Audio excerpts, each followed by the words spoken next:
So I went all the way down to the trap in ATL. Oh yeah, to I let T.I., you know what I'm saying, to see how they do it. Cause I know how we do it in the hood and the N.O. It's street, it's real street. I've been a street nigga my whole life. I was raised in them, wild out, flighted for nights and days in them. Nigga, I played in them, I told the kids in them. In 7th grade, I started trying to get paid in them. If you ain't real, you ain't gonna be safe in them. Bitch niggas get jacked and they hoe get raped with them.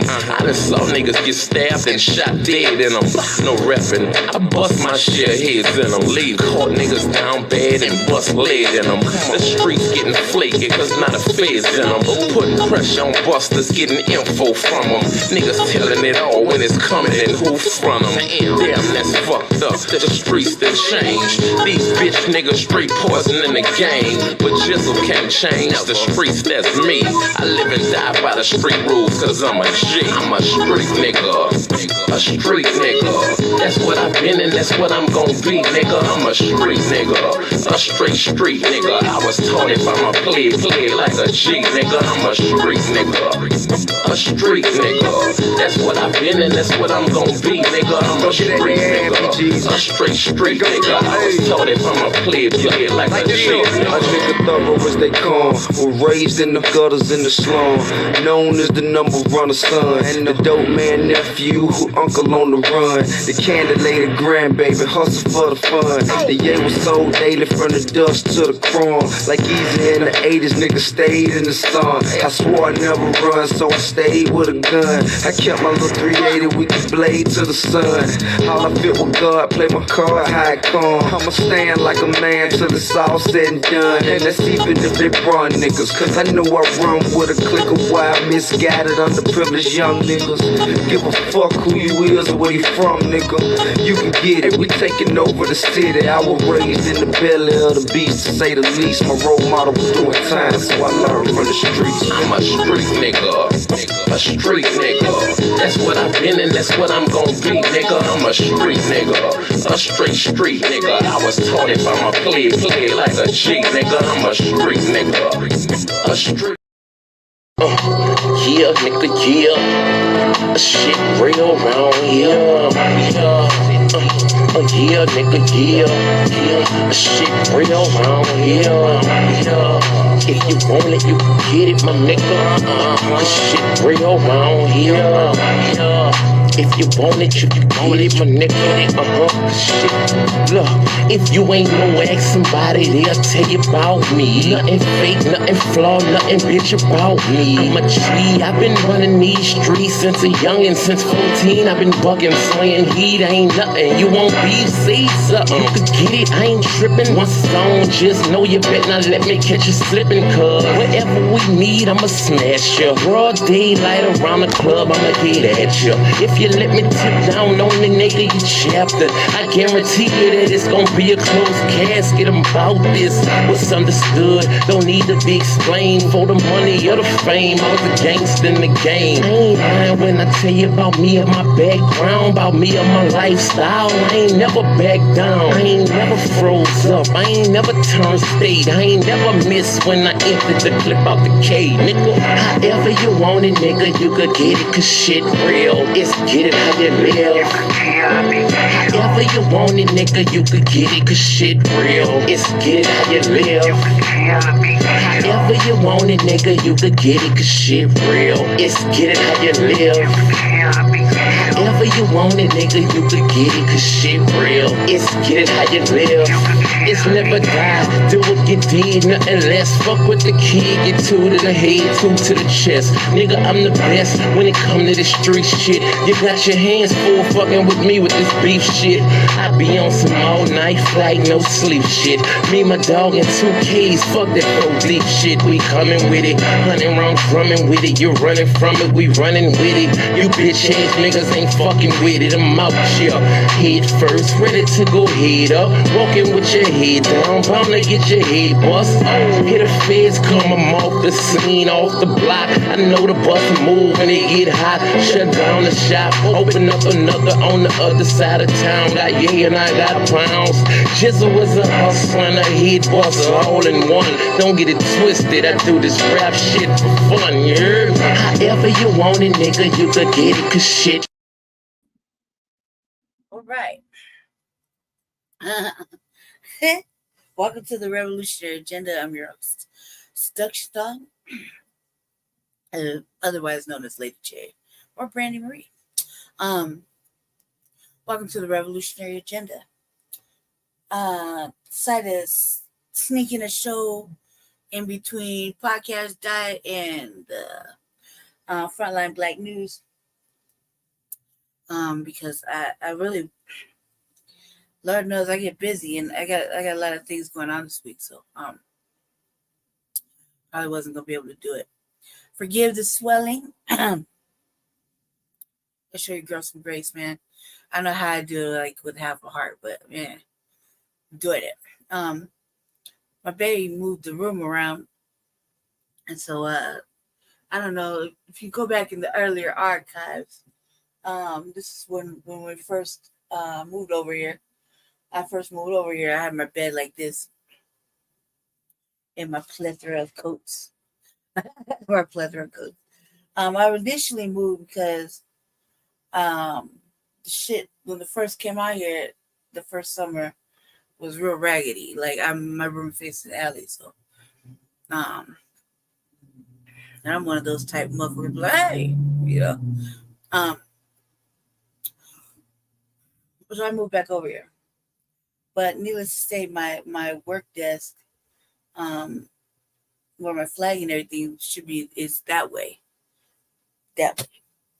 And I got a mouse in here. I'm trying to get rid of for a minute, but it's not just any mouse. It's one of those ballsy, light-skinned mice. For real. He straight looked me and Jesse in the face like he ain't got no fear. And yesterday she was about to catch it, but I didn't want to bang up my printer or the computer or anything like that, just swinging wildly trying to catch this motherfucker. So needless to say, all the good shit that I need, like my rings and all my fun stuff is up front. I was thinking about plugging in my podcasting equipment, but again, I'd have to go to that side. And from what I was seeing, this motherfucker playing Cirque du Soleil over there in the front. And he's really hard to catch right now, so forgive me. Yeah, give her some grace. Super swollen. Not wearing no makeup and my fucking hair is out. So let's say I'm okay. It's been quite the week. Sunday, but it's been quite the week for me, considering all the bad things that happened last week. We're still trying to get it together. So I got a little bit of an interesting show, Try to get this in before, like I said, before TBA come on. Lord knows I love chopping it up in the comment section. But I'm trying to get in before TBA gets started and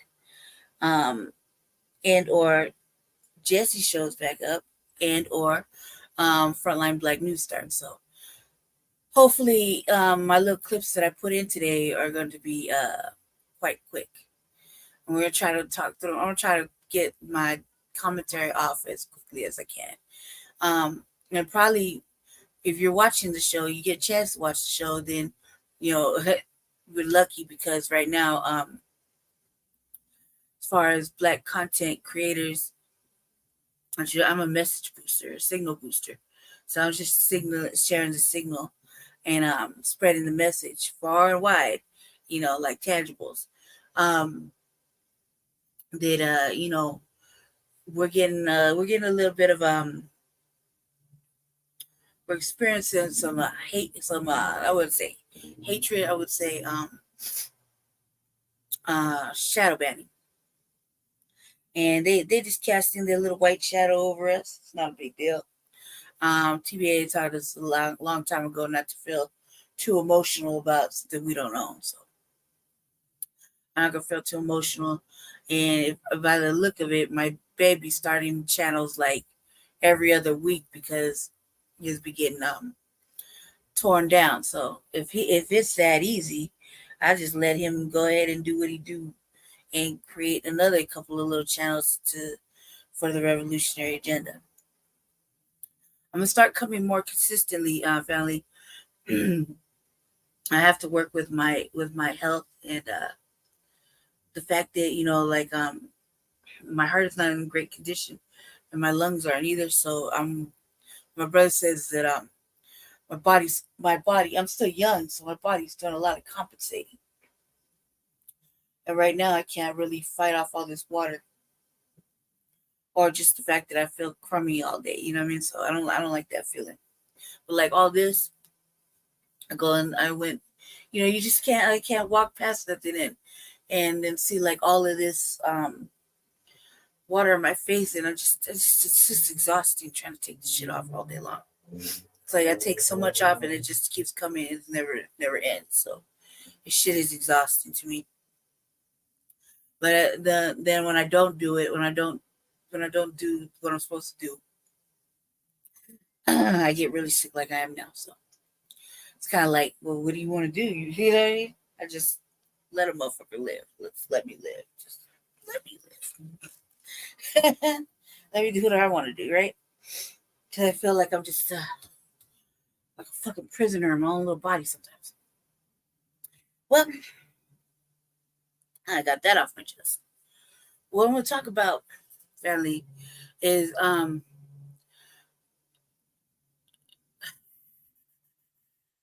we're going to talk about this chick, the sister at the Trump rally. Yeah, and I'm gonna go in. I'm gonna talk real bad about this broad. I'm not even gonna lie. I'm gonna talk real bad about this broad. I'm gonna talk real bad about this broad because I talked real bad about this broad when the Chick-fil-A thing happened, and that was some paid shit. You know what I mean? I'm gonna talk bad about this broad, and it don't even matter to me. I just like to stay consistent. Once a motherfucking, once I've developed an opinion, it is very difficult for me to want to change my opinion of something, especially when I saw something uh, so egregious, like so disrespectful. When I saw I'm just like I said, we can roll this beautiful bean footage back, but I don't have time to look for it right now. One of those episodes of RVA where I was talking mad shit. Trump went into Chick-fil-A, ordered a whole bunch of motherfucking chicken sandwiches, some shakes. I guess old girl, it wasn't like he just showed up, you know what I mean? I guess it was a plotted out thing. It was a whole bunch of Secret Service, everybody in there with him. I was making jokes. I was clowning hard. I was clowning like you fuck it. Everybody want to throw their panties at Trump, right? And 90% of the time, like I had to think about my brother. My brothers. I said, he was a fan, right? Because he liked him when he was in the Apprentice and all this other shit, right? So all these little Trump antics are like nothing new, and he kind of finds amusement in them. But in a time where FBA, it was speaking to FBA only, that we need to be asking the right questions because that's part of being on code. Lest I forgot, part of the compensatory code is, asking questions. Thus, there's a whole word guide to show you how to ask questions, right? It's like a 2-part series with a revised edition. All right. And one of those books is a word guide. Teach you how to ask the right questions. And you can be fucking asking questions on one topic for like 6 hours if you do it right. Jesus. I was disappointed. Not really disappointed. I was like, man, this is why. I was like, we don't get very many opportunities to represent ourselves in the best light. It's always we're always caught doing some fucking amusing ratchet shit. Okay, and then they think that that's how they're gonna get our attention, right? By doing some old ratchet shit just to that'll appeal to us because we got caught doing some ratchet shit or we were acting out and it was like whatever, right? Some old mess shit. And so when we get a chance to shine in the most appropriate lights and ask the right questions, man, it's like the opportunity just escapes and motherfucker gets starstruck by a white man. You know what I mean? And everybody, oh, I love you, blah, blah, blah. I mean, it's all extra bullshit, you know what I mean? And in reality, I would have snuck in there and grabbed me a sandwich and a shake and hit up the deuce and just kept it going, you know what I mean? Because I wasn't that's like a setup. It's not like you try to pull an Obama, like my brother said. Like I looked at the track before, it was like totally this at least you felt like it was an honest thing, you know what I mean? Perhaps it felt honest at that moment when Obama did it. And they, those moments were very fleeting. What I'm saying is that, when we have a chance to, especially in high density black areas, we have a chance to pull a motherfucker to the side and ask him the hard-hitting questions that we need to know, that black people need to know, that should be asking these goddamn questions. We're not getting to see how I get upset. My fucking accent started coming out. My little southern accent started coming out. Should be asking these questions. We're not asking these questions at all. Instead, you just starstruck and you just want to throw your panties at them and grab a chicken sandwich, expensive ass motherfucking chicken sandwich at that, and a motherfucking a shake that only fills up like a third of the cup. Like, come on, cuz, like, stop it. You know what I mean? This is really, it is fucking baffling. They ain't get on the news and act like, we know in all the moment. So we're gonna go all through that, okay? I'm gonna hit you with some context, and then we're gonna play the Trump shit. Now, I'm gonna tell you, like, I'm gonna say it like this. When I saw the shit for the Chick-fil-A thing, I went in on this shit for like 2 weeks, maybe 3. 2 episodes, maybe 3, where I was just talking mad shit because she didn't ask the right question. She didn't ask what she was there, and it wasn't the only one. I was not the only one. Okay, don't let the shade deflect the message. I was not the only B1 motherfucking content message booster or whatever you want to call us that were saying the same shit. Okay, so I wasn't the only one, but I remember saying this is just that bullshit. And I want to, new Black Media Appreciation Month never really ends. We have to give thanks and praise to the new Black media for getting in that ass, right? And we're in Black August, family, and popular contrary belief, it is fucking our time, right? But let's give a little hand clap for the new Black media for getting in that ass, asking these motherfucking questions and shaming the motherfucking devil, right? Now, I'm gonna go into that. I have 3 clips. It's gonna seem kind of redundant, but I just want to talk about it, and it probably will just add a little bit more angst to my fire. You know what I mean? I say this because I saw the Trump shit, man. It's big. Oh, bad wenchy coonstress. Okay, I don't give a fuck what you say. That's what it looked like. Optics is everything. This bitch is extra, and it's stupid and messy and petty and fucking dumb. And I'm glad they captured all the proper dick face looking at fucking, yeah. That's a face you got slapped with a dick, cause like in the ugliest way, just, you know what I mean? Yeah, I'm saying it right. Oh, goofy ass looking ass bitch, man. That old. I'm trying to calm down. That broad right there not only did us a disservice with the Chick-fil-A shit, she did it again by this shit. Now, okay, so you didn't have all that vitriol in your heart to talk like this. How she's talking during Trump shit. They said, oh, bad wench coonstress. They weren't talking like that then. She wasn't talking like that then. When it went to a Chick-fil-A thing, right? This bitch about to get me all hyped up. I hear my accent come out. It's got to get about to get long and drawn out right here. Heart started racing. She wasn't talking like this. She wasn't, because we wouldn't in the new black media wouldn't have went in so ugly. We wouldn't have went in so ugly. We wouldn't have went in at this, bro.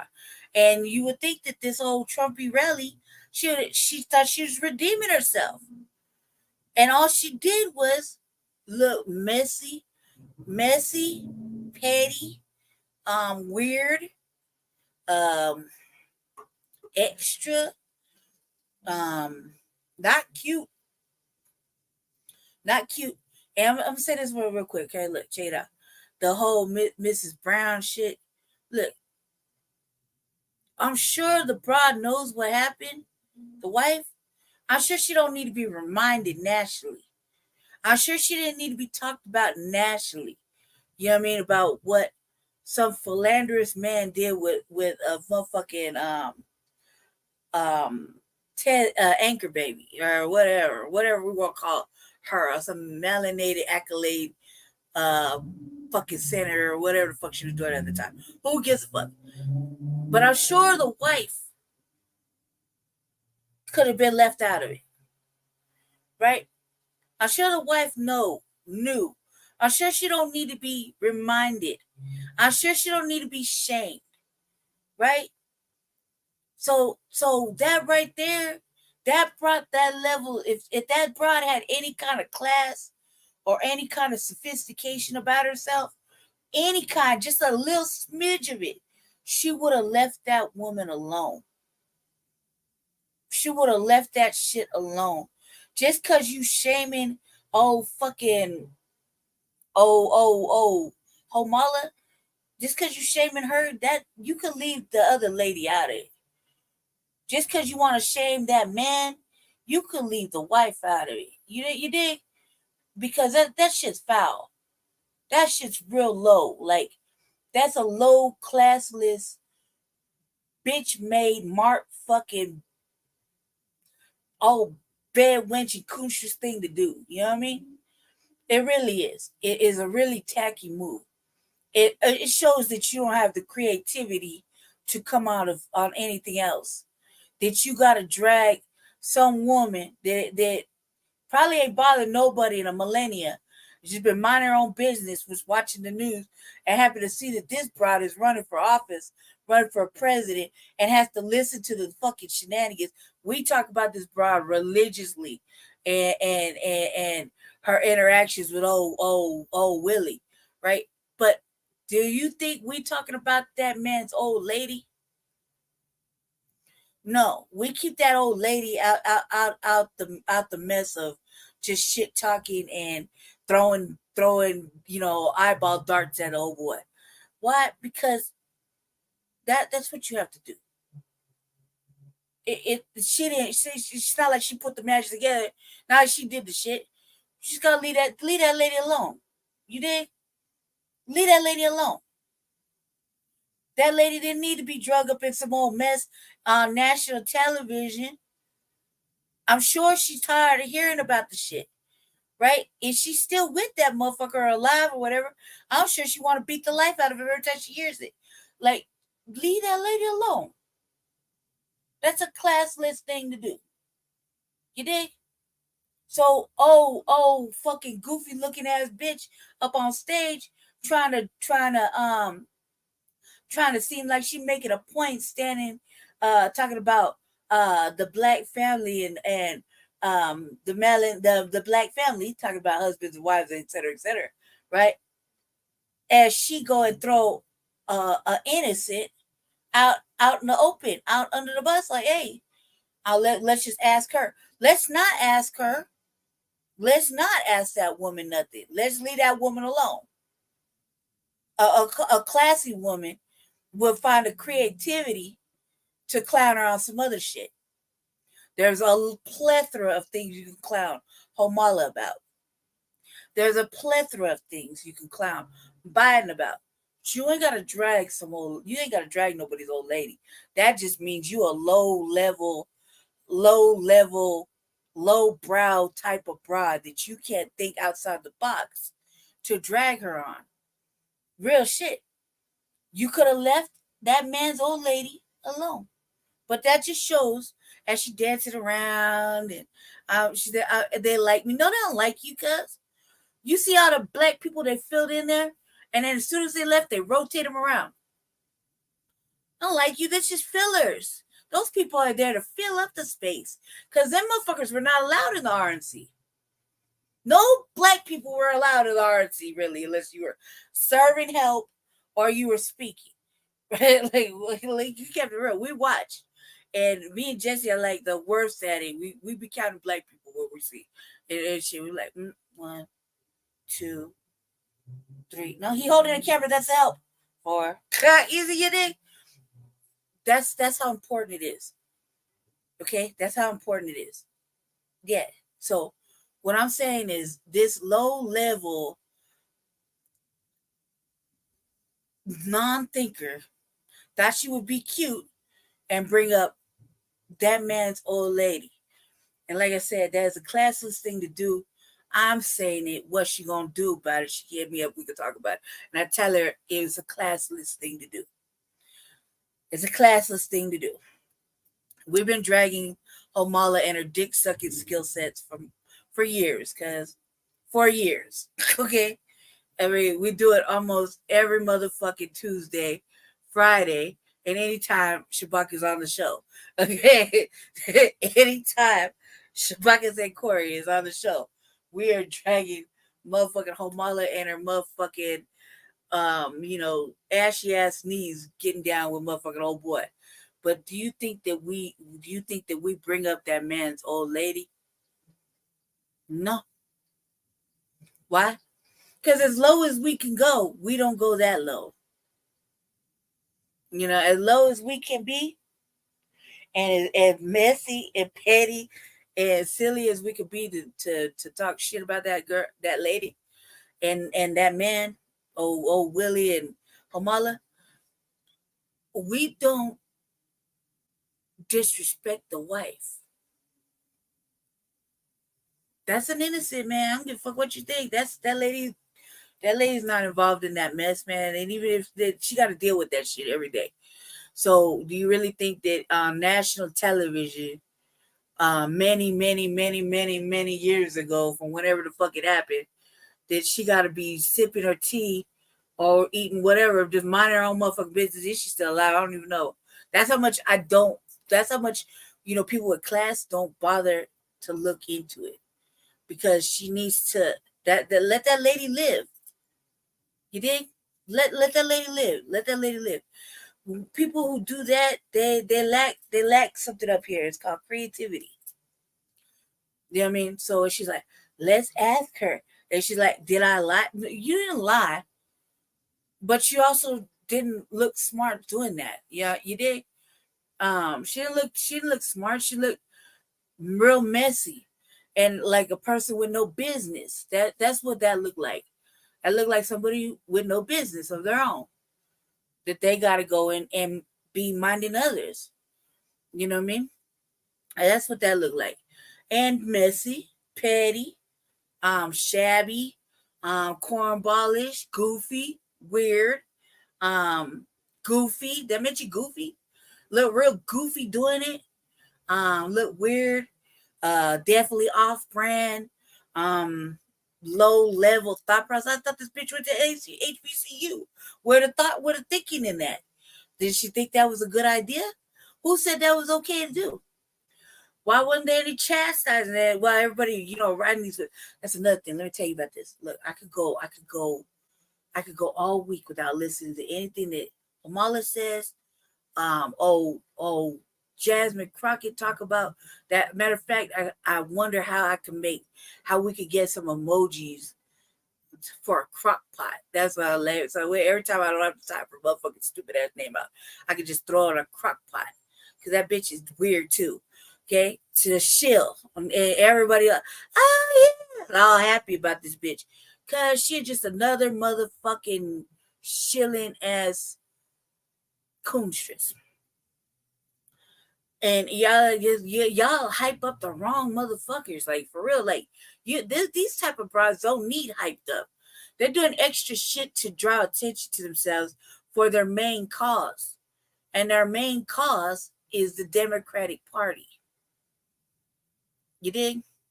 So while she doing extra shit and she thinks she's shining, oh crockpot. Now she ain't. She just drawing attention to her greater cause, which is Democratic shilling. Okay. Same thing with old girl. They let her on, right? Because for what? I mean, I got 3 or 4 different types of thoughts on it. So why they let old girl on the Trump ticket? I mean, because obviously, fucking Amber Rose wasn't getting it.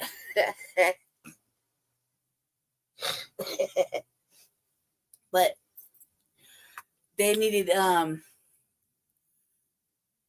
this is another thing. This is what they whenever you have a chance to shine, we always get caught up in these motherfucking stupid ass ratchet moments. They thought they could bring some messy ass motherfucking bride to come speak to us on the Republican side. And what happened? Everybody fed into that. She didn't say nothing's great or smart or nothing. In fact, she said what the new black media was saying immediately after the fucking Chick-fil-A shit. She said what we were saying. So, what's another moment where we have to stand up, give it up to foundational Black Americans and the new black media. Hands up, start, you bitch need to turn around and write us a check. With all that shilling ass money, you write us a check. Because we made you. Yeah, I'm saying that. Saying that because if it wasn't for FBA and it wasn't for the new black media getting in that ass, you wouldn't have that fucking sham of a performance of her saying all the things that we were saying she should have said or she should have asked, minus the messy shit and all that weird ass behaviors. I'm so glad they catch these motherfucking weird ass pictures, these weird ass times. I tell you, like they got the ugliest dick sucking face right there, cause like real shit, and they keep catching these fucking pictures. It's like, yeah, you know what I mean? I said, that's the kind of face you hit with a white dick. Just say, what are we gonna do about it? Anyway, let's get the show started. Welcome to the Revolutionary Agenda. I want to say I'm on season 4, episode 15. And we're going to get started. I'm try to be quick. So, like I said, I'm gonna give you a little context from when she did the Chick-fil-A thing, and then I'm gonna go to the Trumpy thing, and then one more clip after that, and then I'm gonna move forward. Okay. Let me see if I can get this right. I see the camera's look too high. Let me see. Lucky I'm not on that side. I could have turned on the light, but you see. No.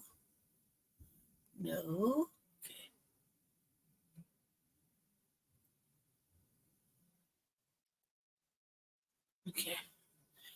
Let me make sure I got all my captions and shit up fairly. Just because motherfuckers like to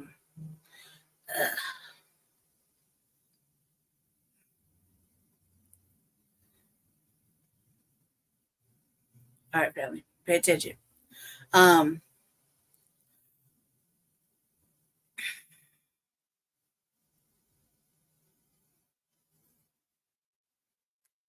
Oh, Sprocket.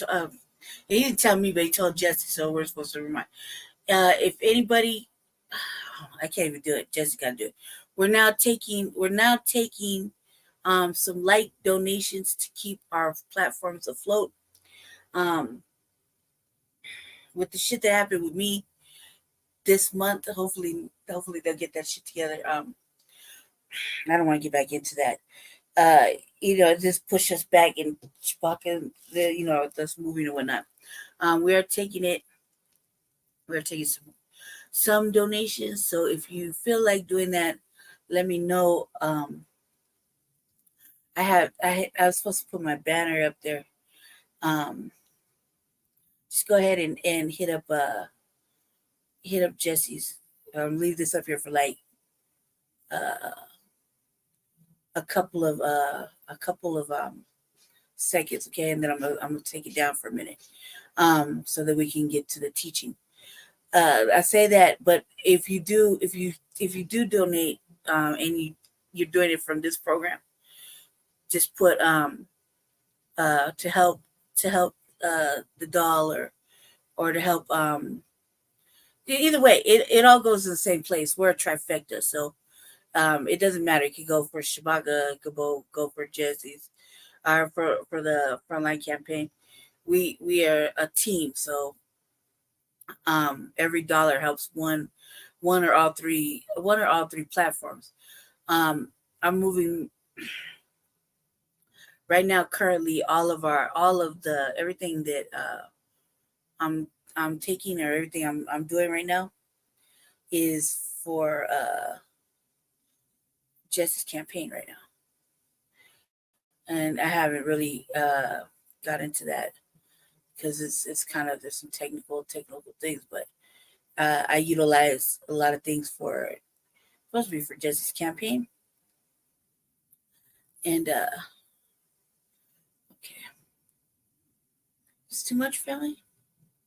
No, not too much. Maybe a little bit. All right, let's see. Let me just look. I'm just looking, family. I'm just looking.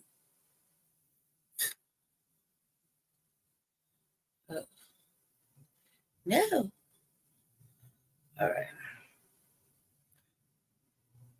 Okay, I'm gonna try it. Let's try it this way.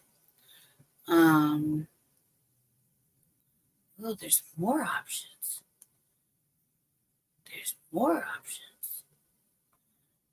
Okay,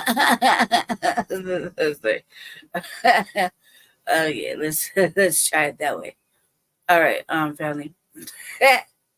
All right, like there's more. All right, let's get it going. Let me make sure I put everything in the right.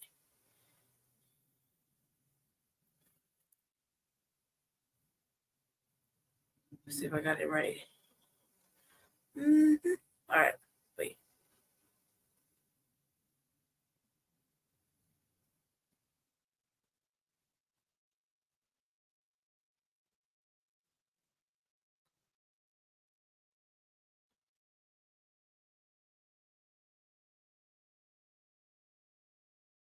D-man, cuz all right.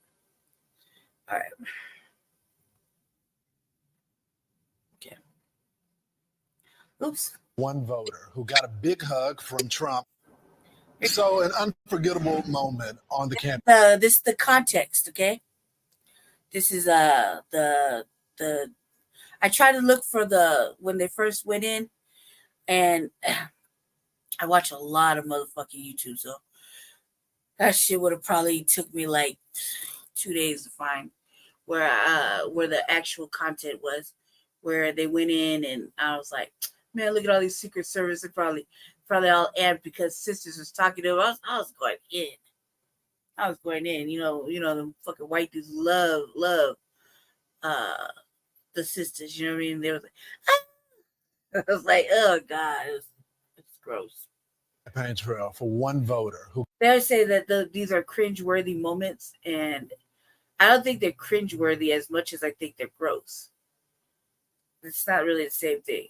Got a big hug from Trump at an Atlanta Chick-fil-A while he met with supporters. Watch. I don't care what the media tells you, Mr. Trump. We support you. We love you. Okay, 4 p.m. We've been 4 p.m. Come here, let me give you a hug. I'm like, that's what you wear to that? Is that what you wear to meet the president or the ex-president? Wow.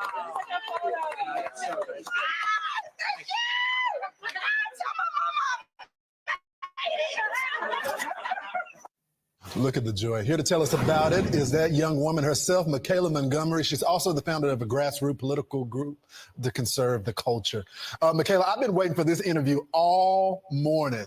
So I've been waiting for this my whole life. So thanks so much for joining us. So you told the president when you were hugging him, I don't care what the media says, we support you. Tell me what you meant by that. I am so glad that is the first question you asked me. Mm-hmm.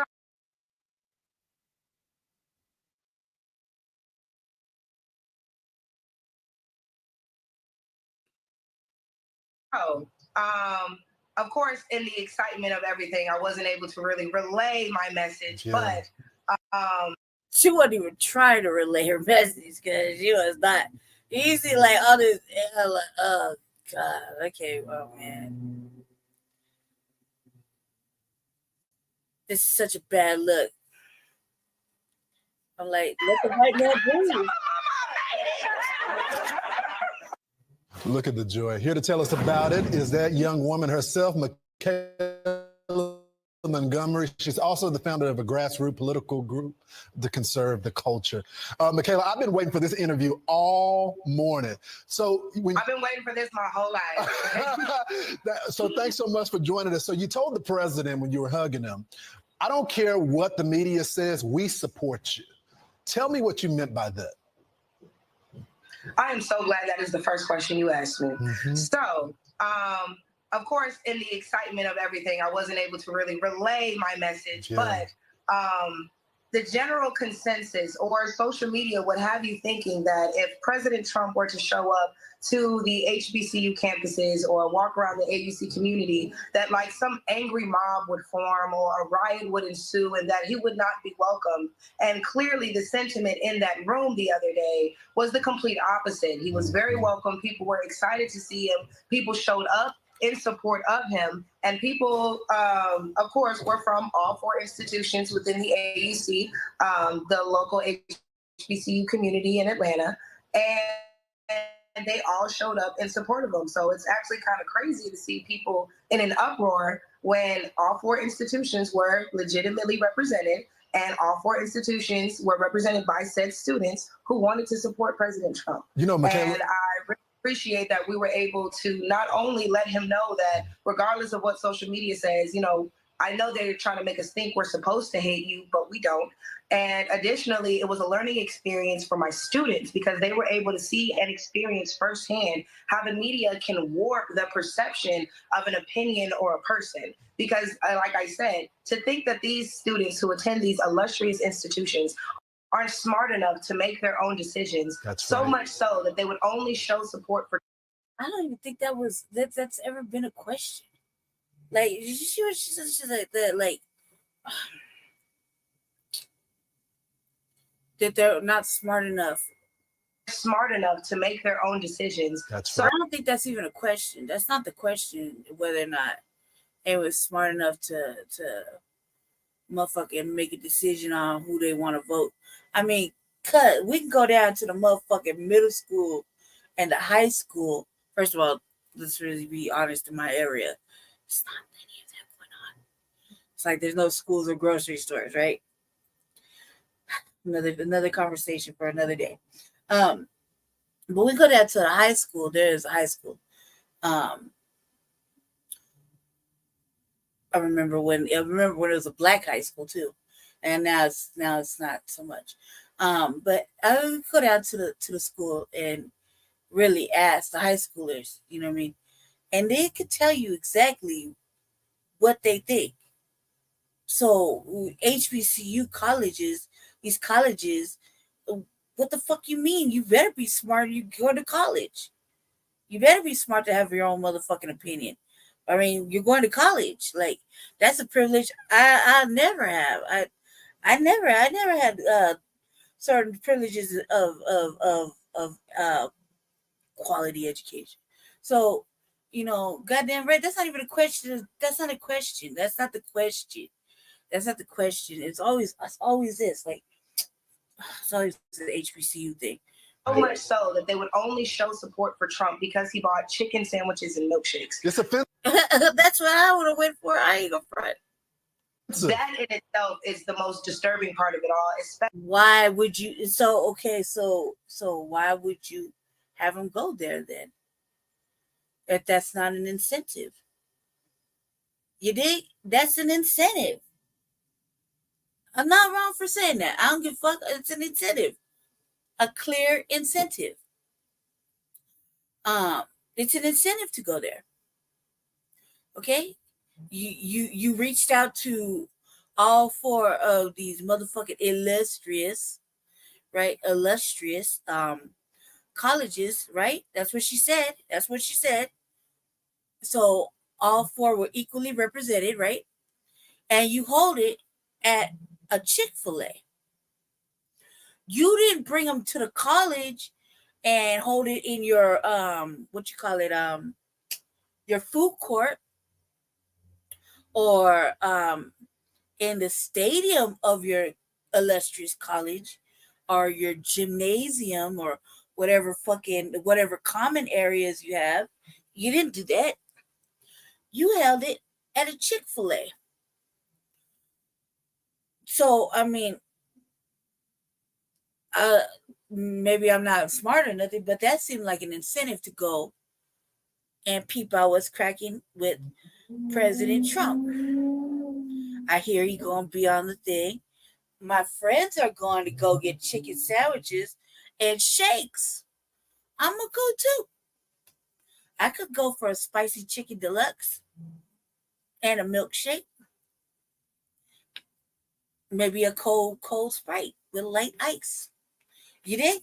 So yeah, and I get to see President Trumpy, and maybe I'll get a chance to ask him a question or something while I'm over there grabbing my chicken deluxe, my spicy chicken deluxe waffle fries, and my cold beverage as I'm giving them the deuces on the way out, because I got to shuffle past white people and all these people to go to school with me. So that sound like an incentive. Why else hold it there if it's not like that, right? To just to think, man, come on, stop the cap, cuz you know why you did it. Especially when you think about the fact that it was mainly urban media outlets that were doing everything in their power to turn other Black people against these young Black kids. Urban media, that's the key word, Valley, for new Black media.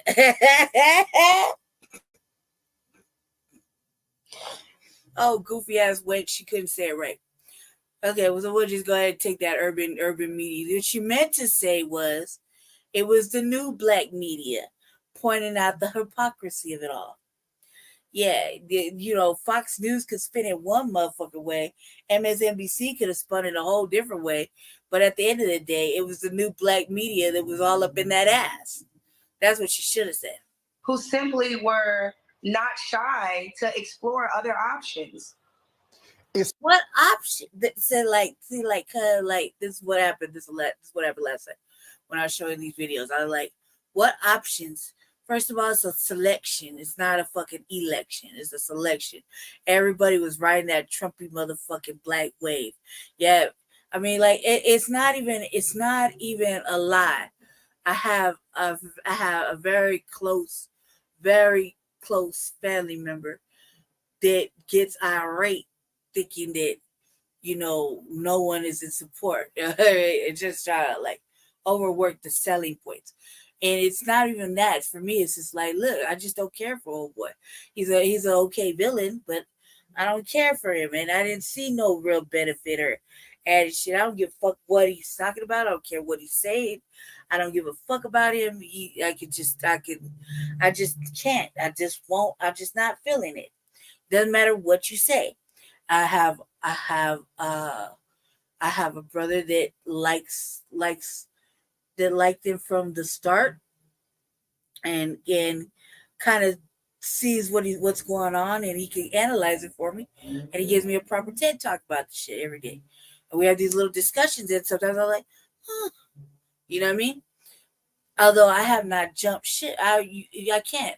I've already convinced myself of what I'm looking for in my particular chosen candidate, or the black couch, or the black vacation, which I've been trying to get motherfuckers to go on black vacation for like at least a whole year. So, I'm not with it. So for her to say other options, oh no, there was plenty of other options. This was not the option. Neither was Biden at the time. It was Trump and Biden. Neither was Biden. Neither So, bro, when I think you did different things that could have been without. You know what I mean? But I think that there is a wave that I can't put my fingers on what made what we like to call the black mega crowd go so ham over motherfucking old Trumpy's ass. I mean, it didn't matter what it was.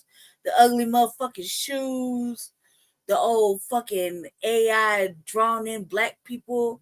It doesn't matter what the fuck he said or what happened. Motherfuckers just like throwing boxes and panties at him, and they didn't give a fuck. It doesn't matter what he said. That's all they kept saying. It's a whole wave. God forbid if you don't agree at that motherfucking moment, you just gonna have to hear it for like hours and hours on end. However, I could see where this was going with old girl. I was like, ugh, like no. You gave out you gave out the incentive of Chick-fil-A gonna donate. That's how it usually works. Look, we got Chick-fil-A to donate about 2,000 motherfucking chicken sandwiches and waffle fries and milkshakes. And we invited him to come out for. Wouldn't this be great to show that you have a love for black people that only come to Chick-fil-A over here? It's probably somewhere near the campuses. Whoop, whoop, whoop. And I'm gonna host it, and just like that's how the shit gets started. And we'll gift your campaign. I don't know, like $4,000 or $5,000 for showing up. Some bullshit like that. You did. It's probably something like that happened. I know how it works per se, but I'm just speculating that's probably what happened. What happened? He gonna show up. He was probably doing a rally a state over or whatever. He's like, yeah, we just driving through. We're sure we can just stop right here. Did you really see him reach in his pocket and pay for it? On the head. By the way, the former president, gave a lot of funding to HBCUs. One of the highlights of my childhood was my HBCU tour to figure out what college I wanted to go to. But tell me about the former president and his policies. What is it about him that is gravitating these young people toward the president? And a lot of people, traditionally, Republicans don't do well in Black America. But a lot of young Black Americans like the former president. What is it about him? I think, and this is a sentiment I get a lot coming from the young people themselves, is that they feel like he's honest. They feel like this is somebody who, while we might not agree with how he says things, how he goes about things, at least he's telling us what it is. We don't feel like this is a snake in the grass waiting for his chance to bite us. This is somebody who's telling us, this is what my plan is. Here's how I plan to execute it. Here's the people involved, and here's how you can get involved.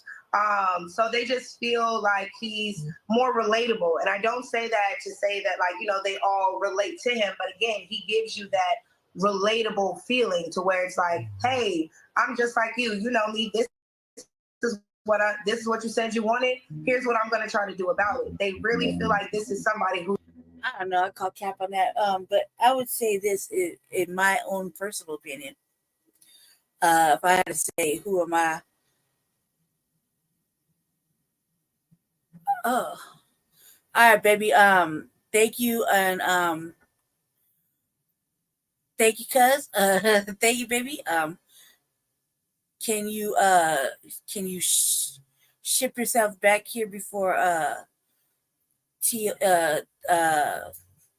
podcast diet starts, before TBA starts? Please and thank you, and yeah. You could have just texted me all of that, baby. But yeah, I'm glad you made it home safely. And the garden looks great. Jesse in the garden. I caught Jesse in the garden finally. And so he was giving me a tour of oh, you want to come on for a second? Okay, I'll throw the link on for a quick second. And you can just come on if you can for a quick minute. Okay. The love is in the air today, guys. That's like, no, he was over there at the garden. I caught Jesse at the garden smoking a blunt, right? And I was like, Jesse, who the fuck you think you are, man? Chilling under this motherfucking tree, smoking a blunt. He looks so cute. Today you gave me a tour of everybody's plots that they got all kind of stuff in it, and I gotta give it to Dr. Avant.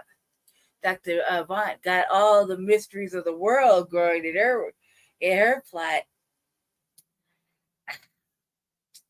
I hope Jessie took it. She got a little bushel of cotton. I was like, oh shit, we're growing cotton in the hood. Yep. She had a little bushel of cotton. It's a bushel. It's a bushel. Like a little. I want to say sprig. I want to say it's bush. Cotton comes out of a bush. I want to say that. Baby, is it a bush? Cotton grow on a bush, yeah. Like, well, not like a big bush, but she had like a couple little stalks. Stalks. There you go, stalks. She had a stalk. It's like one singular. And that was fascinating in itself. And she had there was all kinds of wondrous things growing in Dr. Avant's plot over there. All kinds of things. There's some corn growing. There's some collards growing. There's a random mass of tomatoes. It looked like some sort of zucchini or squash, or I want to say cucumber. There's some melons. There was a whole bunch of shit, and then Jesse got the death vine out of there. They grow these pretty little flowers on it. And then I just popped over here to go do my show. I threw the link in there, babe, so you could. Yeah, her plot is all full of. Yeah, it's a stock. Yeah, it's a stock. It's a stock, but it's just one.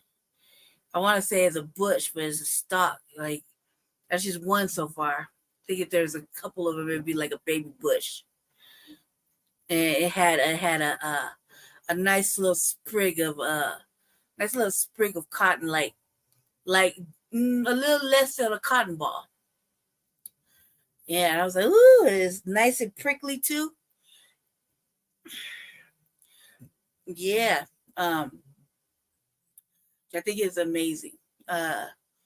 SARS, everything. Look, this is how I feel about this. Everything that grew in the killing fields of the South belonged to Black folk. Period. That means everything. Everything. Think about it, everything. That's why I'm just gonna pause right there. When we go to these like if I get a chance, we go to the next Colorado Black Roundtable. Like, don't think that we won't know when one's happening, John Bailey, because I'm gonna make it a point to go, and I'm making a real point to sit up front this time, and that way I could be real obnoxious, because I don't like how you did me last time. But or don't let it be at the marriage church either, because I'm gonna go so motherfucking crazy that The next time a white lady tell us about tobacco, I said just like that. Tell us about tobacco and the harms that tobacco companies are targeting black folk, I'm gonna go in. Yeah. So you gonna make it back home? You gonna make it up here? Just come real quick. Come back here. There you could use the big computer. That'd be done. Well, I don't know about the big computer. We can switch up. Yeah, I don't know. We can think about it. We can talk about it.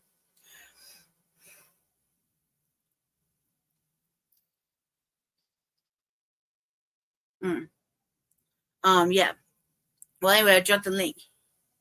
Yeah. All right, I dropped the link. If you want to hop on real quick in a minute, so you got to do something before I flip over to the other screen. So I was going in.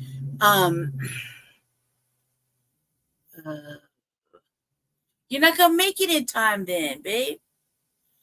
Come over. Just get over here. You can take a nap over here.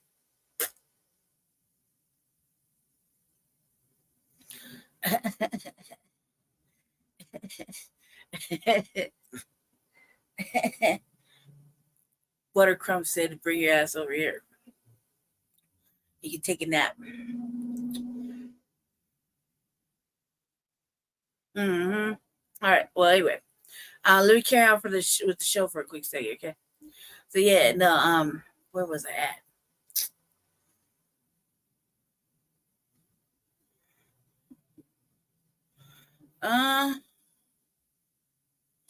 All right. Okay. You pass out on the way? No, you won't.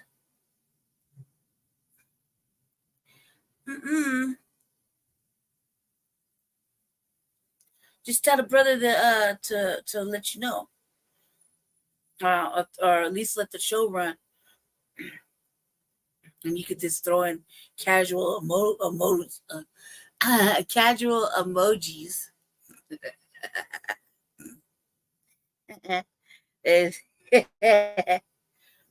Who's talking to them and not just saying what they want to hear. First of all, none of them are really saying what they want. I don't understand what the allure was. Good point. Michaela, what has Biden done for our community? What has he done for Black America? Well, he locked up a lot of people that look like me, and they're still sitting in jail waiting for, justice, an appeal of some sort. So when it comes to what Joe Biden has done for Black America, if we look specifically at his record as a senator, it wasn't something that benefited us at all. If anything, one could argue that he dedicated his entire senatorial career to disrupting the way of life, for Black people. He didn't want Black kids going to the same school as his kids. He didn't want Black people walking on the sidewalk along with his mother and grandmother. So the fact that we ignore pressing a certain community. We could go in about how Trump don't have no Black people working for him. And we can go on about a whole bunch of different things. Okay? Every one racist is not really any more different than another. They'll both say how they they'll both have these little heartfelt speeches about Black people during election season. Right, we're going to act like that didn't happen, or we're going to act like it can be overshadowed by somebody's comments a few years down the line that made us feel some type of way. Feeling some type of way is completely different when you can feel a certain type of way at home. There's people who are, as of right now, spending the rest of their lives in jail because, Joe Biden thought that they deserved it, as if there isn't retribution. And then you had somebody like Trump come in and give us the First Step Act to try and right the wrongs that were done with this 3 strikes rule, and nobody's talking about that. Michaela, I need more time with you. We got to go to you can call me whenever. We'll make it happen. We'll bring you back. We won't. We'll pass on that. Anybody with any kind of sense will pass on that. All right, moving along. Let's get this going. All right, now, just next one. That was the context. That's context. I wasn't feeling old girl, right? And everybody say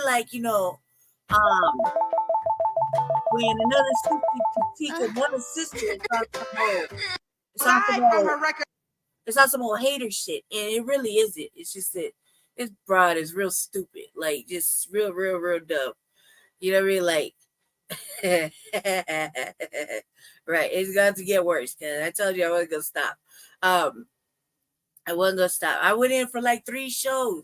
I wish Jim Militant was on here. He catch me just going in on him like, man, this whole weird ass.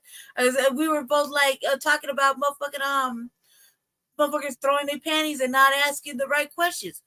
Again, before I end this little 3-part clip, I'm going to say, if it wasn't for the new black media getting in that ass, she would not be speaking like she is over here, and she did us a complete disservice by behaving the way she behaved. And it's like, look, man, we don't get very many opportunities to represent ourselves in the best light. We really don't. It's always almost like they catch us doing some messy shit or some ratchety shit or whatever, and they think that, oh, it's cute. So that's how they gonna speak to motherfuckers like us. Like, I don't give a good goddamn about no HBCU at all. I do care about student loans and things like that because I have a mate that that has to look at things like that. So I kind of his problems become my thoughts too. You know what I mean? But me personally, no, I could give 2 fucks about what's going on over there.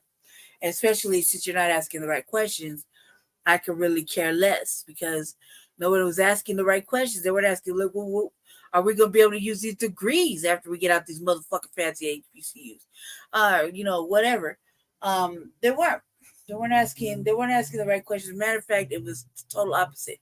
We were starting to look at, you can't ask these young individuals anything because they immediately, especially in regards to reparations, most of them kids that they kept showing were on some real fucking magical coon shit. They were talking about economic financial studies and financial economic studies, and we need more studies and all this extra shit, when knowing goddamn well that is not what we fucking need. And we don't need economic or financial literacy.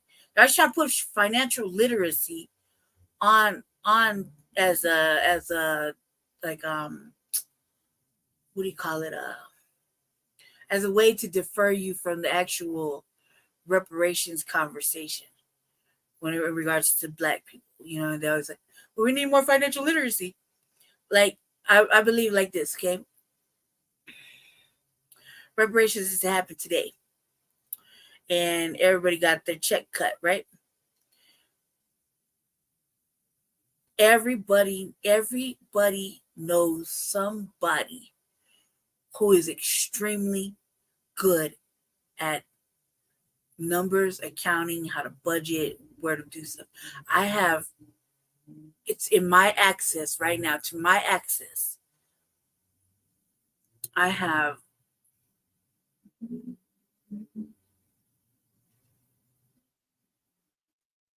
two accountants to my access that I can ask. I can ask not only to show me. They also carry notary privileges. I also know they can help me develop a trust. These are things that I know that if me myself, because I live kind of within my means, so spending more than what I have, it freaks me out.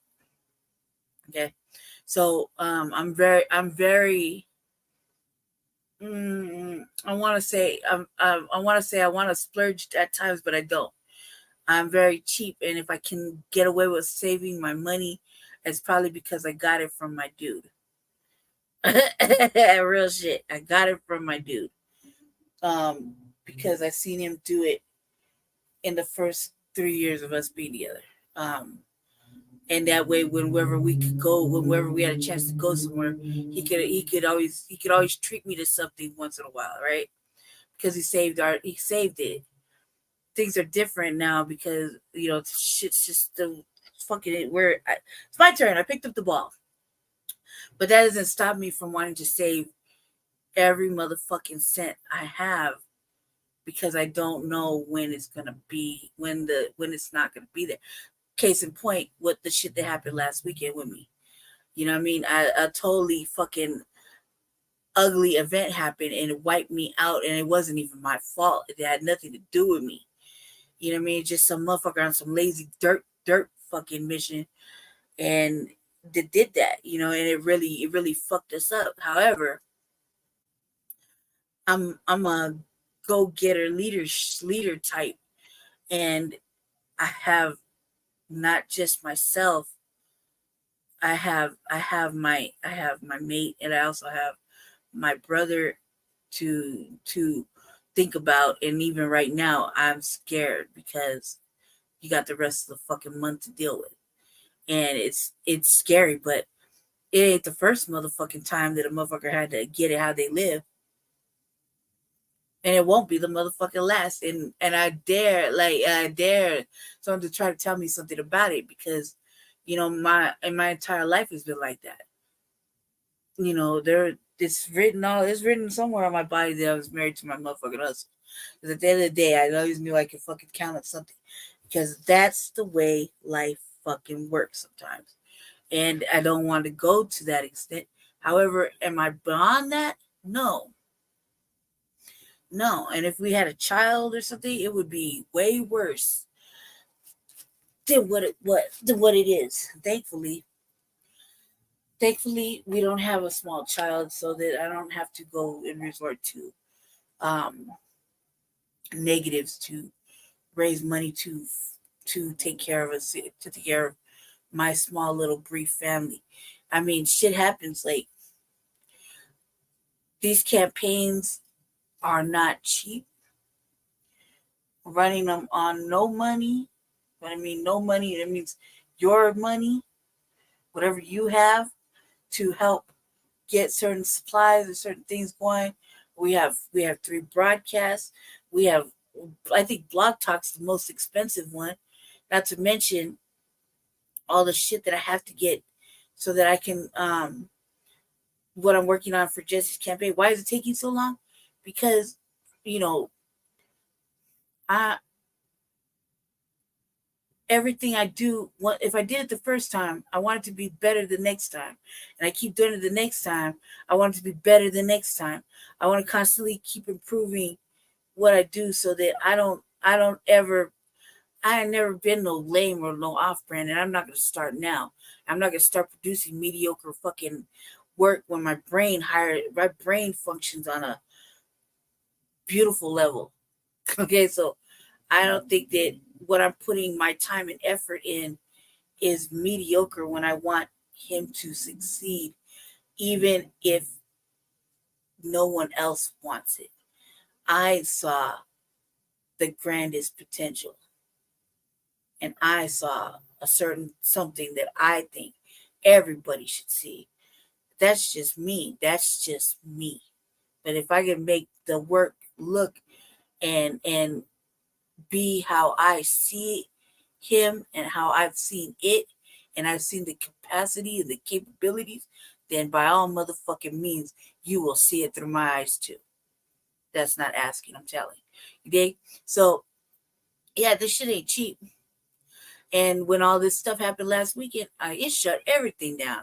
When I did my last show, I was like, look, we're rocking on a time schedule because everything is on auto pay. And it took a long time from a motherfucker from the street to get to a level where they could feel confident enough that they could put things at that level.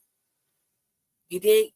For a motherfucker that never had a structure, it was one person that created that structure. So I didn't have it. I had to learn how to do it. You see? So it's a whole bunch of other shit. This shit ain't cheap.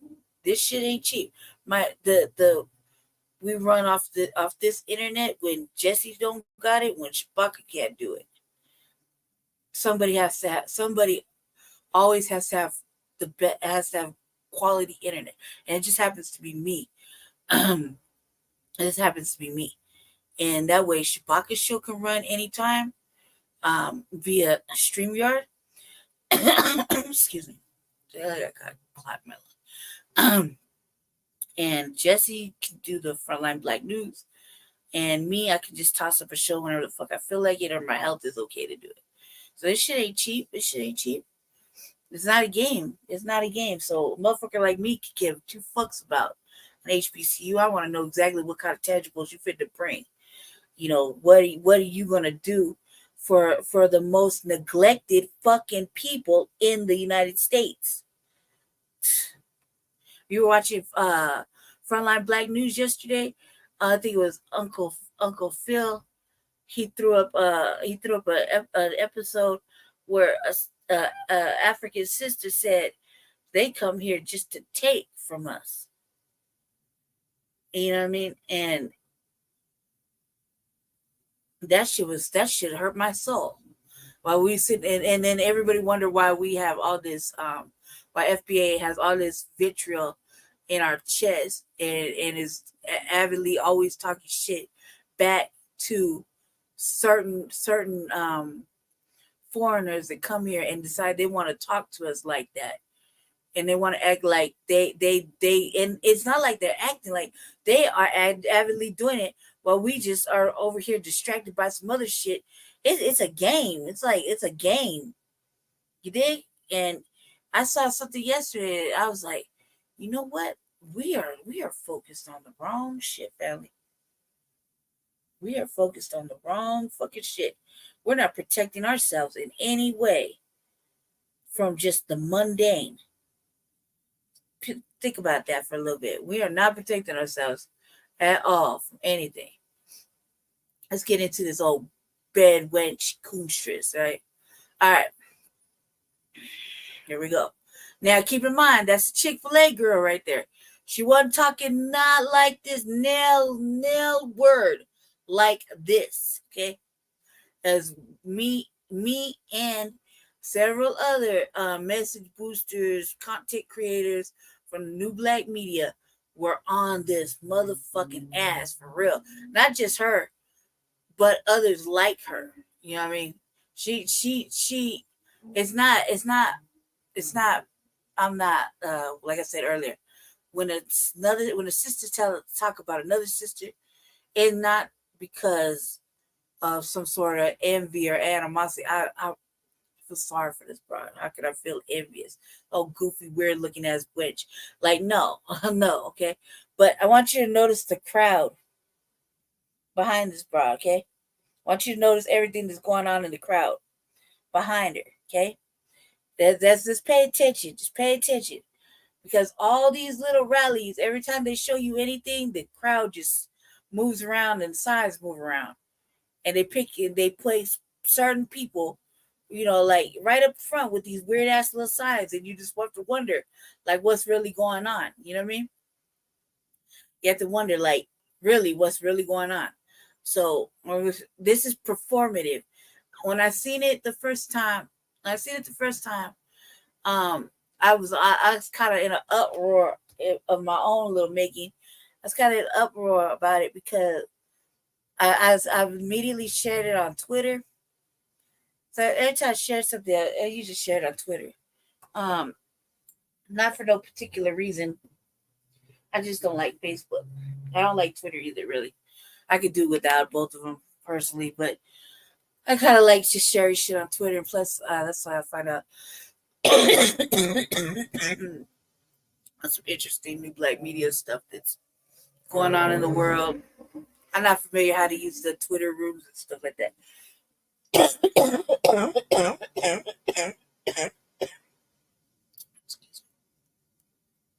Excuse me, family. Let's get it going. As a prosecutor, why don't we ask Mrs. Willie Brown if Kamala Harris cares about black families? You're touting her as a savior for black people. Hold on a sec. My fault, family. My fault. This is not the one I wanted. Give me 1 second, family. Give me 1 second. It's not the one.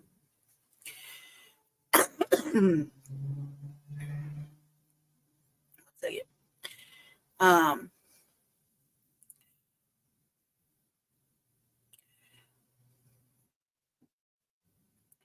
me see.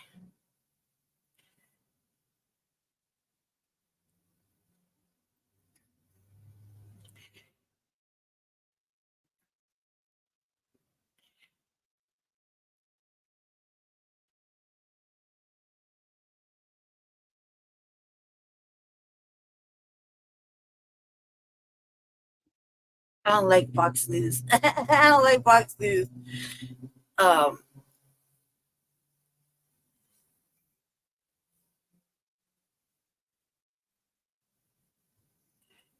me see. Oh,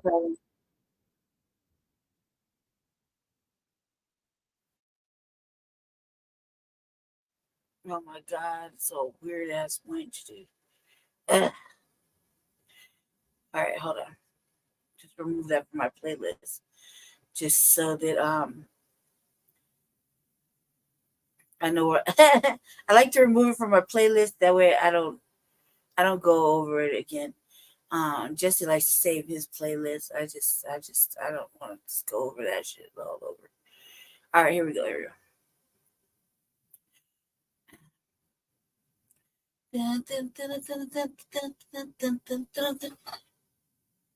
Ooh.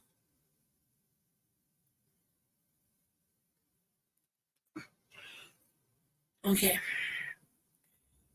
There's a mouse up in here, apparently, and it's driving your girl mad. All right.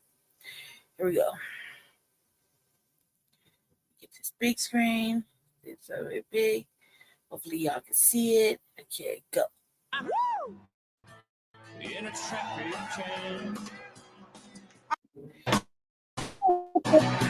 School bus driver. This bitch knows she don't listen to that shit. She gotta stop. In a traffic jam.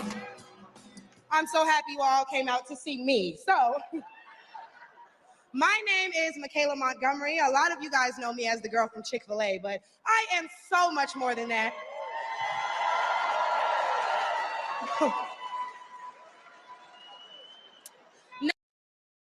What was all that? Like, what was all that? Was all that necessary? Like, really? Like, I'm sure. Like, was it all like? Was the little titty shimmy? Was that all necessary? I mean, for real. Like, was it necessary? Just girl from Chick-fil-A, but I am so much more than that. I can't tell.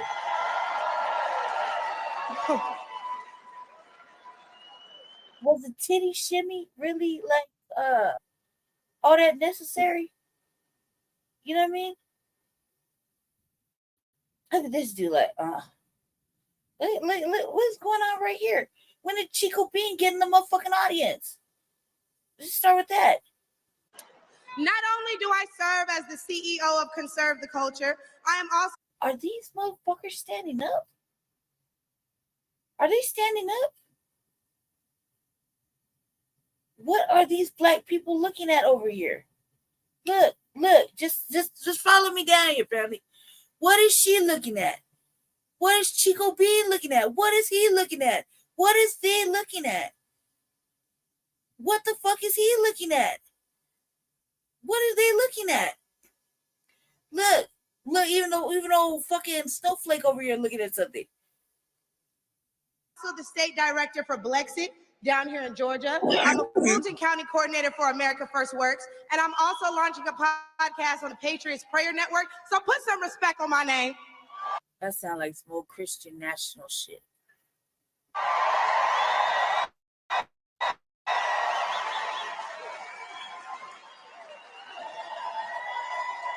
Was all that necessary? I mean, was all that necessary? Like, oh. Now, why don't we jump right into it? See, as a young single mother, I can tell y'all that rent is too damn high. I can tell you that as a young black voter, groceries are too damn high. What is he doing? And as an American citizen, period, Seniors like my parents should never have to choose between medicine Where did or she food. come It should from? never be the quality of life versus the quantity of life. And I don't want to hear, oh, but we capped the price of insulin and lowered the price of all these medicines. Yeah, but you raised the price of everything else. So it's about time to start telling the truth to Americans and let them know exactly what they're signing up for if they want to vote for Kamala Harris. We need to vote based on facts and not feelings. See, under Harris and Biden, the average Georgia household is losing $1,060 per month, and inflation is at 21.4%.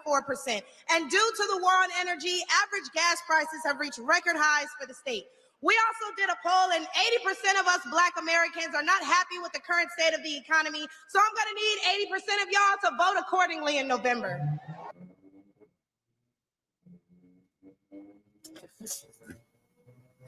Who did they poll? Like, Harris and Biden, the average Georgia household is losing $1,060 per month, and inflation is at 21.4%. And due to the war on energy, average gas prices have reached record highs for the state. We also did a poll, and 80% of us Black Americans are not happy with the current state of the economy. So I'm going to need 80% of y'all to vote accordingly in November. yo, duck face ass wench. No. But is that how you ask? That how you ask? Oh, fucking weirdo. I'm gonna need 80% of you to just show up. For what?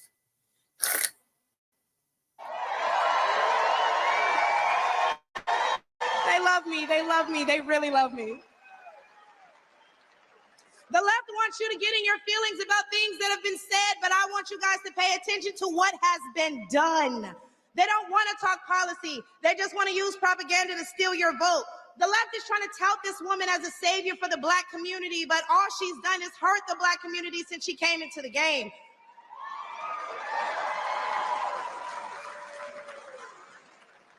See, the first step in destroying the Black community is to dismantle the Black family. So aside from her record as a prosecutor, why don't we ask Mrs. Willie Brown if Kamala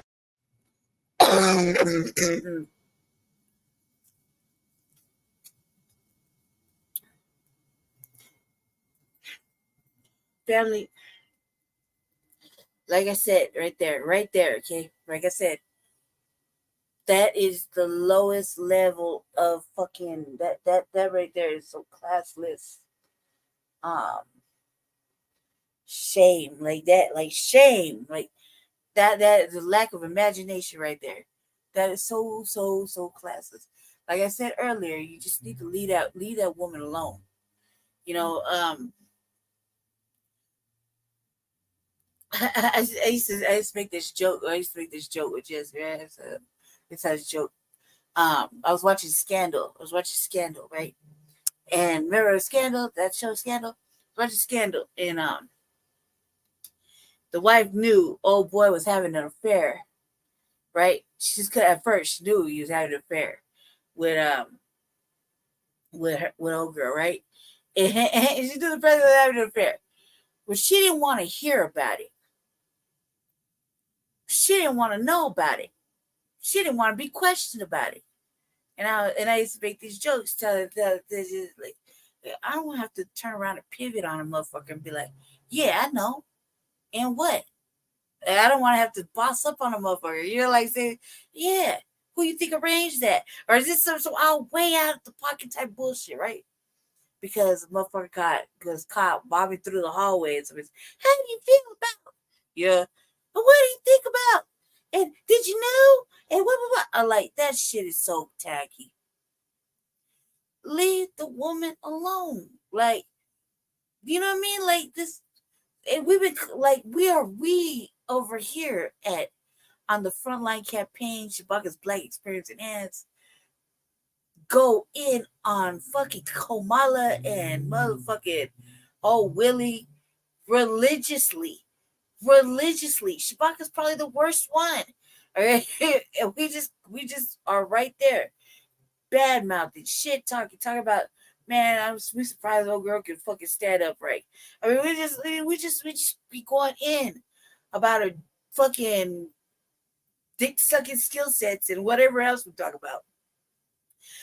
When we're clowning Omala and old Willie, right? Oh, loose lunch meat dick out of Willie. All right, so we clown on that religiously, but what you won't hear us talk about is old boy's wife, or even Hamala's old man. You dig? So that right there, the level of low brow, fucking unclassy, unsophisticated, low lack of imagination type of shit right there was just leave that lady alone. Like, can you imagine? Can you imagine being somebody's wife and still have to hear about a motherfucker's shenanigans some like 20 fucking years later or some shit? And you just like, God damn, I just want to drink my tea and have a nice little sandwich and watch the news and see what's cracking with these, this new presidential rally that's on. And now I gotta see this motherfucking old coonstress dance around and fucking titty shimmy and shit, and then go ahead and want to ask me how I feel about it. Bitch, I ain't got no motherfucking feelings about it. I wish you'd stop asking me. I wish you would say that. Where's old boy's wife? You know, to where she could be like, I wish all of you motherfuckers would just leave me alone and burn in hell. Like, can you imagine what that lady had to go through? She's an innocent in this manner. You know, you dig? So I found that to be like very tacky, very tacky, like classless.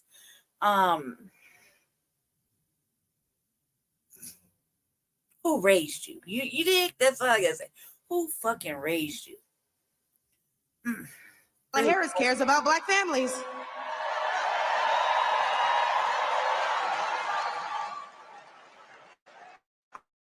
I wonder if Mrs. Willie Brown, a Black woman, is also with her. A few days ago, President Trump said he didn't know Vice President Harris was a Black woman. I'm trying to figure out what all the outrage is about, because she's only Black when it's time to get elected. Did I lie?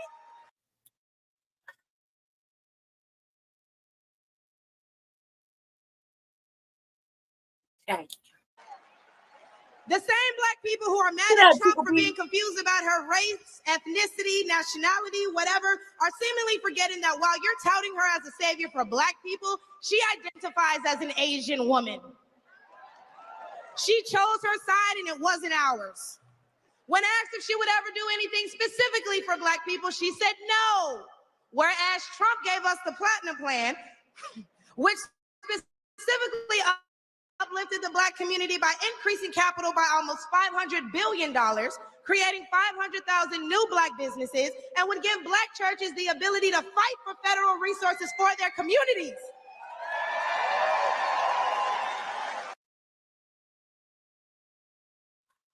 I don't even want to go in about why that's such a bad idea. And why are we acting like strong? Why would you get a borders aren't a thing literally everywhere else in the world? Since when has being patriotic been a crime? See, a few weeks ago at the debate, Trump mentioned Black jobs, and a lot of people got in an uproar as if they didn't know what he meant. Well, we go to the polls and cast our Black vote. We go to the stores and spend our Black dollar. We live in our Black community, but for whatever reason, we draw the line at a Black job.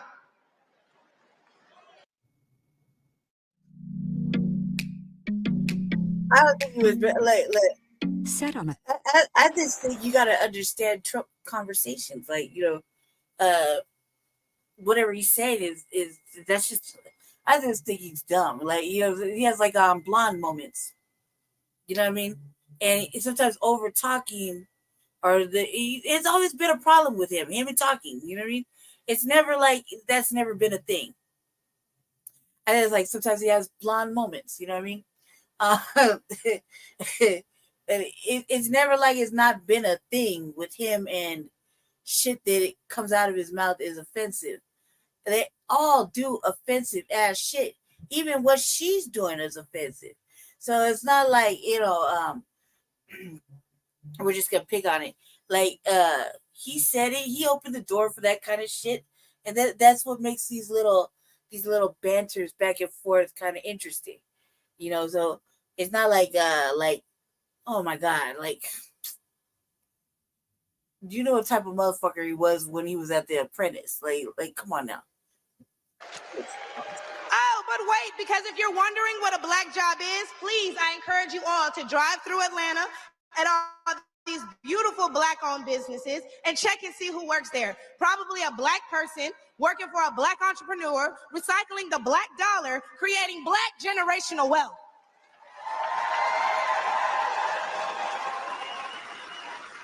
If they come here illegally and they're taking your jobs and your resources, then please believe my cousins in the Appalachians, they coming for you too. And y'all know Kamala Harris has yet to say Laken Riley's name.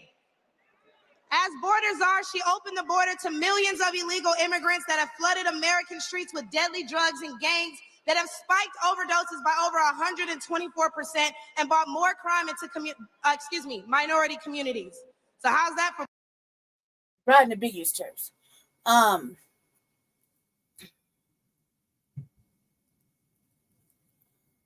So I gotta take that back like 2 steps. My cousins in the Appalachians, they coming for you too. And y'all know Kamala Harris has yet to say Laken Riley's name. She don't say anybody's name. Okay, so like it's just not just that. It's just she's not there like that. I mean, and it what the like I said, we were thinking about the wrong shit sometimes. So when we think about the wrong shit, it allows this type of shit to creep in and do some messy shit. You know what I mean? As borders are, she opened the border to millions of illegal immigrants that have flooded American streets with deadly drugs and gangs that have spiked overdoses by over 124% and brought more crime into minority communities. So how they act like the opioid crisis wasn't happening in Trump era. Like they have no drug problems at all. Like she making it sound like there was no illegal creep-ins whatsoever during Trump. Like it wasn't a thing, right? And it wasn't an opioid crisis, alleged opioid crisis during Trump or anything like that, right? Okay.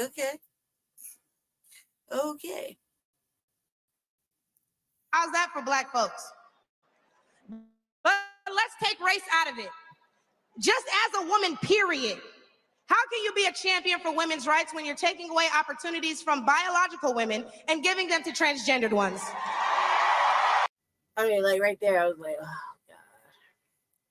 She's only been saying the same shit we've been saying. But again, not like this wasn't happening during the Trump time too, or like this is not new shit. This is not new shit. This just happens to be the time to place it on somebody. This is not new. None of this is new. Okay. The what do you call it? The gay manifesto, it was going on way before Trump. The defeminization of men is going on way before Trump and way before Biden. So it's not just that. We're not gonna talk about Obama and doing all that, making it possible for all this rainbow shit to happen either. We're not gonna talk about that.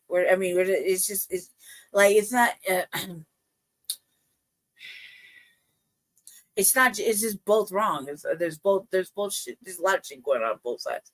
But she was like to just think that only the Democrats are responsible for all of this shit.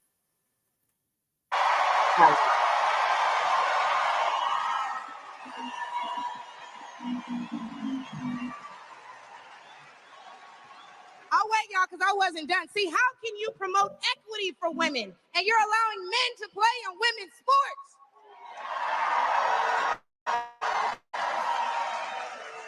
And what kind of feminist was?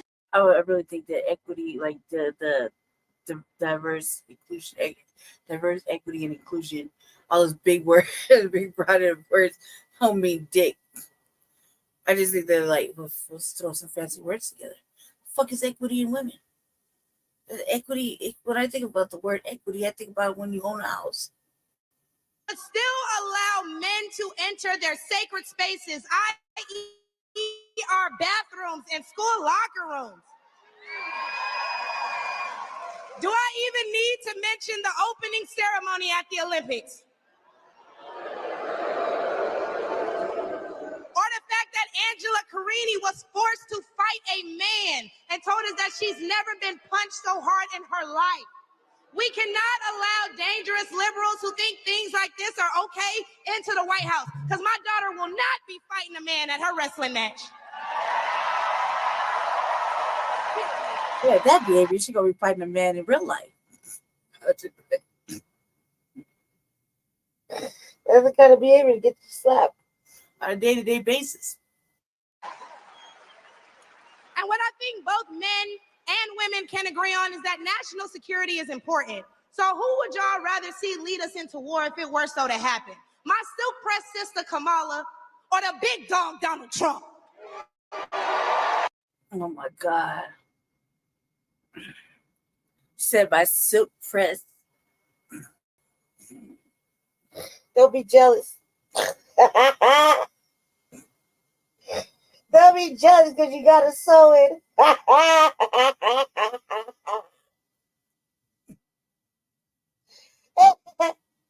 It sounds like some hate shit right there. Don't be jealous because you gotta sew it, bitch. Stop it.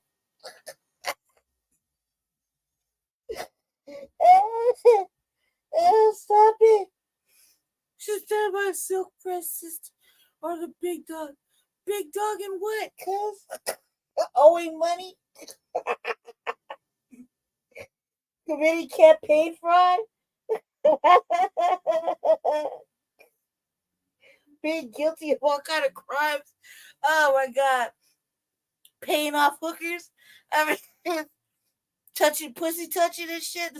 Stop it, man. Gotta stop it. Being a poor sport.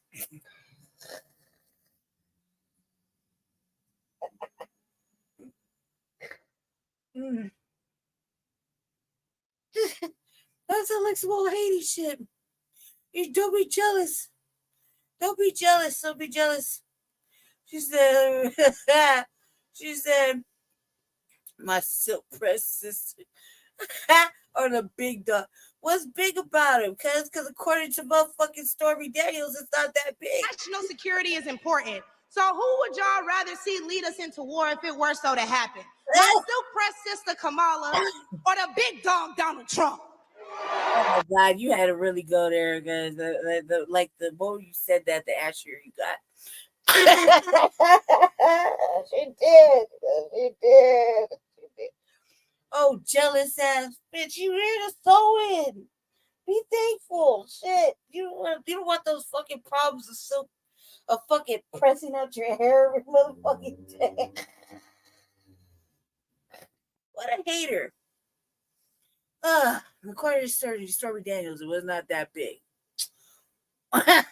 So I don't know how you could be called the big dog. Just say.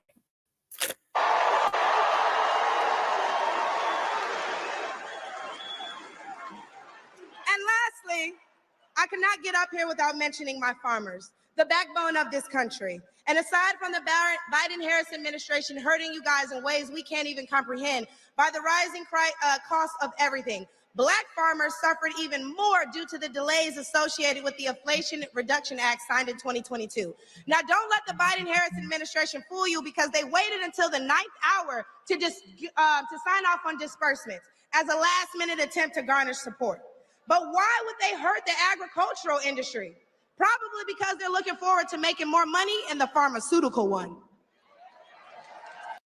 The Biden administration finally agreed to ban Peter Daszak and EcoHealth Alliance from receiving any more funding for. We'll come back to that later. Look at this old weird ass bitch. Like she's telling a big secret. Okay, like, first of all, if you're not up on it, and I'm not up on it like that. Like let me say it like this. Let me say this.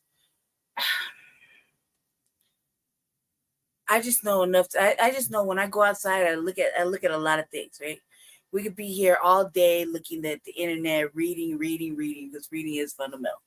Right, we could be watching all these clips, but nothing is more telling than when you go to the hospital and you see what's going on there. Right. My baby would say, "You need to go because I'm sick all the time." Like, I'm only 44, but my body, my heart, and my lungs are. My brother said, "I really, my youth is overcompensating, you know, for a lot of things right now." And so I'm always sick, and like just like the other day, I fell down, right, in the worst way. I fucked my whole self up, right. I was at his house and I fell down. I don't even know how I fell, but to be honest, I hurt myself really bad, right? And he'd be like, "Go to the doctor." I was like, "Go to the hospital." Even my brother would be super concerned. He'd be like, "I'm fair skin, light skin, very, very light. Certain areas be like, you know, high yellow or whatever, but I'm fair skin, okay? And I'm fair skin. The summers and the sun be really kind to me, and you know, I just have this little glow about myself. However, I'm fair skinned, and when I get sick like I am now, like if I check out the light right now, you would see like a greenish tinge to my skin from lack of oxygen, right? Just shut up this side of my face. I say, like, go to the hospital. Well, the last couple of times I've been, I haven't gotten a bill in I don't know how fucking long, but I had got a crazy ass bill like 3 times in a row where I had to go because I'm viral prone and I have a very weak immune system. It doesn't matter how much I fight it, and like there's days where I fight, internally fight, you know. It doesn't matter. It's just I'm not, you know, reaching. I'm not reaching my expectations of myself, right? And I know better. You'd be like, go to the hospital, because I'd be like, I'm sick, I don't feel good, and that's the answer. Go to the hospital. But when you've been to the hospital and you know how they treat you, and you know that they overcharge you for shit, like for example, I'm in excruciating pain on the left side, right? You think that I can get actual pain medicine? No, never. Like, ride this out with a Tylenol. I could have did that at home. I'm in severe pain, right? So no, you got to be screaming and making a big show of it, right? Well, you can't. That's like something a real motherfucker can't do. A real motherfucker has been conditioned to take the pain, right? Because they couldn't get help, or they couldn't.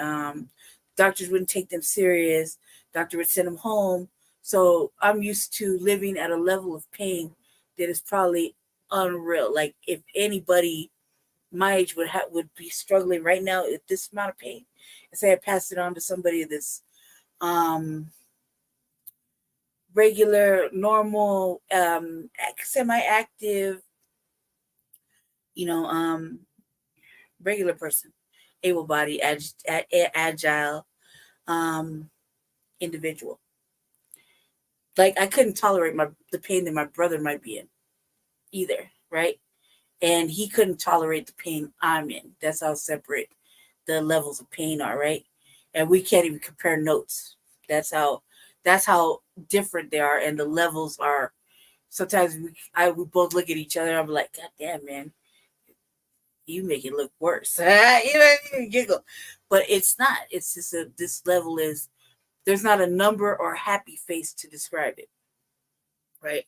And I know when I'm in serious pain because I start feeling nauseated, like stupid nauseated. Like I've been like this, or I have headaches, things like that from it. And I'm like, I don't want to go because two things are gonna happen. A, I'm gonna go without Jesse, probably because Jesse will be busy doing something, and I really need him to come with me. Two, I'm gonna get there and I can't display the level of acting they want you to display. I could be like, I'm in excruciating pain. Level 10, 1 to 10, past that. You know what I mean? It's terrible like that. And they won't take it seriously because to me, that I'm like, you only knew. It's like I feel like a Mack truck ran me over 3 times and it rolled back, pluffed me up with some air, and then sent me on my way. You feel me? Or I've been fighting grown ass men for 2 weeks straight. Just tussling back and forth. You know what I mean? And they just grabbed me, tossing me all around, and then told me to sit still somewhere. You dig? So the amount of pain I'm in is really bad. They won't do shit. So when you go to these hospitals, you're gonna see a lot of things happening. You're gonna see them dragging their ass on tests. You're gonna see them not wanting to perform tests. You're gonna see them come and give you a $900 aspirin. You're gonna see them kind of talk to you and barely touch you and look at you like, And while you're sitting there for 8 hours and they ignore you, you know, and you're there pressing the button because you got to pee, or all of a sudden you feel dizzy and lightheaded, they don't give a fuck. They give you 2 crackers and a glass of water. You know, you're expected to perform at a level so you can get this medicine that's only going to last for 3 minutes. And in a high tolerant body that's used to a lot of pain, that medicine don't do a motherfucking thing for me. So I don't want to go. I don't want to go, and I'll write it out. But when you write it out with people that are able-bodied, they just think that you don't want to go to the hospital. I go, and then I get in my mailbox, so I have my brother go check the mail or something. We'll be waiting for, like, say, a utility bill or something to come, and I'll see it, and it'll be like $947 motherfucking dollars for a 3-hour fucking ER visit. That was a mandatory motherfucking necessity because I have I got a remnants of a certain virus. I got like a flesh-eating virus, and I have the remnants of it still in my fucking system. So that one little visit cost me $980 motherfucking dollars. What in the fuck was that about? Why the fuck do we have any of these insurances? And then if you're watching, not only is certain medical stuff getting cut, then other little benefits are getting cut. And no one's paying attention. No one's really taking notice, except for people like me. All this paperwork I got to do every couple of weeks or every couple of months, like every 2 months, I got to do a whole round of paperwork. It's like, for what? Why am I getting all these bills? Not to mention, what level of health care am I really receiving? I don't want to go. But yet, I can't heal myself, and I have to fucking make time to go there and do it. Like right now, I feel like might be building up of a clot in my lung. You see what I'm saying? Am I gonna go? Yeah, goddamn right, tomorrow.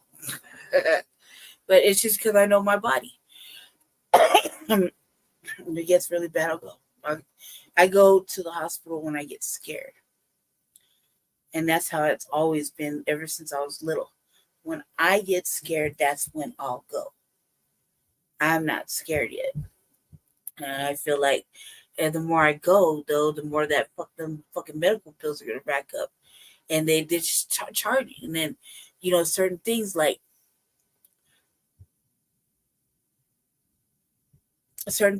women are, I'm a woman. I'm also a melanated woman. And I'm afraid to get certain checks. Mm-hmm.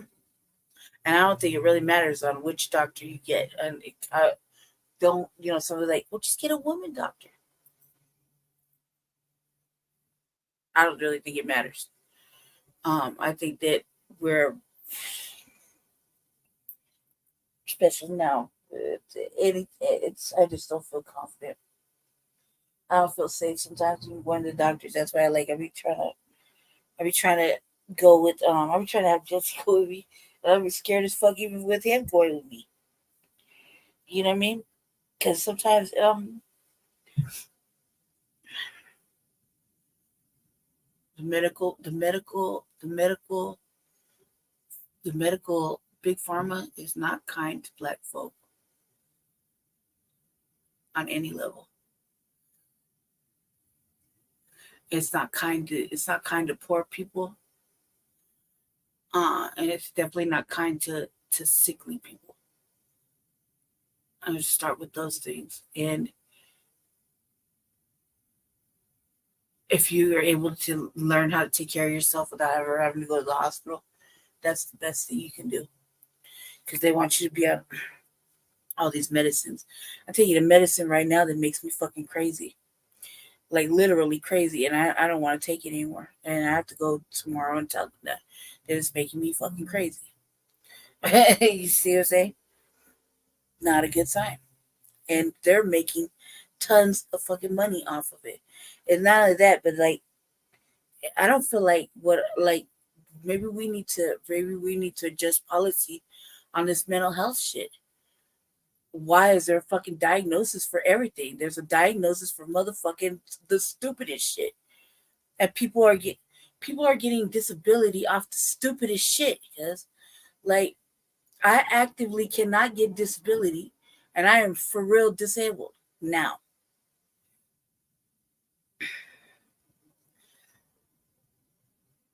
But they're getting it off. They're getting it off of that, and including this little show of fucking things like with the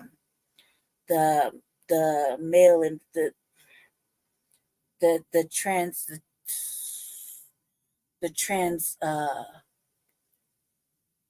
identity structure, the trans desire to change alter their body or whatever it's called. I can't really think of the word for it. So I say whatever, but I'm not being dysfunctional about it. I just can't think of the word for it. But they're making a lot of fucking money. They're making a lot of money. And at the end, like, you wonder why, like, we're all dysfunctional. We're all fucked up. Just think about that. That right there, the mental health issue right there that they keep trying to push on everybody, I think that could go for a major funding decrease and a major decrease. Because I don't think everybody's crazy at all. They just want to put people on stuff like that. Like, do you know that you watching the news like damn there for at least 2 hours a day, you'll start to be affected by that and you won't be able to sleep. Not because it's a nightmare producing or invoking, but it's just that, fuck, man, you'll see something on the news and it'll just be in your mind the whole night. You're like, God damn, man, that was just around the corner. Jeez. Man, I can't believe they're talking about this on politics. Man, why is like one night I was up thinking about fucking why the fuck anybody goes to Cardi B, Charlamagne, or anybody for political fucking advice. Like, my brother was like, that's not a political, that's not a pundit. And I was like, why the fuck do they treat him like that? You know what I mean? And I had questions, but my brother was watching a movie and I don't want to bother. But I had questions. I was like, why are these people going? Why did everybody always try to pull this celebrity fucking card? Like, since when? Like, why is that the go-to? In my mind, I'm like, why is that the go-to? Why? And speaking of pharmaceuticals, that shit right there kept me awake for 2 nights straight. Because I promise I'm gonna wrap this up. When they bring up abortion and they talk about protecting your medical freedoms, don't be afraid to mention COVID. The Biden-Harris administration forced Americans to take an experimental vaccine and took away their jobs, their livelihoods, and their freedoms if they refused. Trump gave us a choice and Biden gave us a mandate.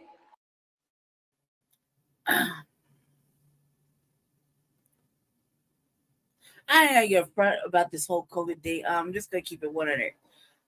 Whoever said we should stay inside and 6 feet away from each other and wear a mask at all times, that was probably the best thing that could have happened.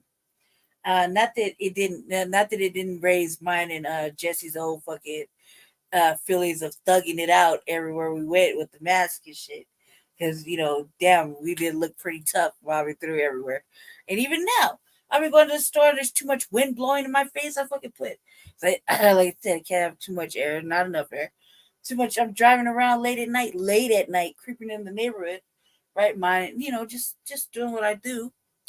Well, late at night, too much air and wind. Throw my mask on, I'm creeping down, looking down, shit, like it says like it didn't enhance my thugging any more than it already did. But fuck, man, for a motherfucker like me, whoever said 6 feet of distance and lock your motherfucking ass up, and me and Jesse were like in the house for I think it was the second round of COVID. Jesse caught it.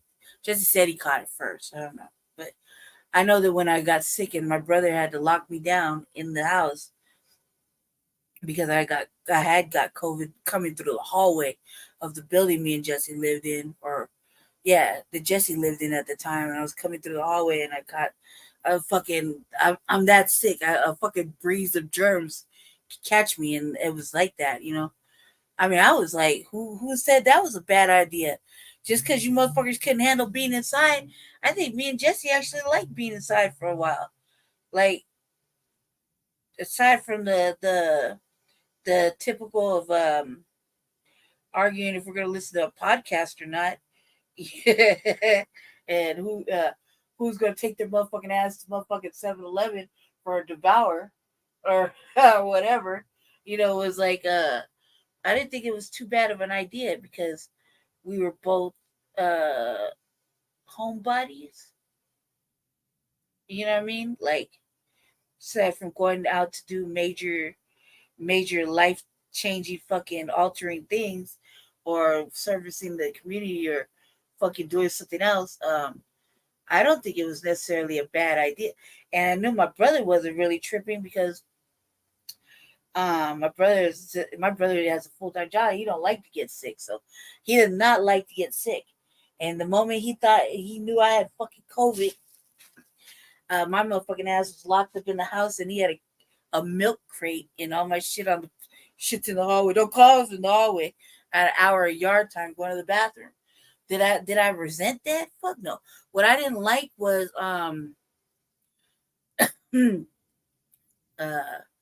motherfuckers saying that we were passing misinformation because we were saying not to get the jabby jabs. First of all, in the very beginning of how I remember COVID, in the very beginning of COVID, for a good majority of the very beginning of COVID, we weren't seeing hardly any black people dying from it. So we were like, we were popping our collars on that. But that shit was a rip, because we don't want to see anything to eliminate black death, right? Then we saw that they try to market the jabby jab to us with a sister getting the stabbykins, you know what I mean? And then it was said over there in what was it, New York, one of the was it senator can't remember, senator, Congress, I can't remember who it was who said they were going to do door-to-door knockings and all this extra shit. They said we were spreading misinformation because we were telling motherfuckers not to do it. We're basically just telling us not to do it, meaning FBA folk, black folk, in general, because we didn't know how that's going to react in our bodies. Yeah, you really got to factor in that when it came to I would say that our parent, like mine and my brother's, well, my brother's parents, mine and my brother's parents, so kind of awkward saying it, but mine and my brother's parents, they had got the jabby jabs. They said they was okay. Um, and that's a whole different I would say two separate ethnicities, right? So me and my brother thinks like me. He didn't want to get that, and he look at his father and say, well, pops made it okay. Mothers are alive still, so but that didn't mean he didn't go get it. He did not go get it, and we were in the prime of doing frontline black news talking about don't go do it because we didn't know. I'm on the FBA B1 side of things. We did not know how that was going to react with genetic coding or genetics. You know what I mean? Because it's almost a known fact that the ratio of getting sick is very low. For FBA. So in our case, in mine and my brother's case, though, we have I would like to say we took a lot of the junky shit from our mother's, you know, sickly stuff over there. So I was definitely concerned. I definitely didn't want to do it. So I was saying, hell nah. But then, in our city, motherfuckers like, oh, they were calling us misinformationists. They were calling us dumb. I think we were called dumb. And then shout out to the 12. And Sister Ricky Dilla, Islam, and a couple others were labeled as misinformationists, which would cite was like the stupidest shit ever because they're like some of our smartest minds. Like the stupidest shit. That didn't stop me and Jesse at all from listening to that. We was all on the message boosting with the new black media what they were saying, and that didn't stop us at all from spreading from signal boosting any of their content at all. In fact, I think we even went harder because I felt like what the fuck is going on? Better not knock on this motherfucking door. You gonna catch these motherfucking hands, and I'm gonna stick you in your ass with that shit. Because I saw in the same building. I see. I like to call him the light skinned look. He's like same shading as me, and he caught one of those Modernas, and he was sick for like 2 weeks, and I was like, "Fuck no." Still, and then that caused a little conflict at my doctor. So my doctor was like, the cardiologist, the one that they keep wanting me to see, he refused to see me because I would not get that. I would not do it. He still asked me, and I still tell him no, and he still says why. I said because my genetics don't agree with it. That's my universal answer still to this day. I'm not mad about whoever said to wear a motherfucking mask and stand back. Motherfucking I mean they why didn't she talk about Trump having those super spreader events? Why didn't you talk about that? They're talking all this other shit. What about him in the super spreader events? Motherfuckers were like inching their seats back every time he spoke. You talk about that? Oh, fucking this shit, right?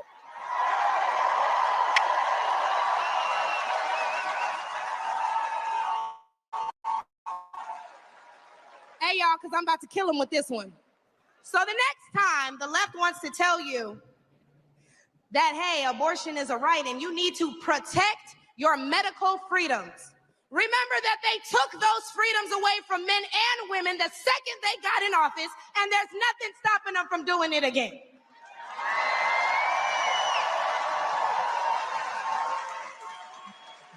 Clock it. So lastly, again, I'm going to encourage you all to vote based on the facts and not feelings. Oh, he made me feel so bad when he said that. Okay, but they hurt your families when they sent all your tax dollars overseas. Oh, it hurts my feelings when he acts like that.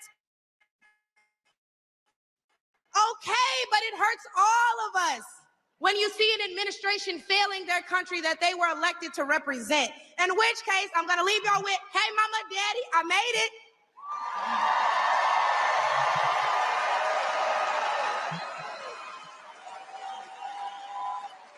And my baby girl, Amaya, is somewhere in here. So if we can all say, hey, Amaya, in unison, because she's the real superstar, y'all.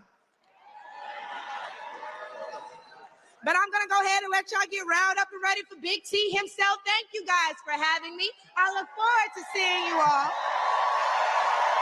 I reiterate, according to Story Daniels. Let's calm down a bit. All right. Yeah. Not impressed. I dancing around shit. I'm not impressed. She's like, it is facts over feelings, and I think that I mean, hey, she's not the only motherfucker that out there doing the most, you know, with Trump, especially being black in this. She's not the only one, you know what I mean? And the fact is that she did it, and she wasn't talking like that at Chick-fil-A. She wasn't talking like that at Chick-fil-A. And when Trump was in office the first time, I didn't see no major. Now, keep in mind, when Trump was in office the first time, I was homeless, sleeping on a sidewalk. And I forgot what my brother said about his finances. But I'm sure it was not. I forgot what he fucking said. I'd ask him again, like in a little bit. But I think that he thought his finances were going to get better, and they didn't. Under that, I'm pretty sure that's what he said. However, I was homeless on the sidewalk. So during that, a lot of people had different experiences. I had different experiences. I was not upset. I'm not upset about the mask, wearing the mask. Not upset. And everybody got a stimulus pack. And some people even got work. They even took advantage of other financial things during COVID. So I don't know. I just know this. She wasn't talking like that. And then everybody got all hyped up like, oh my God, now he's getting the black vote again. No, not really. Like, if you couldn't see through that, I don't know what would make you see through that. There's so many wrongs. I'm trying to find this one thing. Like, I keep trying to tell my brother, it's like, as soon as, you know, when they start pulling endorsements and stuff like that, then you know you went too far. You know what I mean? With certain things, like with the white nationalists and things like that. You know, and they start pulling endorsements. You know, then you know that he no longer represents their thoughts. And I believe told something about that yesterday, but I'm not really. Don't quote me on it because I haven't found it yet. So I was looking for it. Trust me, I was looking for it. All right, one last one. Let's see. One last one. It's this one. Okay. You know I gotta watch my boy, man. Tuition-free online learning from Destinations Career Academy of Colorado can help your child unlock their full potential. From greater flexibility to support from licensed. Why don't we ask Mrs. Willie Brown if Kamala Harris cares about black families? Okay, this is the last one, right? and it's Reese Waters. I like Reese Waters. I like he makes me laugh. From the stuff he says. So and it's just I like the content. So here we go. Okay, there you go. There's a golden rule. Mind your own damn business. But since you have opted to get in somebody else's business and attack a woman for accusations of sleeping around, as a black woman yourself, a noted MO of the pick me, I have to ask myself, where's your black family? Yeah. That's what I'm talking about. Yes, all right. Let me man, don't let me get hyped up right now. We're watching this for the first time, family, so that's together. But trust and believe. I was like, I like him. He makes me laugh. But I was like, man, that shit right there, like, that's so classless. Like, man, leave the lady alone. Like I said, like me, Jesse, Shabaka, we are known for talking shit, direct, ugly shit about Homala and Old Willie. Oh, we are the worst. Because, like, man, we could go in for hours, especially Shabaka.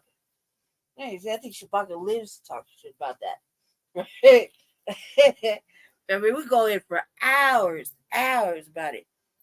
And don't even get Shabaka started. It will never end. You'll go in and it'll be like, we'll listen to the fucking dirt on old girl's knees and her fucking coming out of a limo and I don't know what else. I mean, it can go on all motherfucking day over there with Shabaka. Right? Listen to stuff. And how old janky ass Willie Brown and all this other shit, right? But never do we bring up that man's old lady or even Homala's white husband. We don't do that. We don't do it, Freddie. I mean, it's just there's just certain things you just gotta draw the line at. You gotta just draw the line at it. And the line is that. The line is that. I was like, we watching it together. And I see how excited I get. Man, before I even do a show, that's how it is over here. Because sometimes I watch it. Sometimes I watch the I'll be like, what the fuck?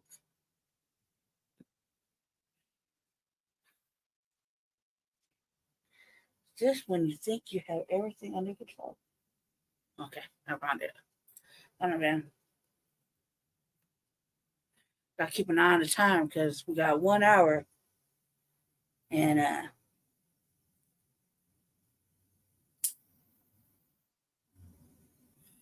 1 hour before TBA comes on. And we'll miss the Black Authority on the weekend. I'm not don't watch the business. The business is for the men's. And the business be making girls feel bad about themselves. But in a good way. You know what I mean? It's always a little correcting.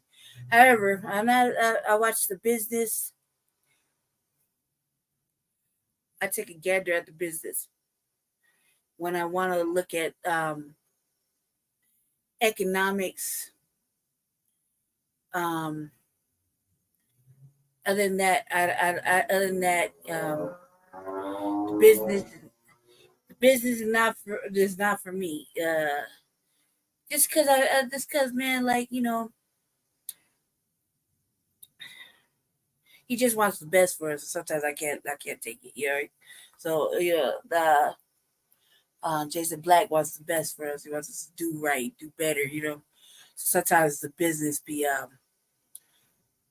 hurting the ego a little bit, you know what I mean? Because it put a broad in her place, you know what I mean? And thinking we just doing the most, and it really just shows that we just have to tighten up. And sometimes that truth is just too hard for me to hear, you know what I mean? Business is for bids, I think. As you know, plus I appreciate a good booty shaking, but man, and sometimes I think the business is just for the men's, and you know, sometimes I'll catch it. I'm like, too much ass shaking. Instead of pay attention, like ass shaking. I gotta get out of here. I gotta get out of here. Listen to the message, man. The economic ass shaking, can't focus, ass shaking. You know, I gotta go. So I just wait for TBA, and then I get up in the chat. You know, I've been making my little rounds. Unlike my mate that's everywhere he's not supposed to be. I like to think I can just creep in and um share common thoughts with my FBA brothers and sisters. You know, TBA always goes hard in the paint. Hard, just like Professor Black Truth. Black Light Revelations. Shout out to Rob. TD Hip Hop, Tori and Ray, Lisa Cabrera, Uncle Phil been going hard in the paint. Demetria, Vicky Dillard. Oh my God, Vicky Dillard's been giving it to us lately. So many.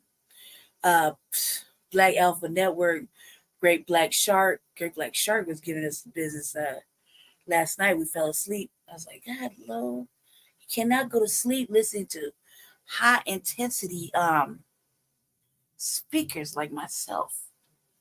I just cannot, because I don't want to be up all night ranting and raving, and I can't really pace the room right now. So we wanted to pace the room and be up all night talking shit. So that's how certain people got me, like, you know, certain powerful speakers. They really got me good. And this is one of them. So we're gonna enjoy this together. But let me rewind that track for a second, because that was just too much. Why don't we ask Mrs. Willie Brown if Kamala Harris cares about Black families? Let's not. I will never get over that. I will never get over it. That shit, right there. That bride lost all sorts of credible anything. Like that was for real. That shit was just disturbing as fuck.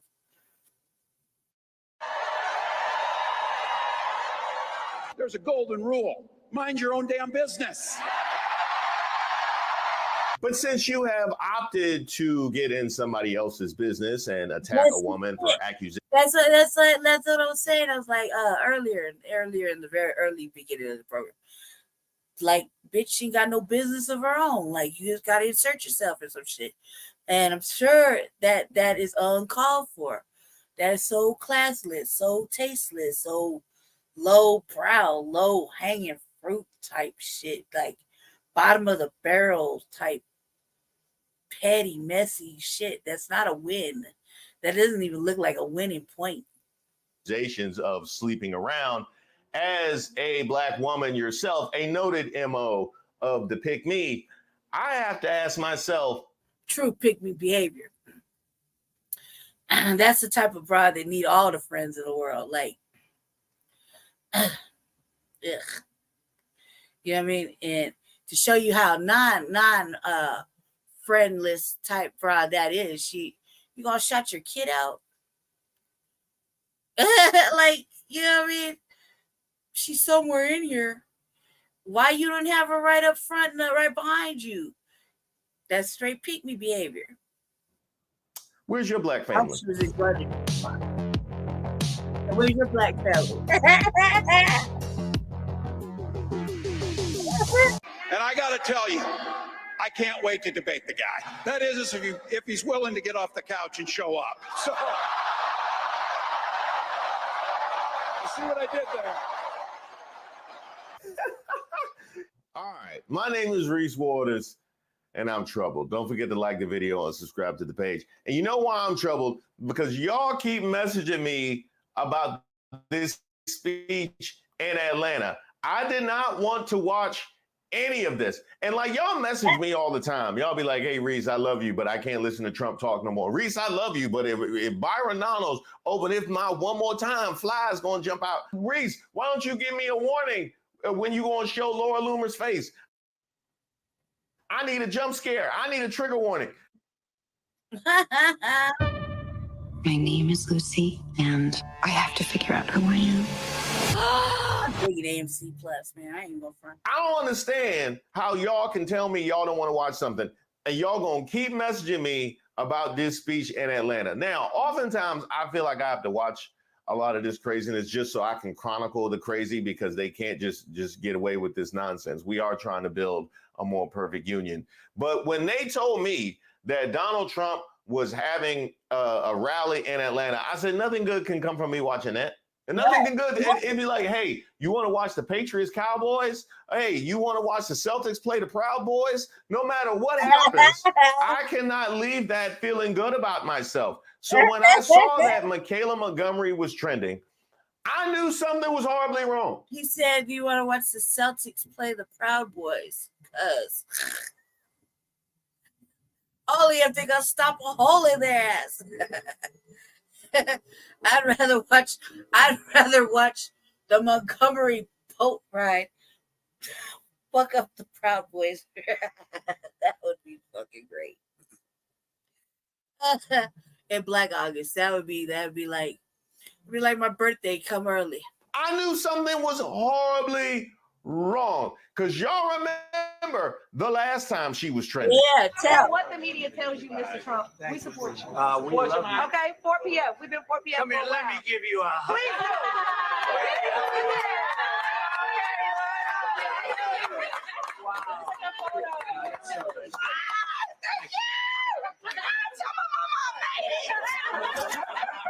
Okay, all right.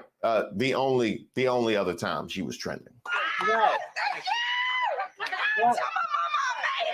For those of you that don't know, Michaela Montgomery is the poor man's Candace Owens, a Rudy Giuliani's Candace Owens, if you will, who Donald Trump brought in to help manufacture the Atlanta chapter of fake Black support. I did a whole video about it a while back. Yep. Absolutely. And since it's in there, we can look at that afterwards. Just for funsies. Just for funsies.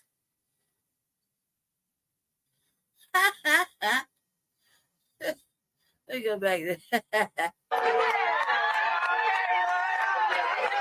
All right, I lied. Maybe two more, okay? Let's watch this for content. For context. Y'all know her? Somebody know her? Somebody get your girl. Exactly. That's about right. Who the fuck is doing this? Here we go. Right. Go watch this one. That was great. Okay, Fox News won't stop running this. So here we go. It all started when Donald Trump made a visit to a Chick-fil-A in Atlanta. So can I have 30 milkshakes and also some chicken? I'm going to take care of the customers. The Chick-fil-A employees acted like Chick-fil-A employees, and everything went smoothly, at least until this one decided to come for Candace Owens' spot. I'm here to meet you, Mr. President. Thank you very much. We've also knocked doors for you in the past, or your past re-election bid, and when you ran the first time. Wow. I was interning for the GADOP at that time. Wow. Doing a lot for your tax credit reform bill and everything like that. Well, we took care of those colleges. And Sure did. Much better than mine did. So, this is more houses, is more employment, all in your area. So I don't care what the media tells you, Mr. Trump. Okay, 4 p.m. Come here, let me give you a hug.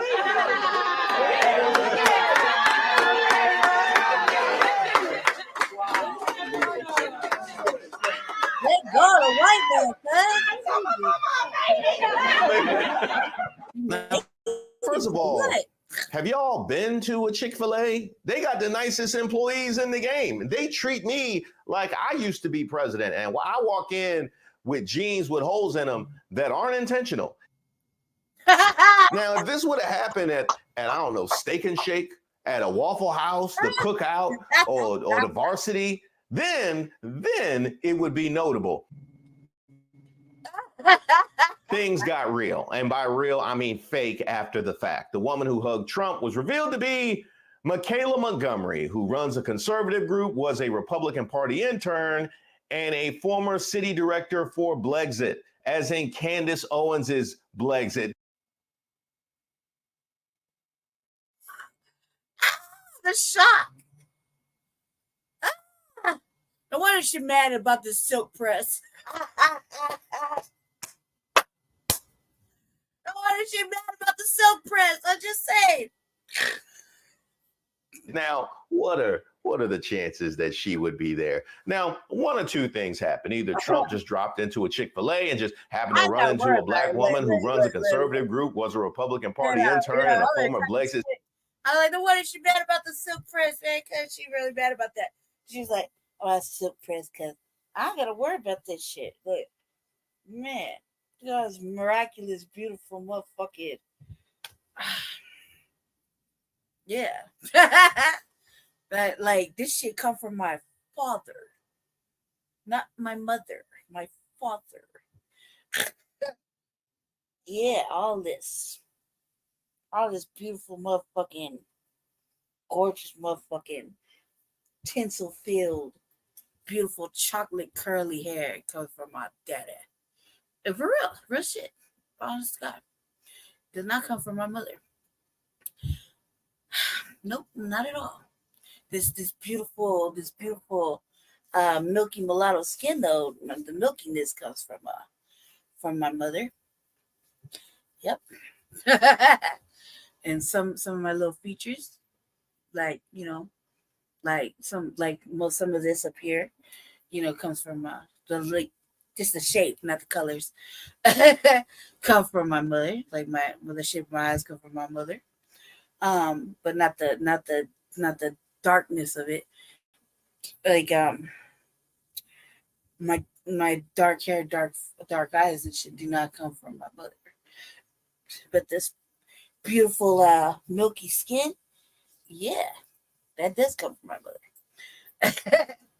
Mm-hmm. However, all this gorgeous motherfucking hair, yeah, no. So yeah, I can see why she was feeling some kind of way about that.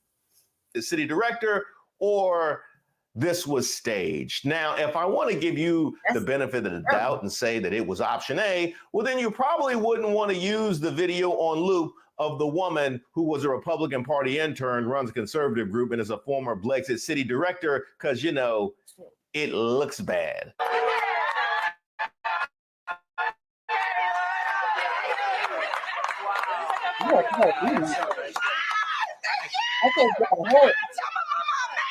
I'm forced to assume nothing but that it was staged. And be honest, I'm not even mad at Trump for this. I mean, presidents and candidates do this kind of staged activity all of the time. Biden does it. I think it's odd, the continued assertion about young black people, though. Very interesting, as you see black support eroding from Joe Biden. This is connecting with Black America because they love sneakers. They're into sneakers. They love this is a big deal, certainly in the inner city. That I do find odd because this just seems to happen over and over and over again, targeting young black people. The mugshot has breathed new life into the Trump campaign and broadened his appeal to Black Americans. Because if the support was there, right, if the support in the community was there, you wouldn't need to be talking about it all the time. Now, would you? You wouldn't. No, kind of like your boy who won't shut up about, hey, I went to the club last night and it was crazy. Every time you're not there to see it.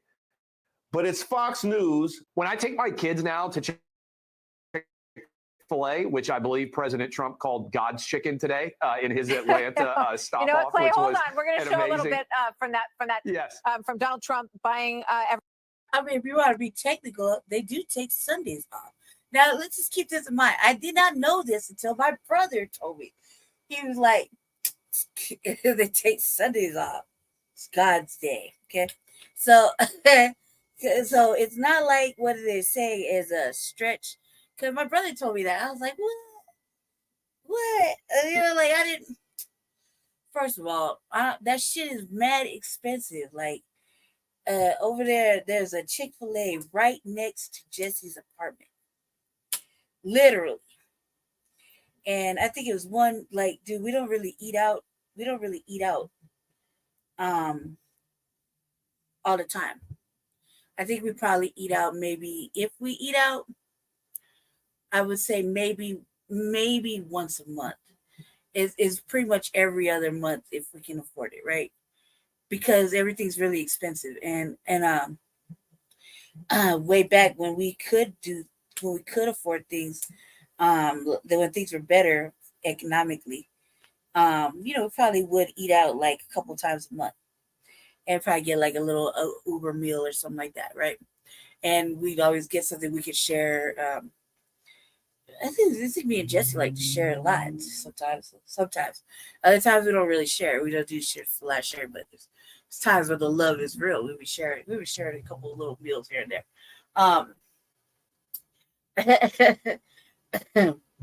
But the Chick-fil-A by Jesse's house, dude, I think a sandwich, like what we get, what we always get, is a spicy chicken deluxe with a waffle fry and a cold drink. I don't really get a shake. I'm not allowed to drink milk, according to Jesse. Not allowed to have any dairy products. I'm not allowed to have any dairy products. But I do enjoy a nice ice cold Sprite light ice. And so we, but that's just like just a sandwich is like $8. $8 for a motherfucking sandwich. You know what I mean? And I'm like, what's so motherfucking special about this goddamn chicken sandwich? But so my brother did say that it was like they do take Sundays off. What they're saying is God's chicken. It's not like it's a big stretch from the reality of them taking Sundays off. Everybody milkshakes and chicken at Chick-fil-A. Watch. Blowing this out as if it's anything other than the sham that it really is. Wait, what's that? Oh, they put her on TV? They would. They'll let black people embarrass themselves anytime. The talking points were Right. lies. I mean, who was the racist? That's what I was talking about. I was like, man, we don't really have too many options of putting on the good foot, you know what I mean? Like and shining in the best light. So when we do get a moment, man, it's always some fucking ratchety shit. Like, and it leaves us to be like this. I'll pray for her. I don't even think sweet baby black Jesus can help this at this moment. It cannot turn this wheel around. This wheel is on a turn for the worst. Like, it's just not gonna get good. That was there. The people at the fundraiser, Tim Scott was there, Vivek Ramaswamy, the owner of the Jets, Woody Johnson was there, Commerce Secretary Wilbur Ross, Steve Wynn. Like, these are you know what he's saying, folks. right? Because apparently the people that you just listed on that list, they're all black, but they're not Democrats. Sorry, that was the wrong clip of black person embarrassing themselves on Fox News. How the media can warp the perception. Harris, man, I'm like, God, dude, so pretty and so evil at the same time. Of an opinion or a person, because like I said, to think that these students who attend these illustrious institutions aren't smart enough to make their own decisions. That's so right. Much so that they would only show support for Trump because he bought chicken sandwiches and milkshakes. It's offensive. It's an incentive, cuz. That was the incentive, cuz. If you really wanted it to be something else, you wouldn't have invited him to motherfucking Chick-fil-A. You really wouldn't. Like, oh man, I don't even want to talk about. I really don't want to talk about Obama. But I remember when Obama reached in his pocket and he paid for the meal of all the food he bought that day. God, I don't want to pull it up, man. And we kind of laughed about it, me and my brother. But I didn't even see Trump pay for it. In itself is the most disturbing part of it all, especially when you think about the fact that it was mainly urban media outlets that were doing everything in their power to turn. And I say urban media outlets because what she should say is the new black media was all up in their ass. Yeah, the new black media was like, what? You had an opportunity. I mean, I was one of them. signal boosts. Now I'm one of them. I'm like, you had an opportunity to ask, what you gonna do for Black women? What you gonna do for the I had questions. Like I said, man, part of the code, compensatory code, is asking questions. There's a whole word guide. Okay, a whole word guide. 2 books, right? The code, the compensatory code, right? It's a whole motherfucking whole book. And then the word guide, and then there's a revised edition. Okay? Truly up on it. Not to mention, avidly listening to the Neely Fuller Jr. podcast. Okay, that it comes out. So when we're talking about codified, I'm like, this bra was not asking no motherfucking questions. She was too busy talking about, I did this and I did this and we did this and blah blah blah. We knocked doors, right? So we was in an uproar, like, and we got up in that ass. So again, shout out New Black Media, doing the work of the off brand is not doing the work, okay? But us not only just sweeping up the mess. And then now look, she was over there at the Trump rally just titty shaking and shit. You know what I mean?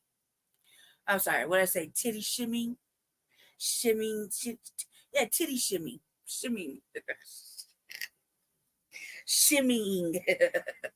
Turn other Black people against these young Black kids who simply were not shy to explore other options. Oh, the media manipulating the narrative. You mean like this?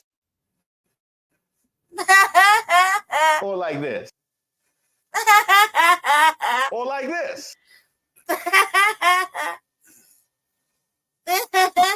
Man, the way the media has been weaponized against Trump is wild. I mean, it really is. It's so incredible. And I think you hit it on the head. By the way, the former president gave a lot of funding to HBCUs. Oh, HBCU funding, you say. And you saved yourself by saying a lot of funding, because you couldn't have said more funding than Biden. You couldn't have said unprecedented funding. So I'm just going to go with a lot of funding. I'm just going to go with a lot of funding. Way to clean that up. Traditionally, Republicans don't do well in Black America, but a lot of young Black Americans like the former president. What is it about him? I think I'm gonna say shout out to the anchor man. You know, we haven't talked to him yet. Shout out to the anchor man, Ramel Understanding. Not understanding, Mr. Junior fucking Republican right there. He was like he was always saying, you know, there needs to be more Black Republicans. And I'm just like, I asked a question about it and it just didn't seem like a satisfactory answer. I asked Jesse about it one time. Why that was, and I can't remember what he said, but something about white Christian national money and expect to toe certain lines and you won't get the Black vote of your own community. It was a whole list of shit. And this is a sentiment I get a lot coming from the young people themselves, is that they feel like he's honest. They feel like this is somebody who, while we might not agree with how he says things, how he goes about things, at least he's telling us what it is. Did she say he was honest? Now I get it. Now I see why the line to get paid by Trump just keeps getting longer. Now I totally understand it, because I look and see that line. Wow, it's people waiting on checks for decades. I'm not going to go into business with this person. It is enough lawsuits for people trying to get their money from Trump to fill one of his hotels that his name had to get taken off of. But now I understand why he keeps finding people to go into business with him. Exhibit A and Exhibit B. Michaela, what has Biden done for our community? What has he done for Black America? Oh, this should be good. Well, he locked up a lot of people that look like me, and they're still sitting in jail waiting for, justice and appeal of some sort. You see the internet cut out? The internet cut out. It was allergic to the bullshit. So when it comes to what Joe Biden has done, if we look specifically at his record as a senator, you do know that he's president, right? It wasn't something that benefited us at all. If anything, one could argue that he dedicated his entire senatorial career. He was president. to disrupting the way of life, you know, for Black people. He didn't want Black kids going to the same school as his kids. He didn't want Black people walking on the sidewalk along with his mother and grandmother. So the fact that we ignore these things that were said on the Senate floor, like this is somebody who passed legislation with the sole intent of oppressing a certain community. And we're gonna act like that didn't happen, or we're gonna act like it can be overshadowed as president by somebody's comments a few years down the line that made us feel some type of way. Feeling some type of way is completely different when you can feel a certain type of way at home. There's people who are, you know, as of right now, spending the rest of their lives in jail because, you know, Joe Biden thought that they deserved it, as if there isn't retribution. And then you had somebody like Trump come in and give us the First Step Act. Oh, now we on Trump. To try and right the wrongs that were done with this 3 strikes rule. And nobody's talking about that. This is what's wild about Trump supporters when they talk about race. They don't want to talk about the racial discrimination lawsuit. No, we don't want to talk about that. We don't want to talk about the racism with the casinos, when him and Ivanka would come in and they hide all the Black people. No. We don't want to talk. We're talking about him as president. But with Biden, you want to bring up the 94 crime bill. Yeah, that's make it make sense. Go-to. Make it make sense. You want to bring up the 94 crime bill, but you definitely do not want to open the book when it comes to Donald Trump's history, when it comes to race. The only way you can have a legitimate conversation that lasts longer than 60 seconds about these two men on race is if you compare Biden's whole 80-plus year life or possibilities of missteps when it comes to Black people in 4 years from Trump. You know how bad that is? 4 years from Trump against 80-plus years from Biden. That's the only way you can have any sort of legitimate conversation about the two of those guys on race. And Trump might have been worse in the 4 years. I'm not even going to give you that one. I'm like, stranger. What? When you said that, I'm like, so stupid. Let's get back to where we're really at. Let's see. All right, here we go. Michaela Montgomery is the poor man's Candace Owens, a Rudy Giuliani's Candace Owens, if you will, who Donald Trump brought in to help manufacture the Atlanta chapter of fake Black support. I did a whole video about it a while back. I was rather entertained too. You know, the kind of fake support you engender by placing a bunch of Black people behind the speaker at this very same event. It reminds me of the group Milli Vanilli. Y'all remember Milli Vanilli? You know, it was two guys. They were, you know, claimed to be R&B German artists, even though they had British accents, and they were born in Madrid or something like that. But sound a little bit like Kamala. But what was funny is. Oh, God. She's like, oh, God, how the fuck I get up in here? Oh, my God. Oh, God, like the nerve in her eye just went out. Oh, my God. Oh, my God. Oh, my God. Oh, my God. Back this over. Chapter of fake Black support. I did a whole video about it a while back.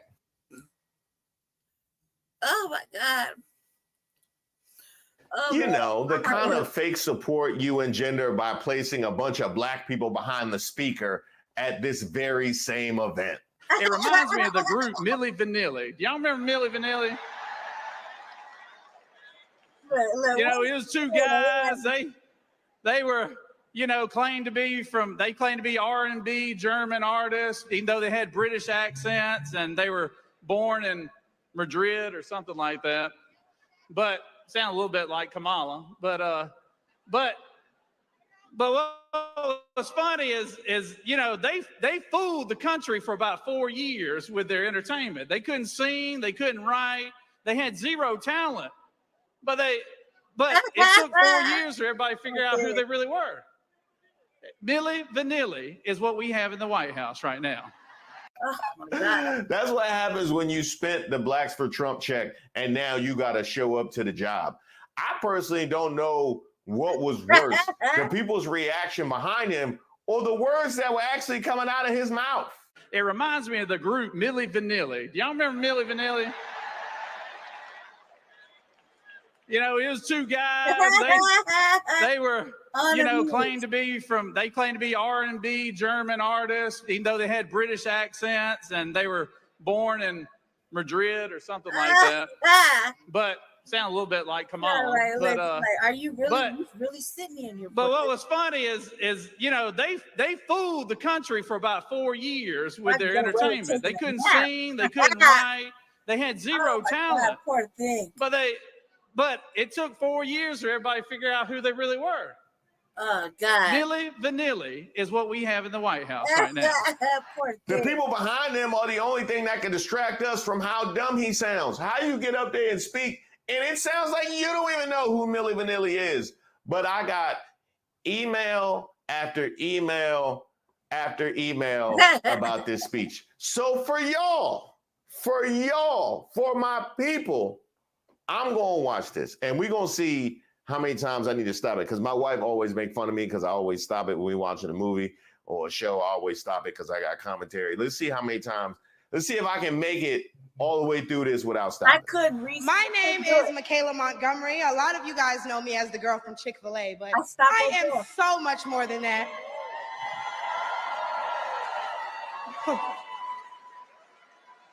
Shimmy. All right, I'm gonna stop us right there. I stopped right there. What was all that, huh? Why you? You still saying? Why you coming out like Sita's World, huh? Like you're really giving Sita from BET right now. Does anybody know her? Does she always talk like this? Not only do I serve as the CEO of Conserve the Culture, I am also the state director for blacc down here in Georgia. I'm a Fulton County coordinator for America First Works, and I'm also launching a podcast on the Patriots Prayer Network. So put some respect on my name.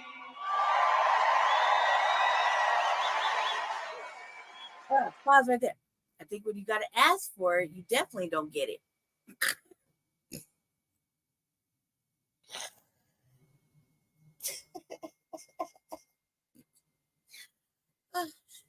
Goofy ass shit. I mean, like, do we had just, well, I want to say me. I be having these moments, man. Like, I'm like, is it wrong to want to throw up all my accolades? I mean, I feel like nobody knows, you know, such and such. I was like, like if I just had to think about it, you know what I mean? Is it wrong? I want to throw up all my accolades. You know, I am somebody. What I think if you gotta ask it, you gotta ask for it. You can't have it. Yeah, you gotta ask for it. You can't have it. She said, "Put some respect on my name." No, just because you asked. No.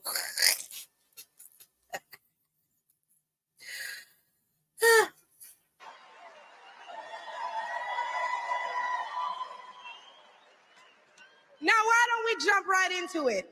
See, as a young single mother, I can tell y'all that rent is too damn high. This sound like, like a conversation that I be having. Like, for real. But this is not unusual for Brandy, i.e. me, the dog, to be saying things like this. You know what I mean? So this is not unusual. This is unusual behavior for this broad. Sorry, no. I liked it better the first time. Rent, it's too damn high. But if we stealing speeches, you should feel right at home with MAGA. I can tell you that as a young black voter, groceries. So put some respect on my name. Just like that later on.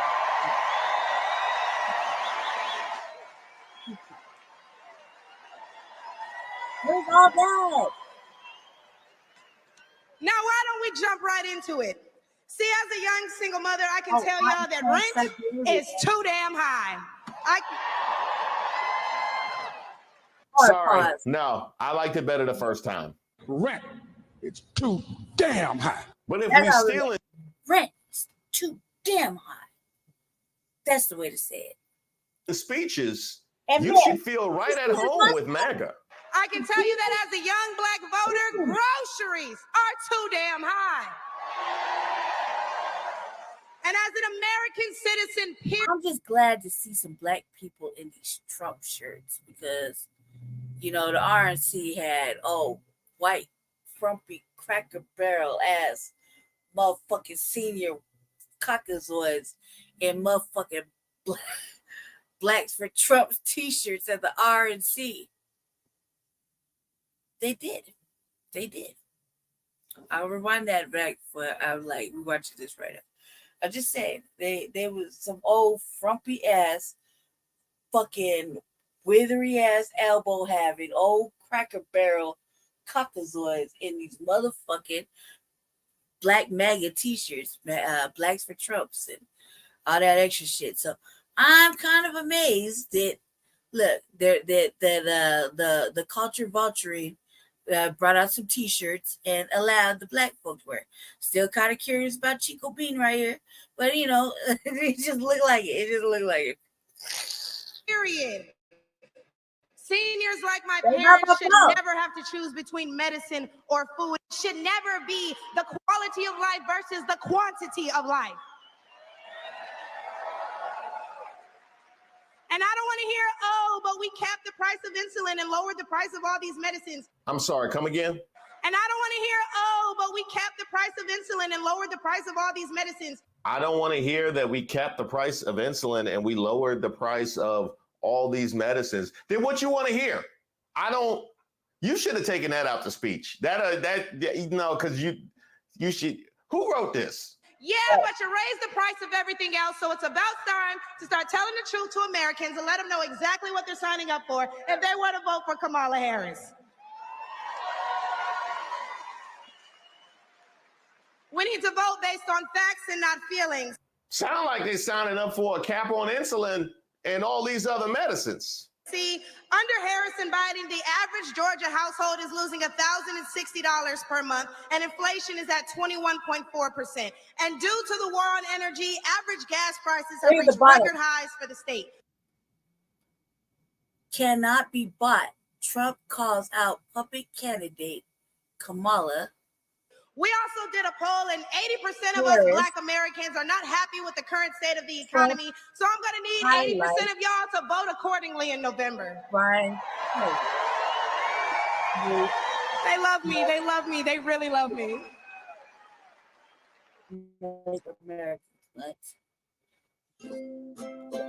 If you're happy and you know it, clap your hands.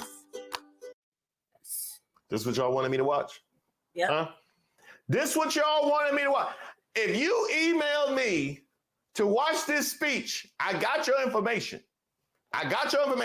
You start receiving emails from Avon and Comcast and Avis Rental Car. You know what happened. The left wants you to get in your feelings about things that have been said, but I want you guys to pay attention to what has been done. They don't want to talk policy. They just want to use propaganda to steal your vote. The left is trying to tout this woman as a savior for the Black community, but all she's done is hurt the Black community since she came into the game. You gotta throw your hands up like, I didn't do it. Come on, cuz. See, the first step in destroying the Black community is to dismantle the Black family. So aside from her record as a prosecutor, Oh, that's a good point. That is a good point. That probably should go on the other side of. See, this is the back to blue. This is the back to blue right here. So because you making the back to blue people feel like hypocrites that you're highlighting the fact that they are supporting a felon. Yeah, you don't want to do that in the speech. That's who wrote this? Right. Why don't we ask Mrs. Willie Brown if Kamala Harris cares about Black families? Ugh. I almost stopped watching their family. Like, to be honest, when I seen it, I took a moment like this and I was like, ugh. Trash. Man, look, if my brother don't want to get on camera, he probably like, God damn, man, she wouldn't stop saying trash for like 10 minutes. Like, ugh, this is just cuz. Trash. That's so low. I wonder if Mrs. Willie Brown, a black woman, is also with her. Okay, a couple things here. I believe that Tim Walz has a rule that you could probably use. There's a golden rule. Mind your own damn business. But since you have opted to get in somebody else's business and attack a woman for accusations of sleeping around, as a black woman yourself, a noted MO of the Pick Me, I have to ask myself, where's your black family? Where's your black family? Please, come on, cuz please. All right. Let's take imaginary gentleman's bet. No boyfriend and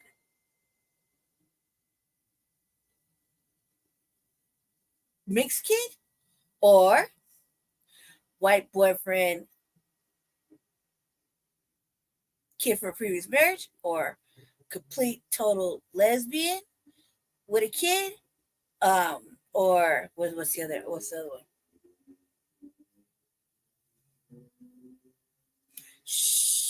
I mean, it could go either way. It could go. I feel like there's some divesting happening, and I feel like I don't know. I feel like he's gonna give us something so salacious. I don't know if I can handle it. What do you think it is, Felly? What do you think it is? I'm gonna go with any of those three. It's got to be salacious. Let's see.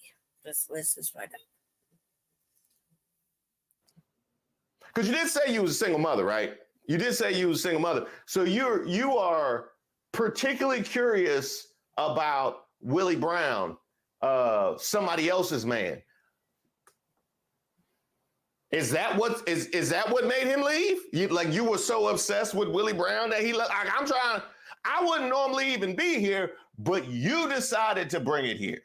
Don't let them find out you're a single mother. No, because they don't. A woman taking her life and her future into her own hands without a man around to tell her what to do, they do not like that. They do not like that. Not to mention, if JD Vance find out, he gonna make you go back in your old relationship. Yeah. A few days ago, President Trump said he didn't know Vice President Harris was a black woman. I'm trying to figure out what all the outrage is about, because she's only black when it's time to get elected. Did I lie? I don't know who they told you to imitate, but Wanda from In Living Color was not it. That was not it. I mean, they actually would have been better off telling you to imitate Kamala than Shanae from Martin. This is not, not feeling it. It's a no for me, dog. The same black people who are mad at Trump for being confused about her race, ethnicity, nationality, whatever, are seemingly forgetting that while you're touting her as a savior for black people, she identifies as an Asian woman. She chose her side and it wasn't ours. She chose. I'm surprised that you chose this side too. Right now, currently, with this video, I mean, I'm surprised too. Was her side and it wasn't ours. Sounds about right. They love to project. Right. When asked if she would ever do anything specifically for black people, she said no. Whereas Trump gave us the Platinum Plan, which specifically uplifted the black community. I felt like she didn't believe that right there. By increasing capital by almost $500 billion, creating 500,000 new black businesses, and would give black churches the ability to fight for federal resources for their communities. Now, I've done a whole piece. I'm like, again with the fucking black church and the funding, man. Like,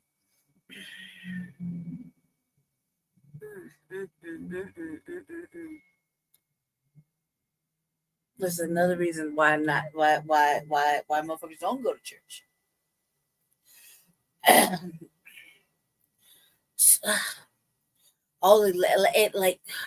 Just that alone. No, and that alone right there would defer me from going and even taking like I'm just gonna wild out the next time we go into the marriage church. and on some old black roundtable shit. I'm just gonna wild out because of that one statement. It's a whole bunch of sellout shit. Man, oh God, like, and the motherfucking, they come up in our black spaces. Like it's like I'm gonna speak to the motherfuckers in our city, right? In Denver. Speak to this real quick. And in our city we have a casual, or we have a nice fair handful of bed wenching, buck broken, motherfucking coons and coonstresses that, at least a good 20 I can think of off the top of my head. Right now, I could just start naming names right the fuck now, right now. At least 20. Right? Just spit it out right now, right? And they always start with the same typical motherfucking speech, right? And it's different. I'm gonna say this. It's different when me and Jesse say it.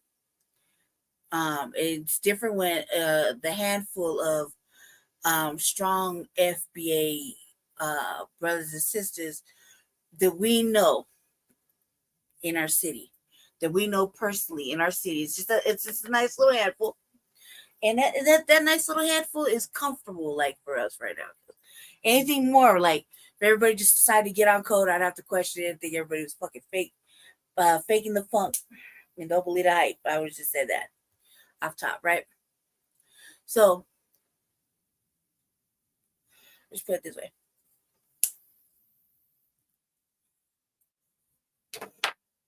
They'll say, the complaint is, the whites coming up into our black spaces, or we don't have enough representation in our black spaces, in black church. When in all actuality,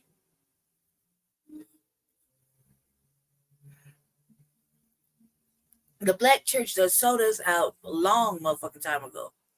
That isn't at the interest of the people. In reality, have been guilty of all sorts of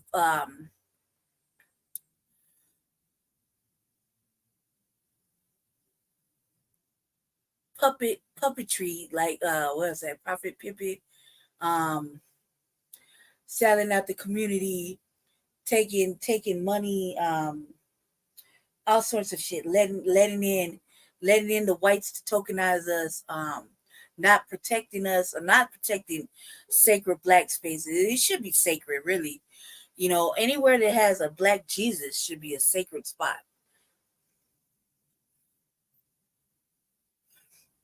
You can go to a couple of black churches in the city of Denver, and I can name, unless they took off two, I can name at least, unless they took off their mural of black Jesus, as they took them off, the mural of black Jesus baptizing black folk in the Nile. I think that it's a sacred spot. It should just be a sacred spot. No white people should go in it. Period. I think when you go into a home and you see representation of Allah or black Jesus, that should be a sacred spot. No white people should go in there. You have whitewashed everything. So keep your ass over there. But they allow this shit to happen. They allow it to happen, and then they have the audacity to complain about it, and then they have the audacity to take money behind the scenes and live better than the people, and have the audacity to not let the people speak in the church. That's why they gotta hold little hearings or little meetings in other places like the rec center, because you can't have a motherfucker like me go up in a church and be sitting there with all of our brothers and sisters, and me be like, I'm always the only light skinned motherfucker. I'm always the one that can't take nowhere, right? Because I can't control myself. They say I can't control myself. And I feel that like this. I don't want to. You can't make me. Okay? It made me control myself when I see nothing but hypocrisy. When I was a little girl, and I was in the system, I was in foster care. I went to many black houses. And there was this one lady that I loved this one lady. Like two ladies. One was a Jehovah's Witness. And she took me to the Kingdom Hall. I've been, this motherfucker right here was on a search to get adopted. So the motherfucker really got baptized several times, in different religions, and during my stint in the foster care system, right? The one sister, very very beautiful elder, was a Jehovah's Witness, right? Very very beautiful sister, and then another sister was she took us to.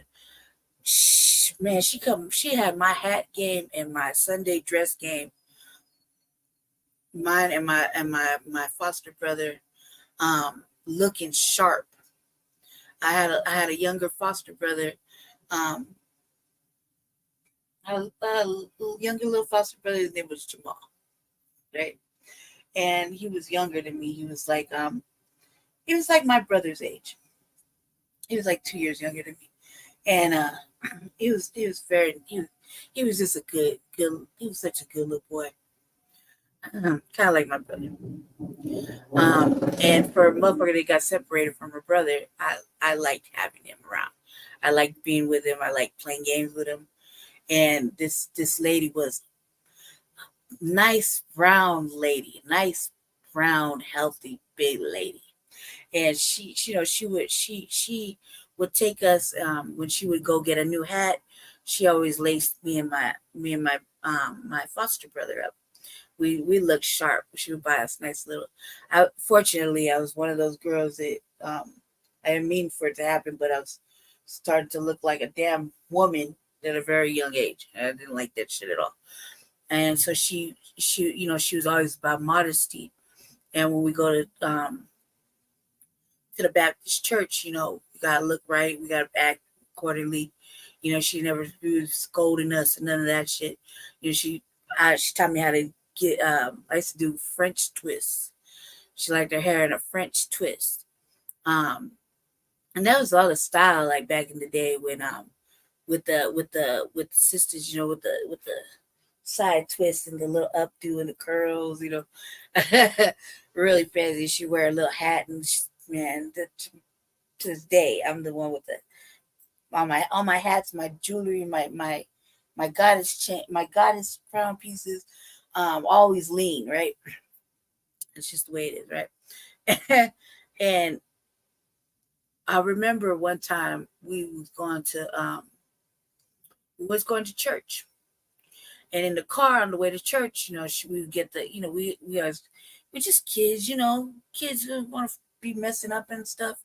And I wanted to sing in the church. I was trying to like see if she would let me sing in the church in the choir. And she said, I'd have to behave myself for a certain amount of time, before she would, let me try out, right? Because I was bad, never pretty good, right? And I remember she said, she was saying that Black Jesus is always watching. That's what she said. She's always watching, right? And one Sunday we was in church, and I think these people had got lost. That's what she said. And a little white family came in during hymns. I mean, it was live. It was live. We were singing and clapping and dancing and just show it out, man. Holy Ghost came in the building. I mean, motherfuckers is in the aisle. It was live. Best time, right? And motherfucking door came open, and the little family walked in, and they started to creep to the back to find a seat. The music stopped. I'll never forget this shit. The music stopped. Everybody stopped, like, feeling the spirit. Stop feeling the spirit for real. Turn around like this.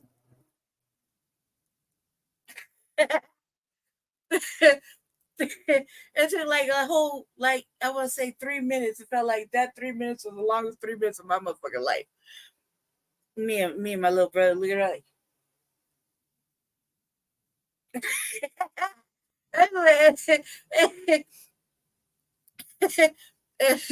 She said we had to wait for everybody to gather themselves and start up again. And she was going to the car, and we was curious to why that happened, right? And she said, "The devil entered the house of the Lord." That's what she said. She said, "The devil entered the house of the Lord." And we didn't want to give him any more notice, so we had to start up again. But the devil entered the house of the Lord.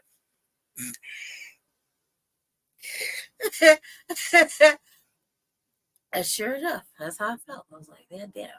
So ever since then, that's been my thoughts. That has been my thoughts about the Black church. So when we see them come up in there and they try to give us a riot act to tell us about stupid shit, like in my city, try to tell us about the tobacco and tobacco companies pandering to Black folk, woo, and all this other shit. I found myself getting like stupid about it. Like, what in the fuck? And raised my hand. And the other day, like when this happened, did not let me speak my mind. So next time I was like, I'm just going to just go ahead and get it out my system. Because I think that when she said that they take all this money, it's like, why in the fuck do we even turn to the Black church? And why is it like, and it's no wonder that like Sunday service, Wednesday service isn't cracking off like it used to be anywhere in Black church. It's just a political motherfucking place to meet up and talk bullshit. That's just like the awareness of it all is coming into full effect for me. We've done multiple pieces debunking this notion of Trump's work. After this, I got to get off because it's TBA time. And the Black community, specifically for businesses, because they know how to make money and make it seem like they're giving you something. I also find it particularly hilarious. He called it the Platinum Plan. That makes me laugh every time I hear the Platinum Plan. You sure you didn't want to go with Gold Plan? How about the Chicken Plan? Let's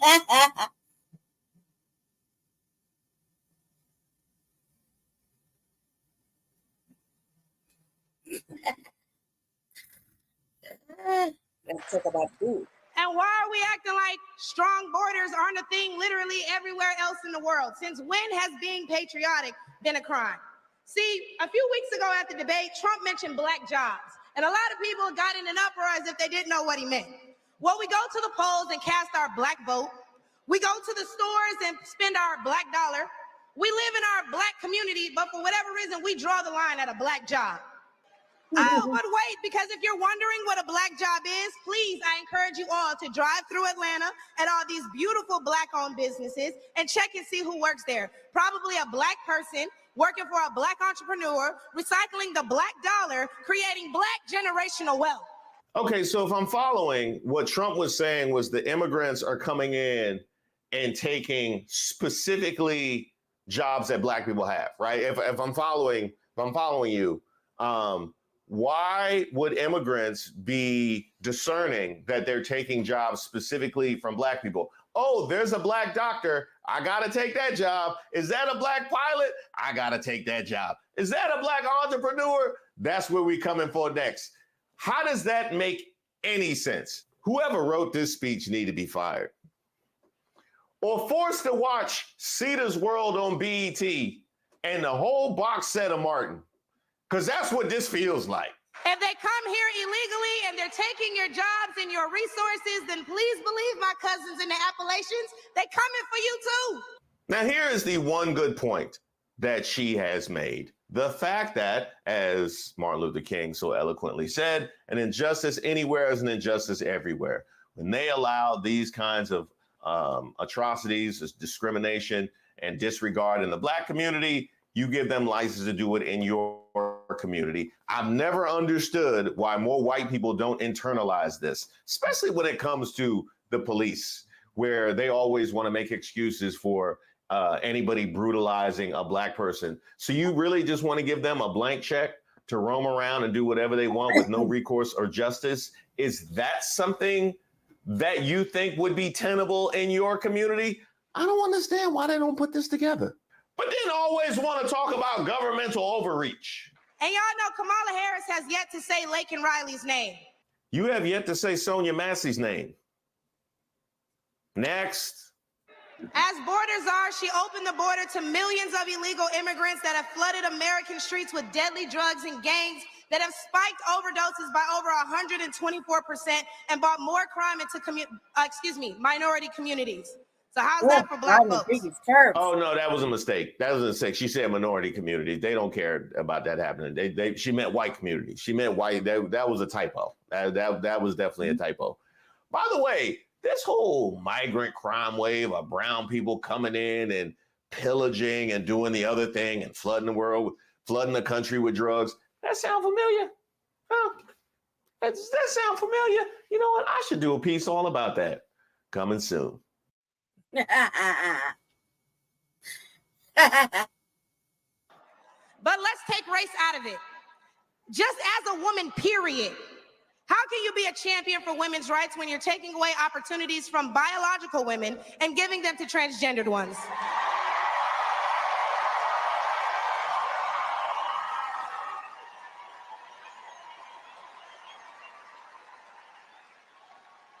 I'll wait, y'all, because I wasn't done. See, how can you promote equity? So, like, look, check it out. I don't agree with, I just don't like what she said. I just don't like her voice. I don't like anything she's talking about. So, but it's not that like it's not wrong, but it's all this inclusionary things. However, some would frown upon that since we ought to be all inclusive and, would say, well, she's shaming her, she's doing something else. I mean, if they wanted to be technical about this offensive shit, they're saying, he doesn't, they don't respect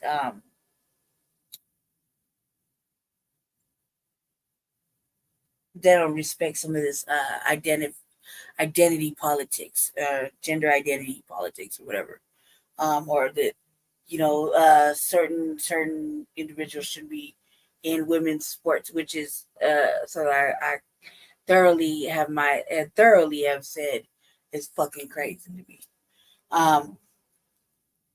And I'll go in on that, but I just don't like the way I just don't like this part, period. So it's not what she's saying. It's not like I don't agree. I'm like, the Democrats, it seems like, are always been pushing this illusion of inclusion stuff, so. Equity for women, and you're allowing men to play in women's sports. And what kind of feminist would still allow men to enter their sacred spaces, i.e. our bathrooms and school locker rooms? Do I even need to mention the opening ceremony at the Olympics? I'm glad she mentioned the Olympics. Because I would love to peek into her brain and see the mental gymnastics that it takes to posture Donald Trump and MAGA as pro-woman. Like, I need to see that. At worst, it would have won the silver medal. Or the fact that Angela Carini was forced to fight a man and told us that she's never been punched so hard in her life. We We cannot allow dangerous liberals who think things like this are okay into the White House, because my daughter will not be fighting a man at her wrestling match. Well, hopefully she won't be fighting anybody at her wrestling match, because that's not how wrestling works. By the way, I think you got a person at your back door. I'm gonna call out racism. I'm gonna call out racism because whoever wrote this speech just mailed it in. They were lazy, because the fact that it's so easily attainable, the fact that the person that Angela Carini fought, the woman that Angela Carini fought, was not trans, that is a Google away, yet they left it in the speech. This is not their best work. This is not their best work. And what I think both men and women can agree on is that national security is important. So who would y'all rather see lead us into war if it were so to happen? My silk-pressed sister Kamala or the big dog Donald Trump? Now here you see right here, I've talked about the value of having a black face to spout anti-black racism. Here you see that coupled with the value of a woman spouting sexism. Could you put those words in the mouth of anybody else and have it not be wildly offensive? But if you can find a black face, we good. Right. Funny how now all of a sudden Kamala is your silk-pressed sister, because you said she was Indian, right? She did. And speaking of pharmaceuticals, what you own? Huh? I need to know what you own, because that's some good stuff. That is some real good stuff, whatever you own. Yeah. When they bring up abortion and they talk about protecting your medical freedoms, don't be afraid to mention COVID. The Biden-Harris administration forced Americans to take an experimental vaccine and took away their jobs, their livelihoods, and their freedoms if they refused.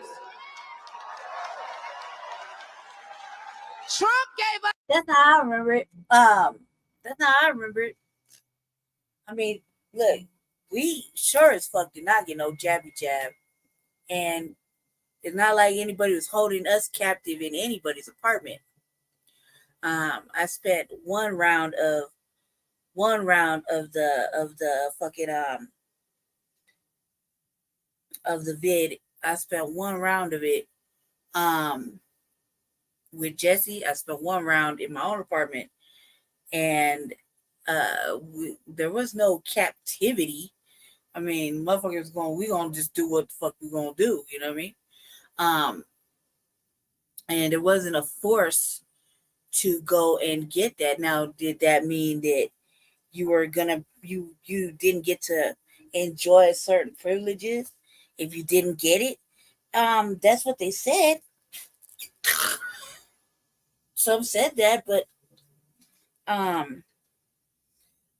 don't think that we was really we were really lacking in any department. If we really wanted something, we could have got it.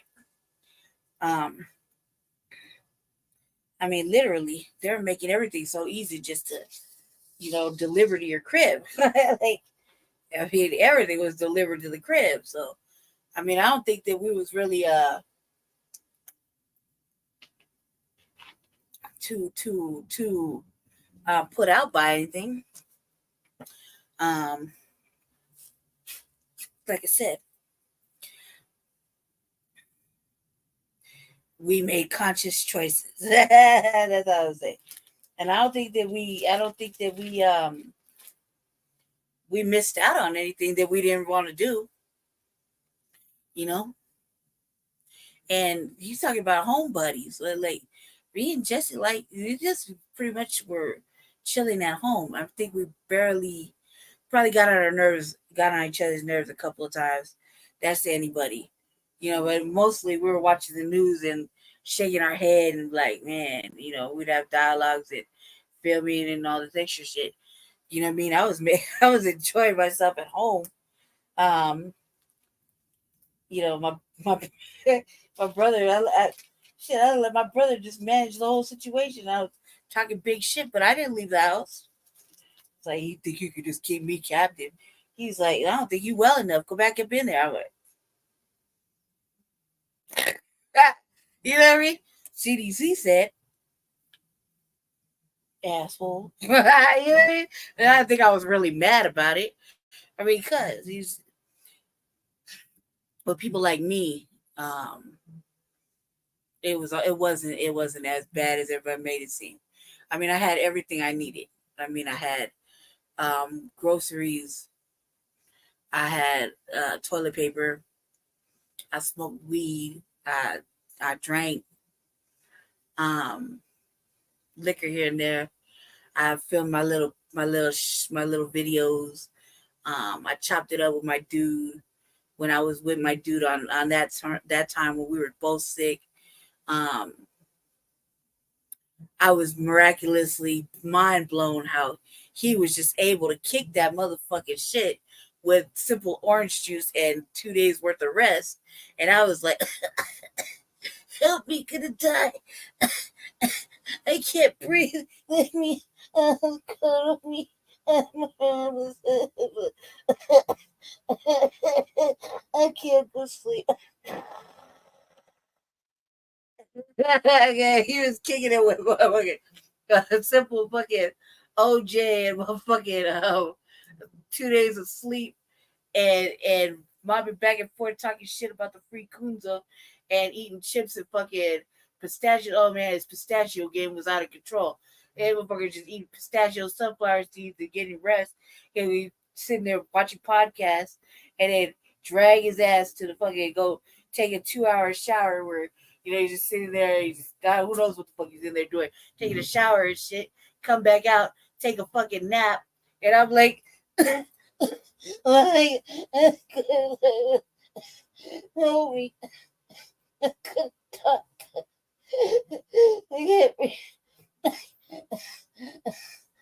That's how it was for me for like 30 days straight.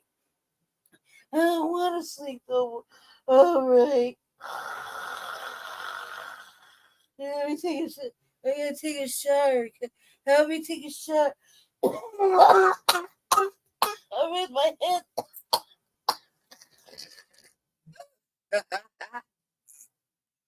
Yeah, back and forth to the doctor and shit. He's like, you just went down the hall. Why did you? I have 2 masks and gloves. Help me. I'm gonna die. Babe, slay the fuck down. You made me fine. Eat this orange. Just eat the fucking orange. That's a choice.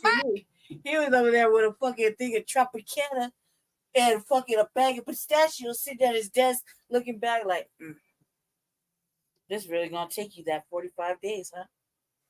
I'm Jesus Christ, man. Why do you always have to get sick?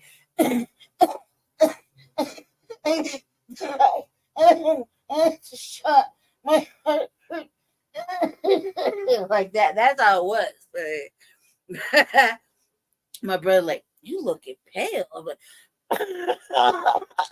he's like, the water's on the jug. Cover your mouth. 3 masks. You got 1 hour bathroom time. That's it.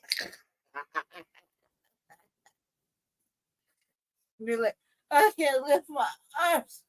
Oh my God, help me. That's how it was for me. He's like, Jesse's house. Why don't you just sit down and be quiet and watch these hidden colors right here? We'll put this movie on. No talking. Just let the movie do the talking.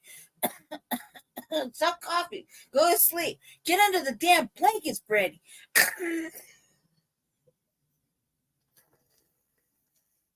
They sit down Frontline Black News, masks on and shit. And he's like, and I'm like, they knock on our door, man. I'm kicking everybody's motherfucking ass. You ain't sticking me with nothing. That's how it was. That's how it was for me. Biden gave us a mandate. Now here was the second time that she actually made a really good point. She made a really good point here because she talks about Biden giving us a mandate when it came to COVID because we were trying to contain the spread and make sure that we save the lives of millions of Americans, whereas Trump just had super spreader events and was slow to act and cost us thousands and thousands of lives. In hindsight, it's clear that we should have protected ourselves and left you to your own devices, because this is what we have to deal with on the back end. I would really, we should have let y'all have it. You right. Hey, y'all, because I'm about to kill him with this one. No, you ain't. So the next time the left wants to tell you that, hey, abortion is a right and you need to protect your medical freedoms, remember that they took those freedoms away from men and women the second they got in office, and there's nothing stopping them from doing it again.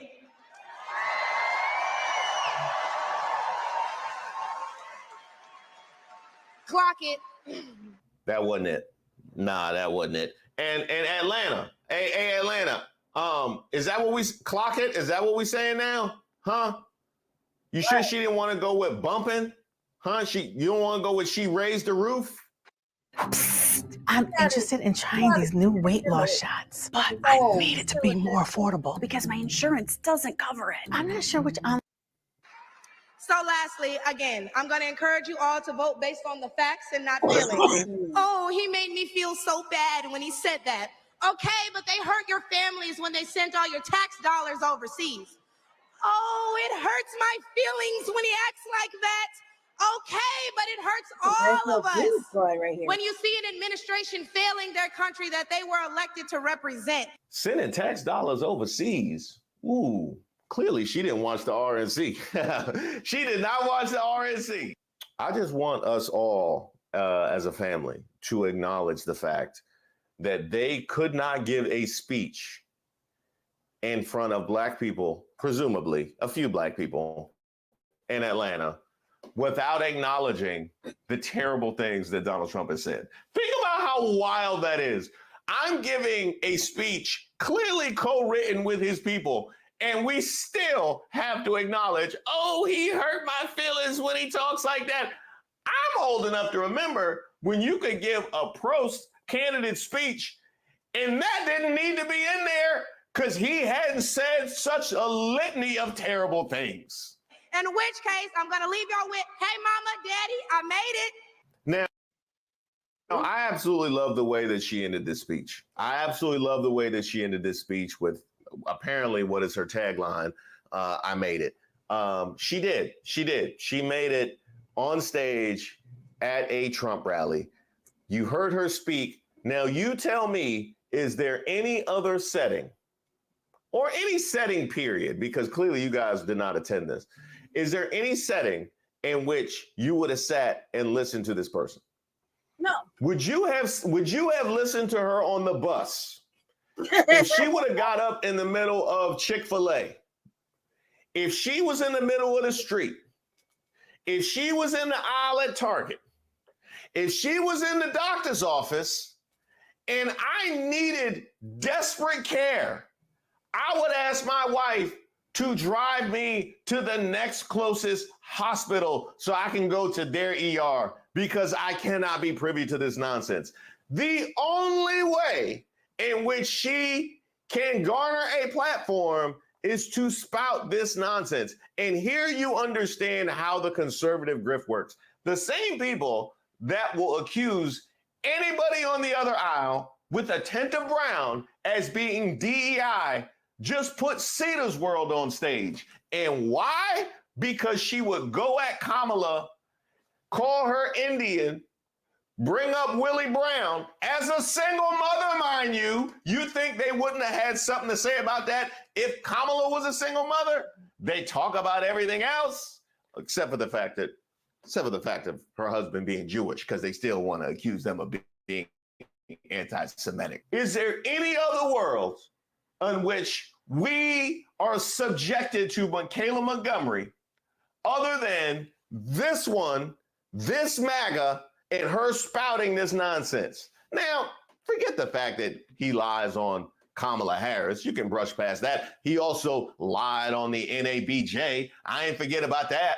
So do you want the real story about why Donald Trump's interview with the National Association of Black Journalists was more than an hour late? So reports show that Donald Trump was refusing to take the stage unless the journalist agreed to not fact check him live during the Q&A session. Philip Lewis, a reporter with HuffPost, wrote, "I'm told that Trump is demanding that NABJ not do the live fact checking, and that's why the event hasn't started yet.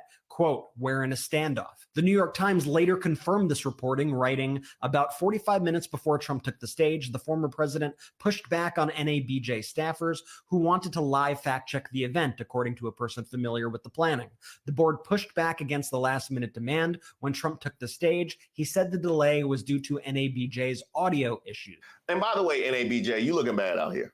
You looking bad out here because you look bad initially for having him come. You look bad a second time for not allowing Kamala to be there. You look bad a third time for not fact-checking and just allowing him to spout his nonsense. You look bad a fourth time, the fact that he called y'all the Chitlin Circuit and a bunch of ends because he kept saying that your equipment didn't work. And all the while, you knew it wasn't true, and you just let that lie live. Kind of like the lie that she repeated about him saving Clark Atlanta when she met him. I gave millions and millions, billions of dollars to. They kept coming back, and I said, "Why are you doing this?" And we gave them long-term funding. And she knew that because she said her college, which was, she loved her college. She said it was so great, right? You loved it. The illustrious CAU. Yeah, that's right. She loved her college, and she said, "You saved my college." What was your college, Stella? The illustrious Clark Atlanta University. But you are an incredible person. I think you have a tremendous future. I really do. And I'll do whatever I can to help you, okay? Thank you. Thank you. Great thing. You want to say something? Man, you know, I thought I was done. But I do want to add on to some of the remarks that were made by others, and we do need to do our best to get the message out there. The fight is nothing if all we do is talk about it amongst ourselves. So with that being said, since you said you'd help me, shameless plug, if y'all need anybody to knock doors, make phone calls, wave signs, get people out to the polls, call me at Conserve the Culture. Because not only do I mobilize the HBCU students so that they may get this message, but I'm the best person when it comes to Black engagement in the Black community. At least Clark Atlanta had the decency to clean that up.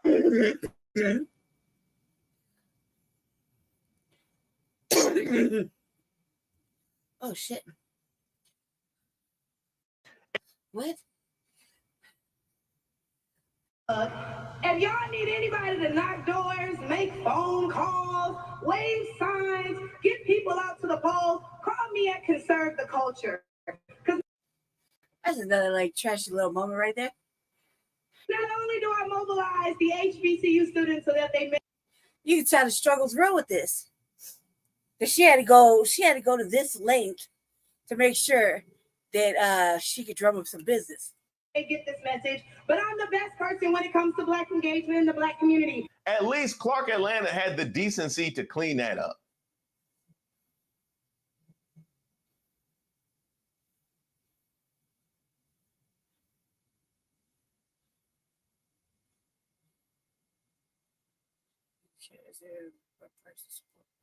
Administration for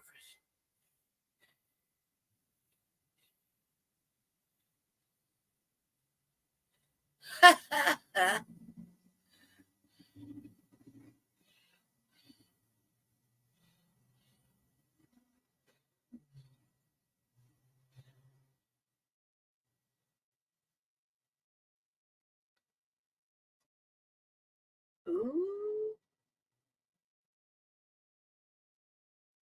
Ooh.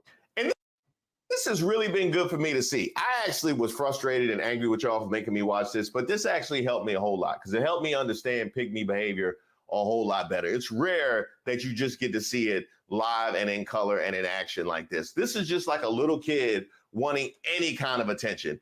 It doesn't matter if it's bad attention. It doesn't matter if it's coming at my own expense. It doesn't matter if I have to do my worst Shanae impression while accusing somebody else of not being Black.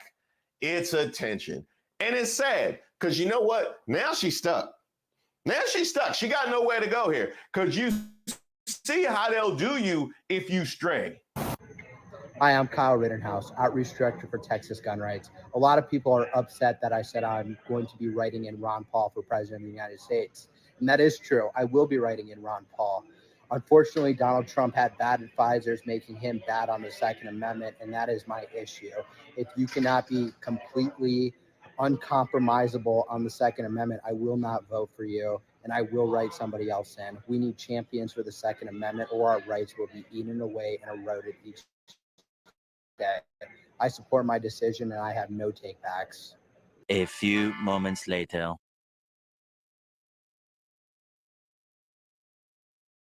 I mean, you name a black woman and MAGA done talk down on her. Huh? Simone Biles, challenge accepted. Did she let down the country, do you think? Well, I think obviously it's understandable that she was going through an incredible amount of pressure. What I find so weird about this, and it reflects more on the media than it does on Simone Biles, is that we've tried to turn a very tragic moment, Simone Biles quitting the Olympic team, into this act of heroism. And I think it reflects pretty poorly on our sort of therapeutic society that we try to praise people not for moments of strength, not for moments of heroism, but for their weakest moments.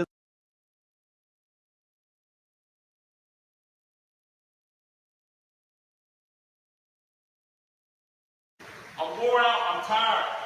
But here it is. Whenever I think about being wore out, being tired. I think their pants is worn out and tired. God damn. The audacity. First of all, what size is this? Is this like a 48? What size pant is this? I'm surprised there's a belt to go with it. And he tucked in his shirt. Bless his heart.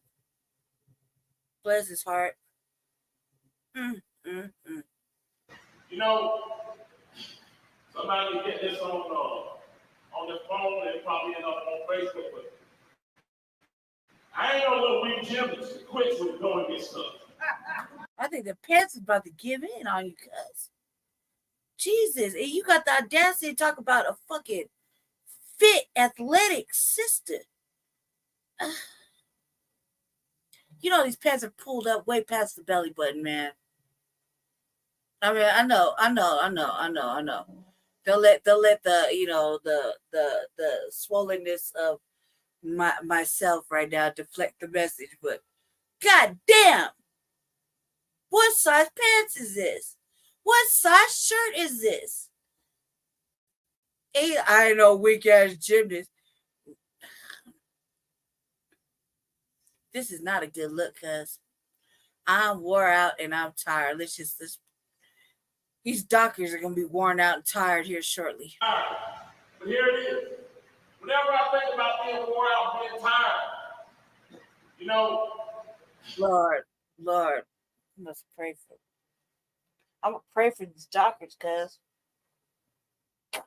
I'm sorry. The audacity.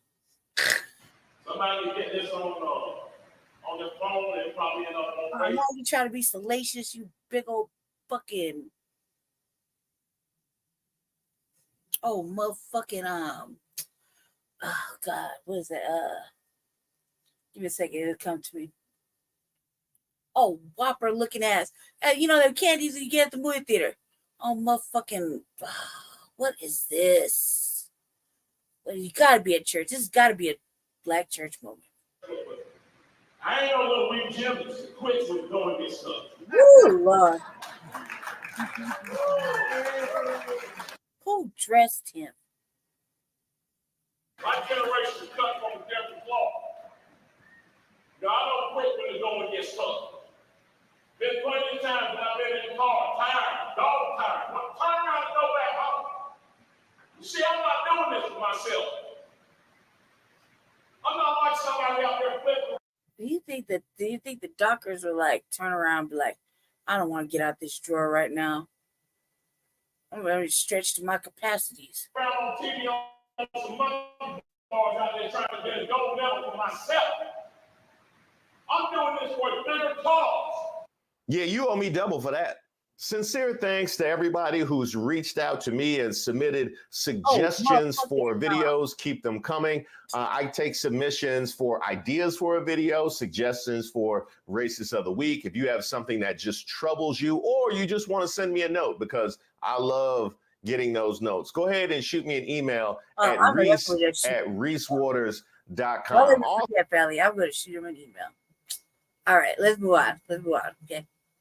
I gotta get in. I gotta get in. At least gotta get through this queue before Jesse shows up. I don't know if we show up. I don't know. I can't find the phone right now.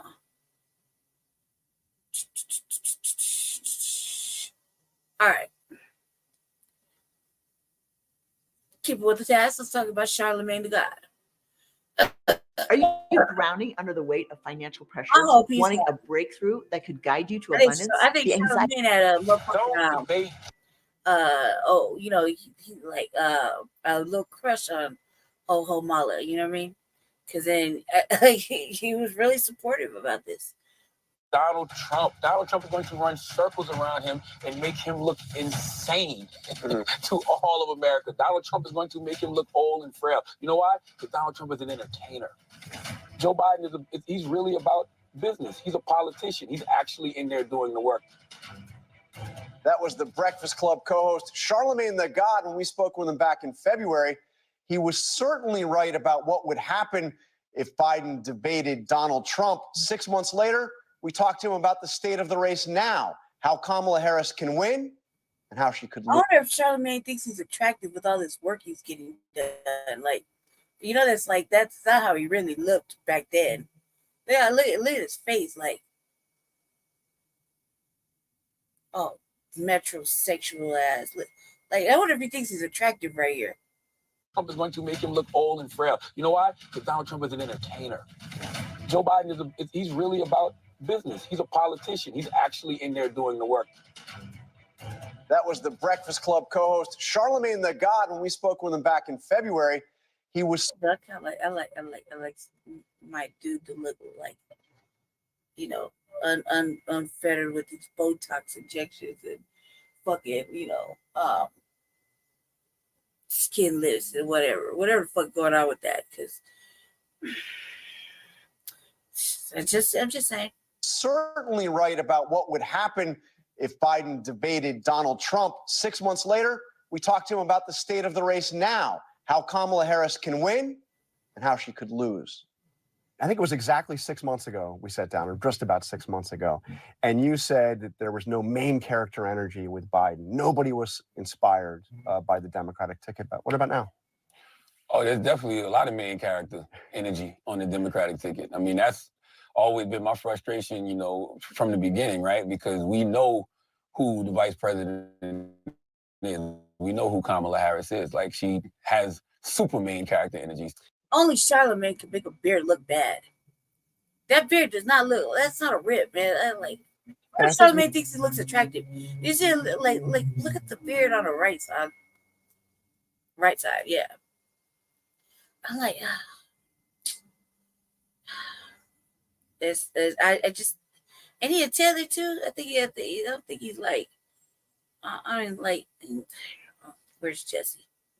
You said the race was between Yeah, the crooks, the everybody cowards, said and the couch. Yeah. And you were the couch, meaning apathy, was gonna had the lead. What about now? I think there's less apathy, but you know, if I'm the Democrats, I'm not spiking the football yet. The job is not done. You know, you still have to bring this thing home in November. I think that there's a lot of energy. People keep calling this the honeymoon phase. I don't think it's a honeymoon phase. I just think people haven't been energized in the Democratic Party in a long time. I think a lot of voters, you know, even if you're not a Democrat, if you're an independent, you know, or undecided person, you haven't been energized for something in a long time. The last time we felt energy in a campaign was 2008 when President Barack Obama first ran. This feels like, whoa. There's like real energy. We want to be involved in some way. The crowd we saw in Michigan. Absolutely. Was something else. And look at all the new registered voters. When people are energized enough to say, hey, I want to go out and register to vote and be a part of this process, that's when you know you got real energy. She had protesters out in Michigan. You know what? If you want Donald Trump to win, then say that. Otherwise, I'm speaking. What did you make of the way she shut them down? I've seen that before. She shut me down like that. We've seen it on TV when I had my talk show on Comedy Central. She shut me down like that. So who's the real president of this country? Is it Joe Manchin or Joe Biden, Madam Vice President? Come on, Charlemagne. I really, it's Joe Biden. I can't tell sometimes. No. it's Joe Biden, and don't start talking like a Republican about asking whether or not he's president. That's how she shuts you down behind the scenes as well. If you're having a conversation, and it's not a shutdown. It's just to like, listen, respect me. I'm the most powerful woman in the world. She didn't do that with Uncle Luke. You watched First Life Black News yesterday, and Jesse threw out that clip with old nasty Luke.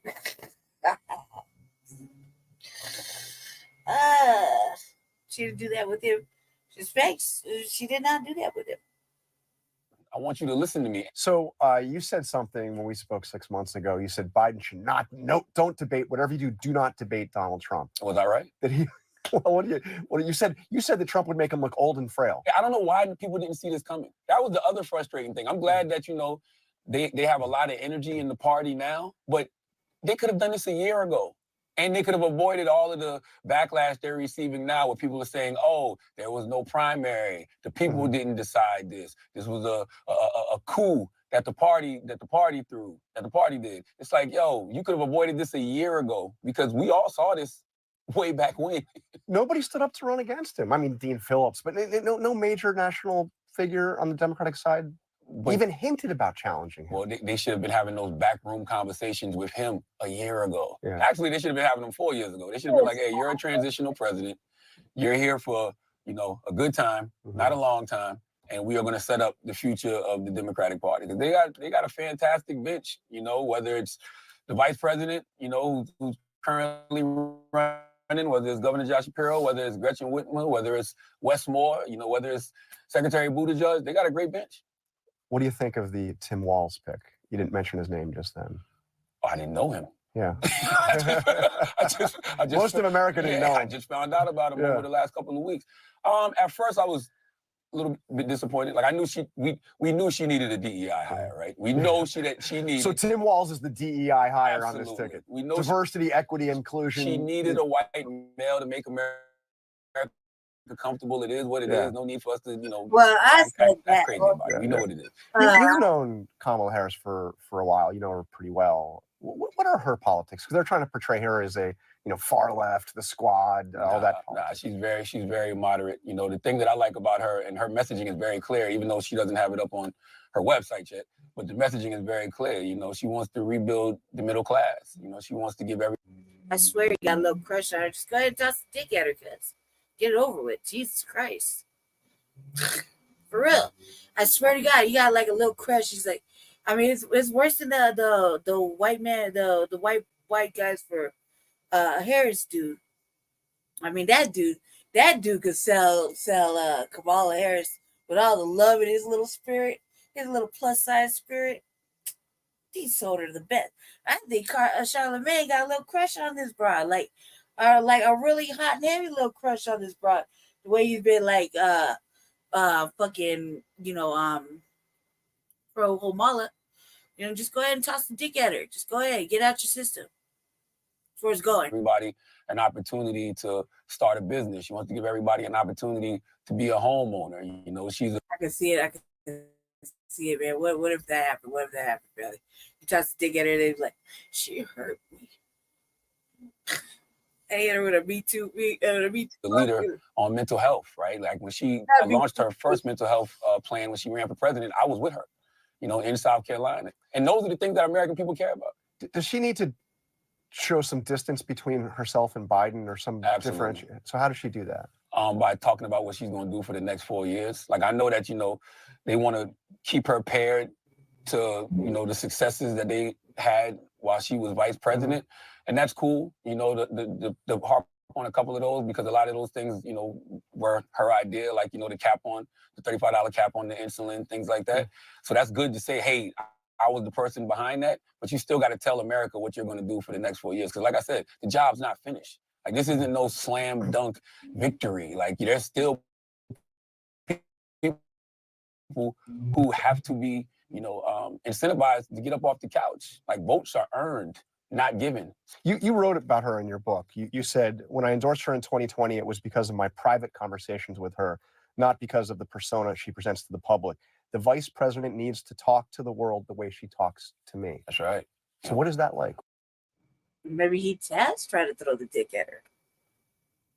I mean, I think we've seen it the last couple of weeks. You just brought up, you know, what she said to the protesters. That's the real her. And I think a lot of times, you know, in politics, man, especially when you a woman of color, Because don't be coming over. they don't want to be perceived as the angry black woman. But I mean, look, we got a lot to be angry about right now.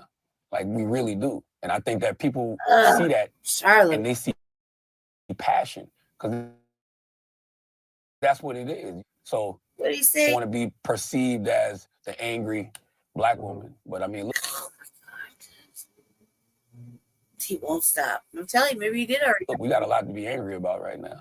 Like we really do. And I think that people see that and they see passion because that's what it is. So I think over the last, you know, few weeks in the press, we've actually seen the real. I read it somewhere on Twitter. I don't remember what sister said it. I can't remember what sister said it. It was an FBA sister too. She said, men do sleep their way to the top too. And she does need to do more interviews. I'm not. Yeah, how about she hasn't done an interview yet, and she hasn't done a press conference yet. Yeah. So I mean, why is that? I mean, you know, she's new to the job, but it's striking that we really haven't seen her answer questions yet. I really don't know. I mean, it's the bottom of the ninth inning, right? Like I feel like she should be any and everywhere, you know, having these conversations. I truly don't know why she hasn't, you know, done any interviews yet, because that's the only reason Donald Trump is still, you know, sucking the air out of the headlines, because he keeps headlines going. Like he's everywhere. You saw him at the National Association for Black Journalists Convention. You saw him on with Aiden Ross. He's going to be on with Elon Musk. He's always calling into conservative talk radio, which is one of my biggest issues with the Democratic Party. They don't use, you know, they don't use the media that supports them the way that the right uses the media that supports them. Like, you know, for the last 4 years, you know, she's had plenty of platforms that she can be going on, from radio, the podcast, right? That actually support her and, you know, support Democrats. But they haven't been doing that. What did you make of the way she responded to his comments about her just turning black? I don't even think that she should have responded. I don't think she should have dignified that with a response. But she didn't directly respond. She just basically said a version of, there he goes again. And that's true. Yeah, there he goes being racist again. You know, like this, we've seen this, you know, play from Donald Trump before. We got the cape on hard. Charlamagne wearing that cape super hard. Saw with the birtherism with President Obama. Like, this is the card that he plays. And I mean, at this point, it's like, yo, we don't know that trick already? Yeah. Like, why is the media being distracted by the things that he's saying? We need to stop making those things headlines and make both these candidates, the vice president and Donald Trump, focus on the issues, because people are out here hurting, man. So bottom line, how does Harris win this election and how does she lose it? How does Harris win this election? She wins this election by constantly going out there and talking about the issues. You know, don't get distracted by all of the racist insults that are going to come your way, the sexist insults that are going to come your way. You got to go out there and really engage people. You have to go out there and, you know, really shake hands and kiss babies. You have to go places that people normally don't go. There's new voters turning 18 every day. So you have to find a way to go out there and engage them. So I think she should use a lot of new media. Yes, she should sit with people like you, John, of course. Yeah. I do think she should go to Fox News, but she should be going on these podcasts, and she should be talking to these TikTokers who are already supporting her, right? Like, she should be doing things like that. Engage this new audience, because right now you got all of this energy. She's never been this viral. She's never been all over social media in a good way like she is now. So now that you got those people's attention, go out there and talk to them and tell them what your future looks like, because those kids are the future. That's how you win this election. And how does she lose? How does she lose it? She loses it because if all of Donald Trump's cronies around the country refuse to certify the results of the election, and she loses it if Donald Trump, you know, challenges the results of the election in the Supreme Court, which is no longer a legitimate institution. They are completely corrupt. If he challenges it and it goes to the Supreme Court, and the Supreme Court overturns the results of the election. And I would just say he tried everything, and he was president of the United States, so he had power to try everything. And he failed, and the Supreme Court told him, no way. I just feel like they're more emboldened now. But what I would say is that, you know, a Democrat's only defense against voter suppression is they'll always have the largest voter turnout in history, right? You think we'll see that, the largest voter turnout? I don't think they had a chance in hell of getting that with President Biden. I think they have a great chance of getting that with Vice President Kamala Harris. All right. But she got to go out there and earn it. Our thanks to Charlemagne. My God. Oh my God. Can't wear that cape. Welcome back to State of the Union. You just heard from the GOP vice presidential nominee, J.D. Vance. Here with me now to respond is former presidential candidate Pete Buttigieg, a Navy veteran. Thank you so much for being here. You heard me ask J.D. Vance about his attacks on Tim Walz's military record. I want to replay part of what he said about that. I'm not criticizing Tim Walz's service. I'm criticizing the fact that he lied about his service for political gain, Dana. Now, I served in the United States Marine Corps, and you know this. And look, there are a lot of things that I'm proud about. I've never lied about what I did or overstated it because it would be beneficial to me in the election. I think that's what Tim Walz did. That's what I was criticizing. And yes, I do think it's scandalous behavior. Now, the Harris campaign says Walz misspoke when he said he carried weapons of war. You heard me mention that to the senator. You served in the military. You deployed to Afghanistan. Does Senator Vance have a point when he said that we should hear more from Governor Walz himself or even Vice President Harris to correct the record there? No, he doesn't. And the fact that a veteran wants to go out and disparage another veteran just goes against certainly everything I learned during my time in service. Look, I think in many ways it's the exception. I don't really care for this dude either, but he has a much better entertaining look to the. I would have. I mean, he was in the gentleman betting pool over here at the dollhouse. To me and my brother about choice for VP. And I think this was one of my brother's throw out there, throw them names out there. And then I like to do my own little. I like to listen to certain motherfuckers, and I'm just like, look here.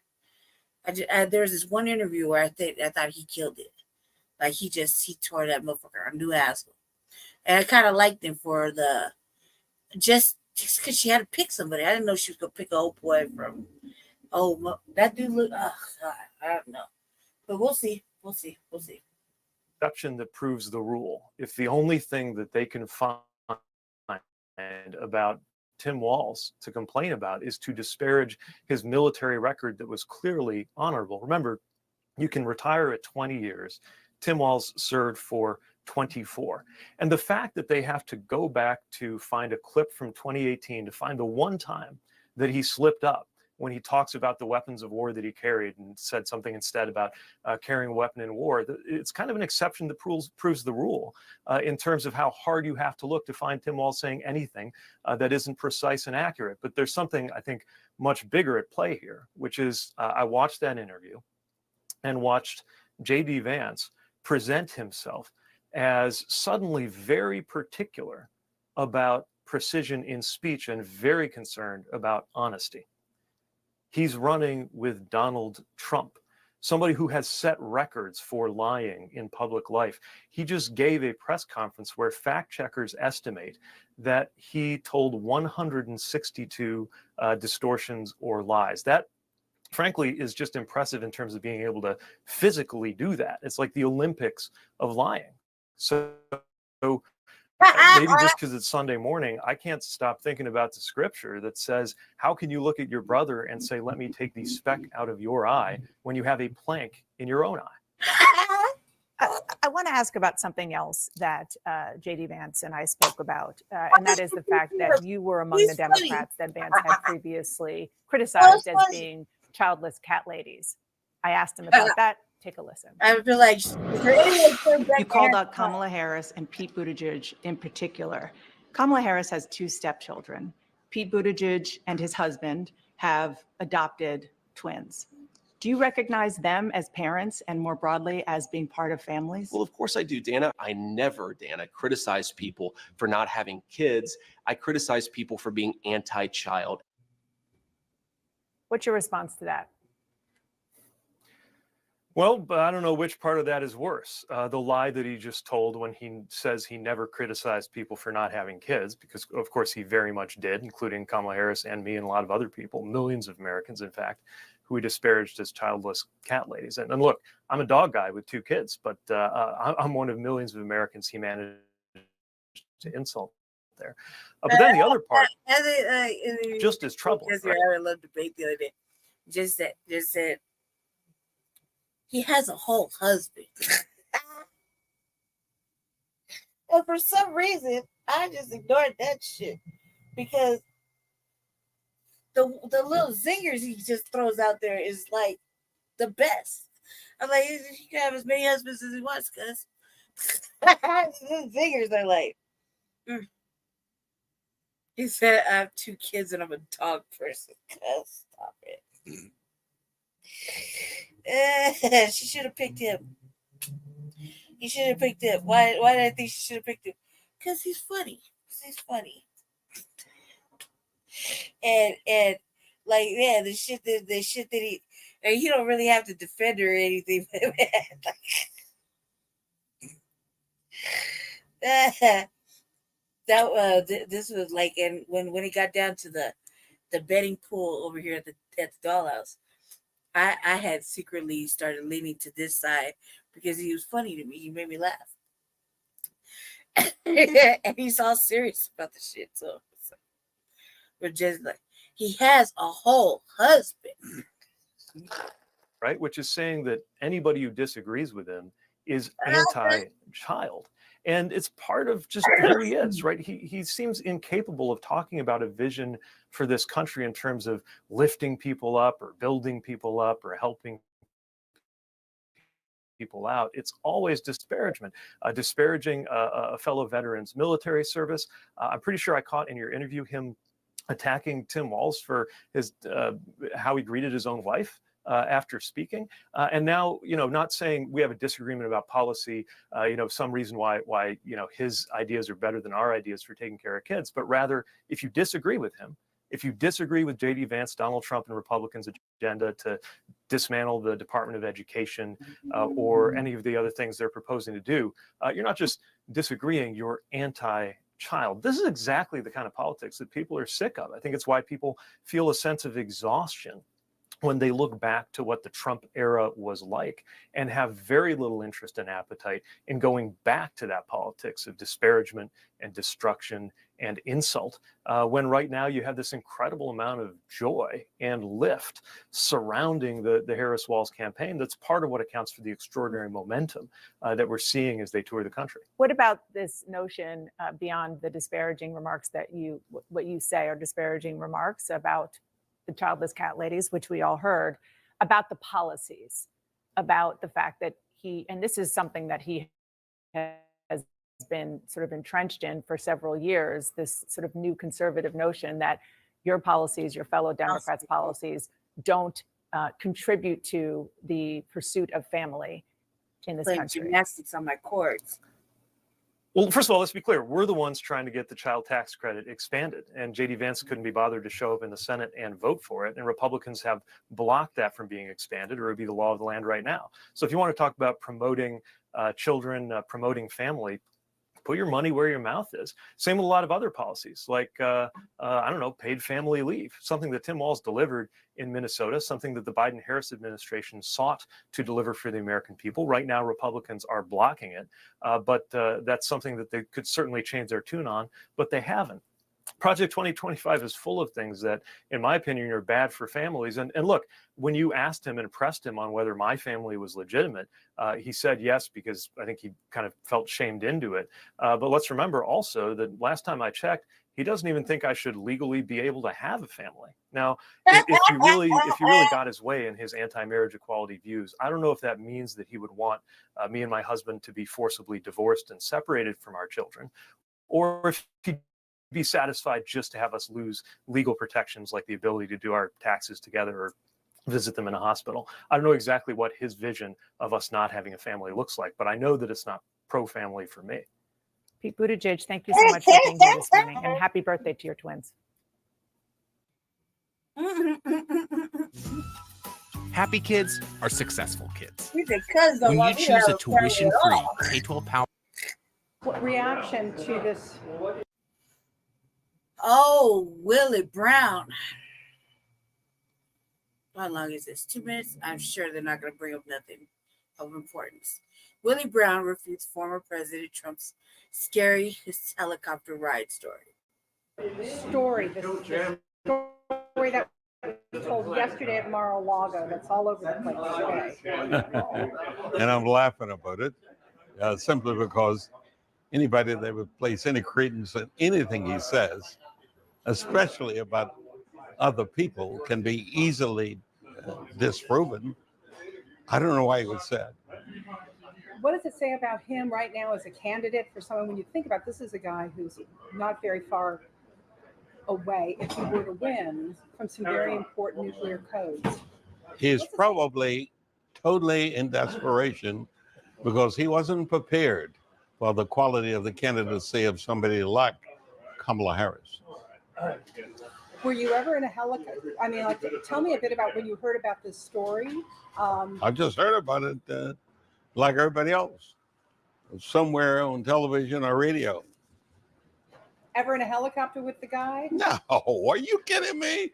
I wouldn't ride with him for fear something might happen to the helicopter. And would you have ever just, I can't imagine you talking to this man about Kamala. Of course not. But your sense about her as a candidate? I think she's going to be the president. And should. There's nobody else better qualified. And when she was designated by Biden to take his place on the ticket, and then hopefully for the presidency, it was a breath of fresh air for all America. I've never seen so many people enthusiastic about politics. And then finally, it seems like perhaps Governor Newsom today is quoted in the New York Times saying that he was referring perhaps to Jerry Brown instead of Willie Brown, and if this happened up in Paradise in 2018. Do you think that, does it surprise you that you could be confused with Jerry Brown? I don't think I'm confused with Jerry Brown. I think Trump made the whole story up. And if you're into fictional writing and fictional speaking, you do make stories up.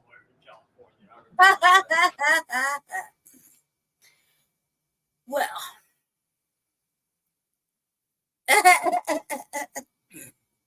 well, still holds a little torch for old girl, shall we say? The main issue, sir. 1 second. You just did it. You just did it again. Of the United States. Why do you insist on minutes questioning her racial identity? You want me to talk? I want you Okay, to now- answer now my I'm done question. Yelling at George. Meanwhile, Oh, cuz got married? What is going on? What is going on? Oh, that's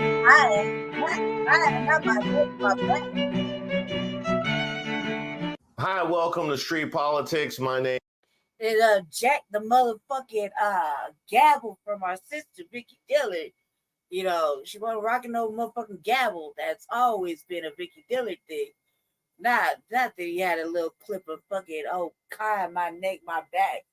Come on, cuz like every time I see that, bro, I feel it's just that right there is cringe. That's what you want to talk about, cringe. Oh, Kai banging the gavel. And everybody know that that's a Vicky Dillard. Shout out to Sister Vicky Dillard. That is a Vicky Dillard thing. The hand claps and gavel raps. Okay, so that's all I gotta say. I don't give a fuck. You can debate me about it. We can talk about it. We can argue about it. It just don't look right, and it never will look right in my neck, in my back's hands. Versus our sister with the curly braids. Just saying. You can argue about it, and I tell you kick rocks, and I give two fucks about what you think. That's how I feel, and that's how it is. And Jesse promised me he was gonna order me one eventually. She sells them. She sells like the little tiny ones. And I just thought there was shit. I thought there was shit. There's hers shit though. You know what I mean? Because it's hers. You know. Gotta watch Vicky Dillard. Name is Reese Waters. Don't forget to like the video and subscribe to the page. Now, let me first say, congratulations. I am so happy for Senator Tim Scott, who finally wed his right-on-time fiance. What color scheme is this? Strawberry and kiwi? Sorry. Somebody just had a little fun with Photoshop. That is crazy. That's ridiculous. Putting Lindsey Graham. That clearly should be Trump's face. No, these are the real photos from a real-life wedding involving Tim Scott. Back in 2022, I lost two very important Did you people. see the bow Big tie? finish. It really wasn't until February of a strawberry kiwi explosion.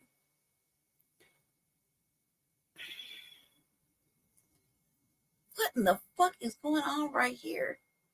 Feed the girl, Tim. What is going on? What is going on? He even got the blessing of the love of his life.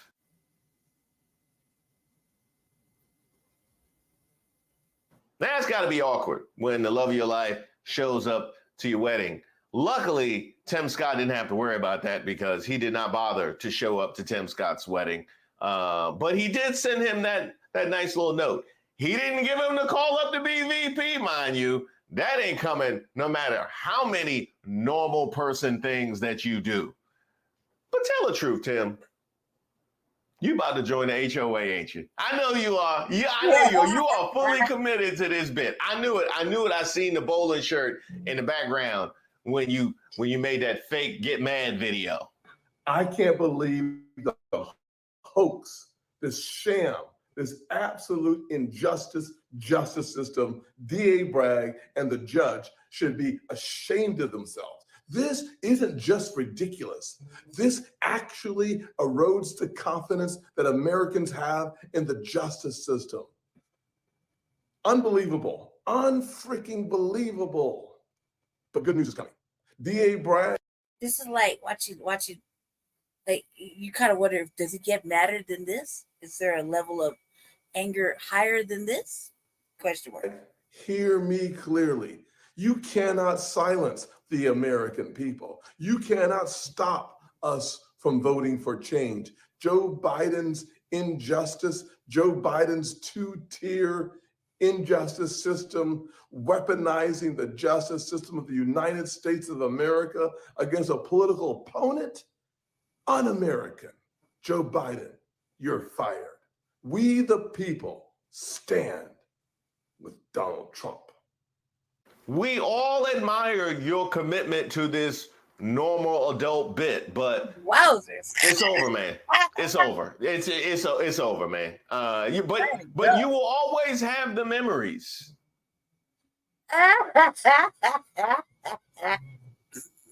Yeah, the memories of hanging with dudes at your wedding while your wife is in the corner. I need to know what kind of wedding photo was Trey Gowdy that fascinating? Were they really that fascinating? You just shoved the wife to you couldn't even pretend for the rest of the one day. On the bright side, I do think you won the shuffle off with Byron Donalds. I mean, well, technically you both lost to this guy. Hey guys, JD Vance here in Radford, Virginia. I thought I'd take you behind the scenes a little bit. When you get to an event, they've got a ton of crap for you to drink and eat. You got 3 bottles of Diet Mountain Dew, about a dozen Snickers, a bag of chips. If I ate even half this stuff, of course, I'd balloon up like crazy. This is the energy that powers the presidential and vice presidential campaign. Of course, I'm honored to be supporting President Trump. I'm honored to be his running mate. If you want to help us, chip in $5, chip in $15 to get the message out and to get people to the polls. This election is so important. Your resources help us do the things we need to win. A little bit different here. You've been criticized as being a little too serious, maybe angry sometimes. What makes you smile? What makes you happy? Well, I smile at a lot of things, including bogus questions from the media, man. A daughter who were just enjoying their day here in Shelby Township, and you had an illegal alien plow into them. and kill this innocent mother and daughter.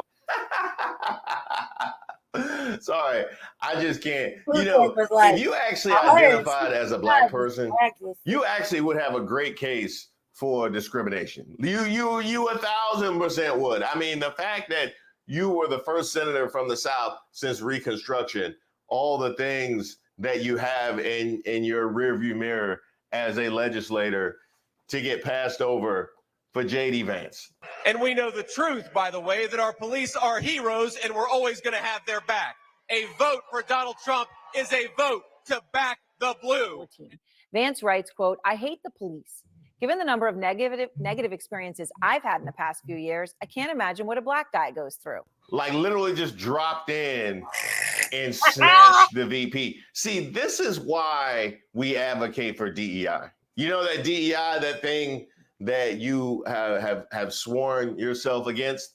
Yeah, this actually would have helped you in this particular case. But that's just crazy talk, because we all know you don't identify as a black person. Plus, racism is over, right? You would look. The fact that Charlemagne called old Waltz the DEI hire is the stupidest shit I think I've heard all afternoon. How you gonna call the dominant society the DEI hire when they're the ones that created that shit?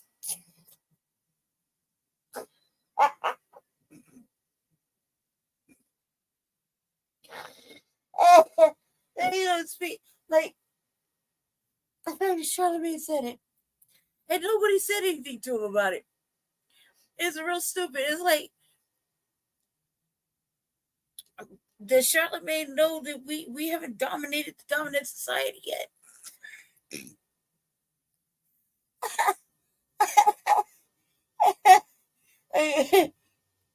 We're still on the bottom.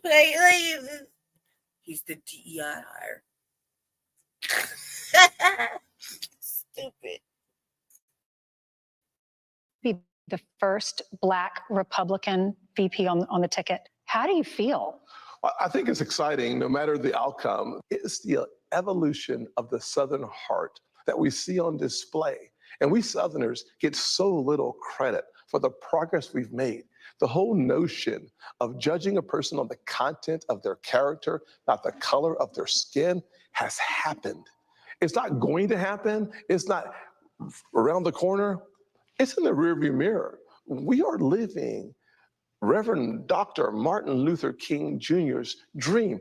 Somebody told a lie one day.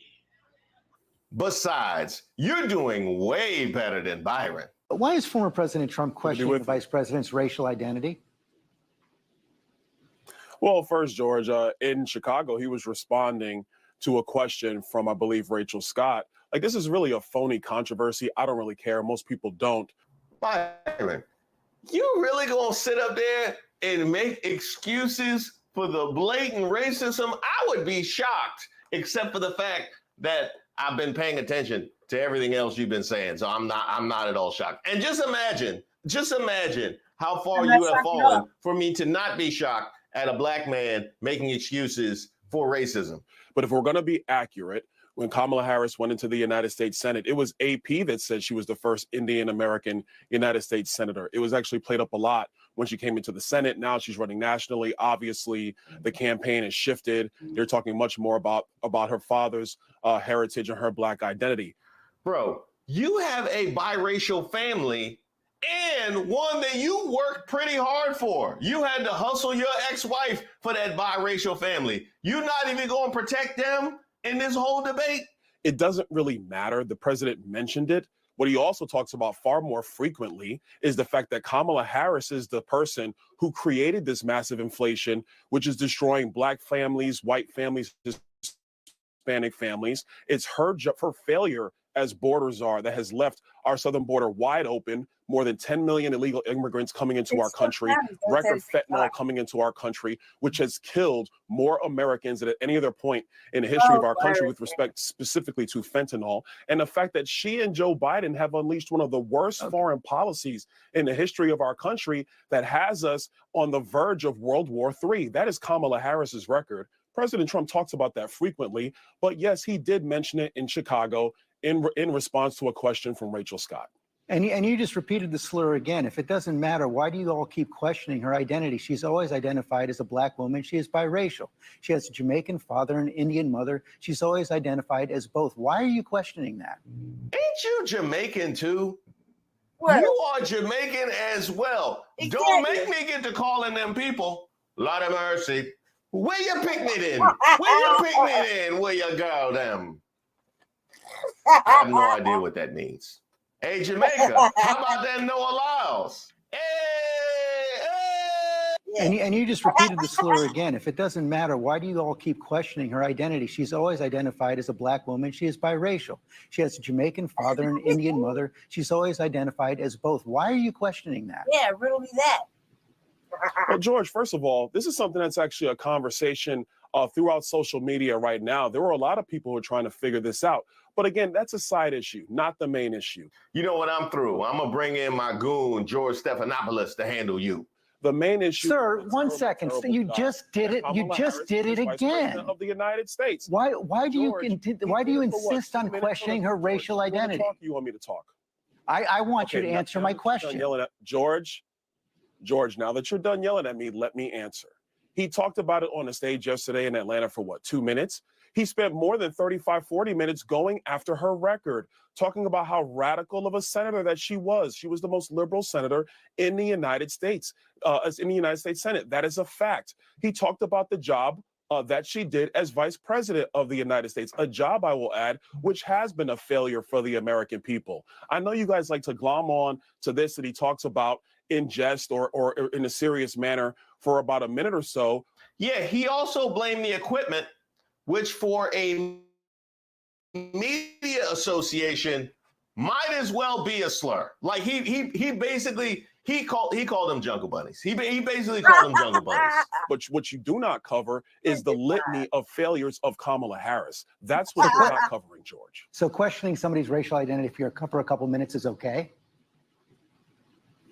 George, I'm going to tell you again, he brought it up. AP is the one that wrote the headline when she first came in to the United States Senate. Didn't talk about her being black, talked about her being the first Indian American senator. AP brought that up. I mean, George, we could have this conversation for the entire segment, but none of this matters to the American people. What matters to the American people is, are we going to have the same policies of the Biden-Harris administration that has been destructive of the American people, or are we going to have the policies of the Trump administration, which put America first, had low inflation, prosperous Americans, no matter your race, no matter your color? I'll put it to you this way. It's been the topic of conversation in all our spaces for at least 2 weeks. So apparently everybody is talking about her motherfucking alleged racial makeup. I decided when I just veer away from the team on certain topics, it's just for my own sanity, family. Like, I don't really give a fuck. and once Biden wasn't running for president, the fog can lift and we can just tell the truth, and then we can move on with our lives and get back on to policy. My fucking heart hurts. I think this will be the last one. So we can move on to that.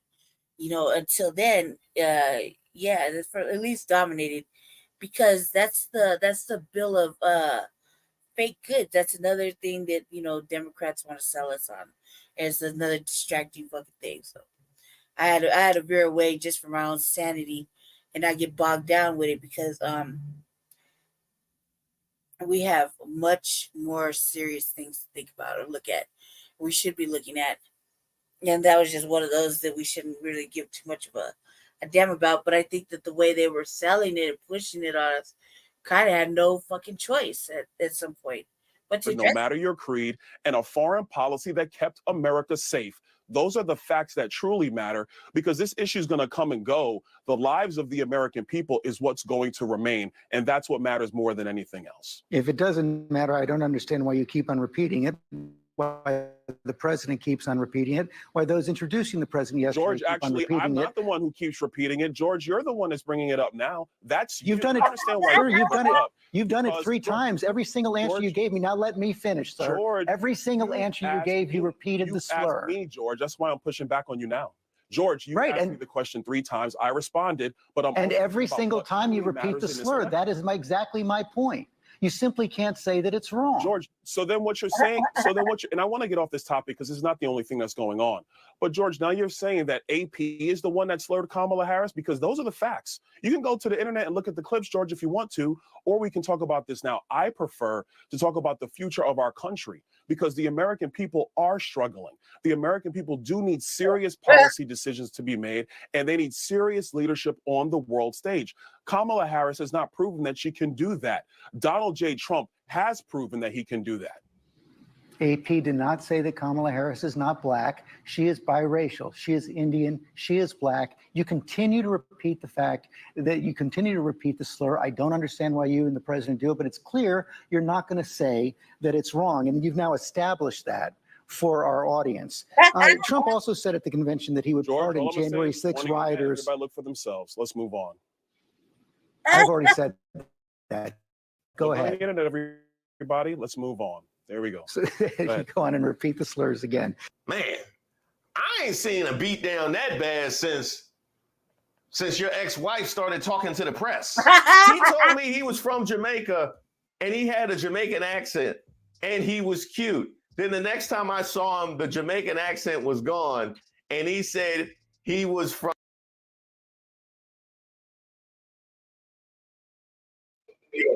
New York. Now, a lot of us like to reinvent ourselves when we decide to go to college or just when we go out of town in general. But a whole accent, a whole accent that you clearly weren't very committed to. I mean, what, you thought you would just give it 2 weeks? Paul actually addressed Donald's criminal charges for marijuana possession with intent to distribute and bribery, as well as his dramatic conversion to evangelical Christianity. Oh, yeah. Yeah. Oh, y'all didn't know Byron had charges? Yeah. Oh, yeah. Byron got charges. It did not endear him to the black community. No. I guess that's a specifically Trump thing. The relationship was serious, but Hall said sometime around Christmas 2002, Donald came to her with a Starlink proposition. He wanted to rekindle their relationship. He said, Erica and I have split up, and I want to give it another chance. I want my wife back. But a short time later, after he made a short trip to Naples, Donald did another sharp U-turn, telling Hall they needed a divorce as soon as possible. Long story short, turned out Erica was pregnant, and they had to hurry up and get married. Oh boy, nothing like a whole shotgun wedding, and finding out after the fact that it was in fact a shotgun wedding, but needed a divorce to precipitate the shotgun wedding. Oh man. Has anybody got any ring cam footage or any surveillance footage of the Donalds after this came out? The link is in the description. Sincere thanks to everybody who's reached out to me and submitted suggestions for video. That shit was funny. All right. It's enough of that. I gotta get out the thing now. Enough about that. Jesus Christ. Well, family, it was fun. Thank you for hanging out with me and watching this show, watching the RVA with me. Thank you. I gotta get off because I'm an hour and some change late for TBA. I'm probably gonna go dip over there. Perhaps. What's he's talking about over there? But stay tuned for Frontline Black News here coming in the next little bit. About two and a half hours, something like that, 3 hours. About 2.5 hours, something like that. At our same usual time. Probably just a beer. So stay tuned and for Frontline Black News, and where we go into some more topics. Just has a little lineup already. So thank you for watching the RVA, and I might do another one maybe tomorrow. We'll see. We'll see. We got to cover some Colorado stuff. Well, I'm thinking about it. Anyway, thank you for watching the RVA, and stay tuned for Frontline Black News. And also, I'll probably be jumping on We the People's podcast maybe on Thursday. I got to check in with them, see what time, and what I should probably look into before I get over there. The research never hurts nobody. And Shabaka's Black Experience Enhanced on Tuesday. Stay tuned for that. We are taking on water, so whatever anybody would like to help gift to the cause. I'm gonna throw up Jesse's thing. Make sure if you do donate, you donate to which podcast or whatever. Either way, we are a unit, and so we share things collectively as a strong, moving Black fucking force. So, but we are taking on water, and it being Black August and whatnot, we do want to keep our shit alive. So, stay tuned and tap in tonight for Frontline Black News on YouTube and Facebook. I think that's where we're streaming. Yeah. See you then. Stay Black, stay dangerous, stay informed, and vote for tangibles.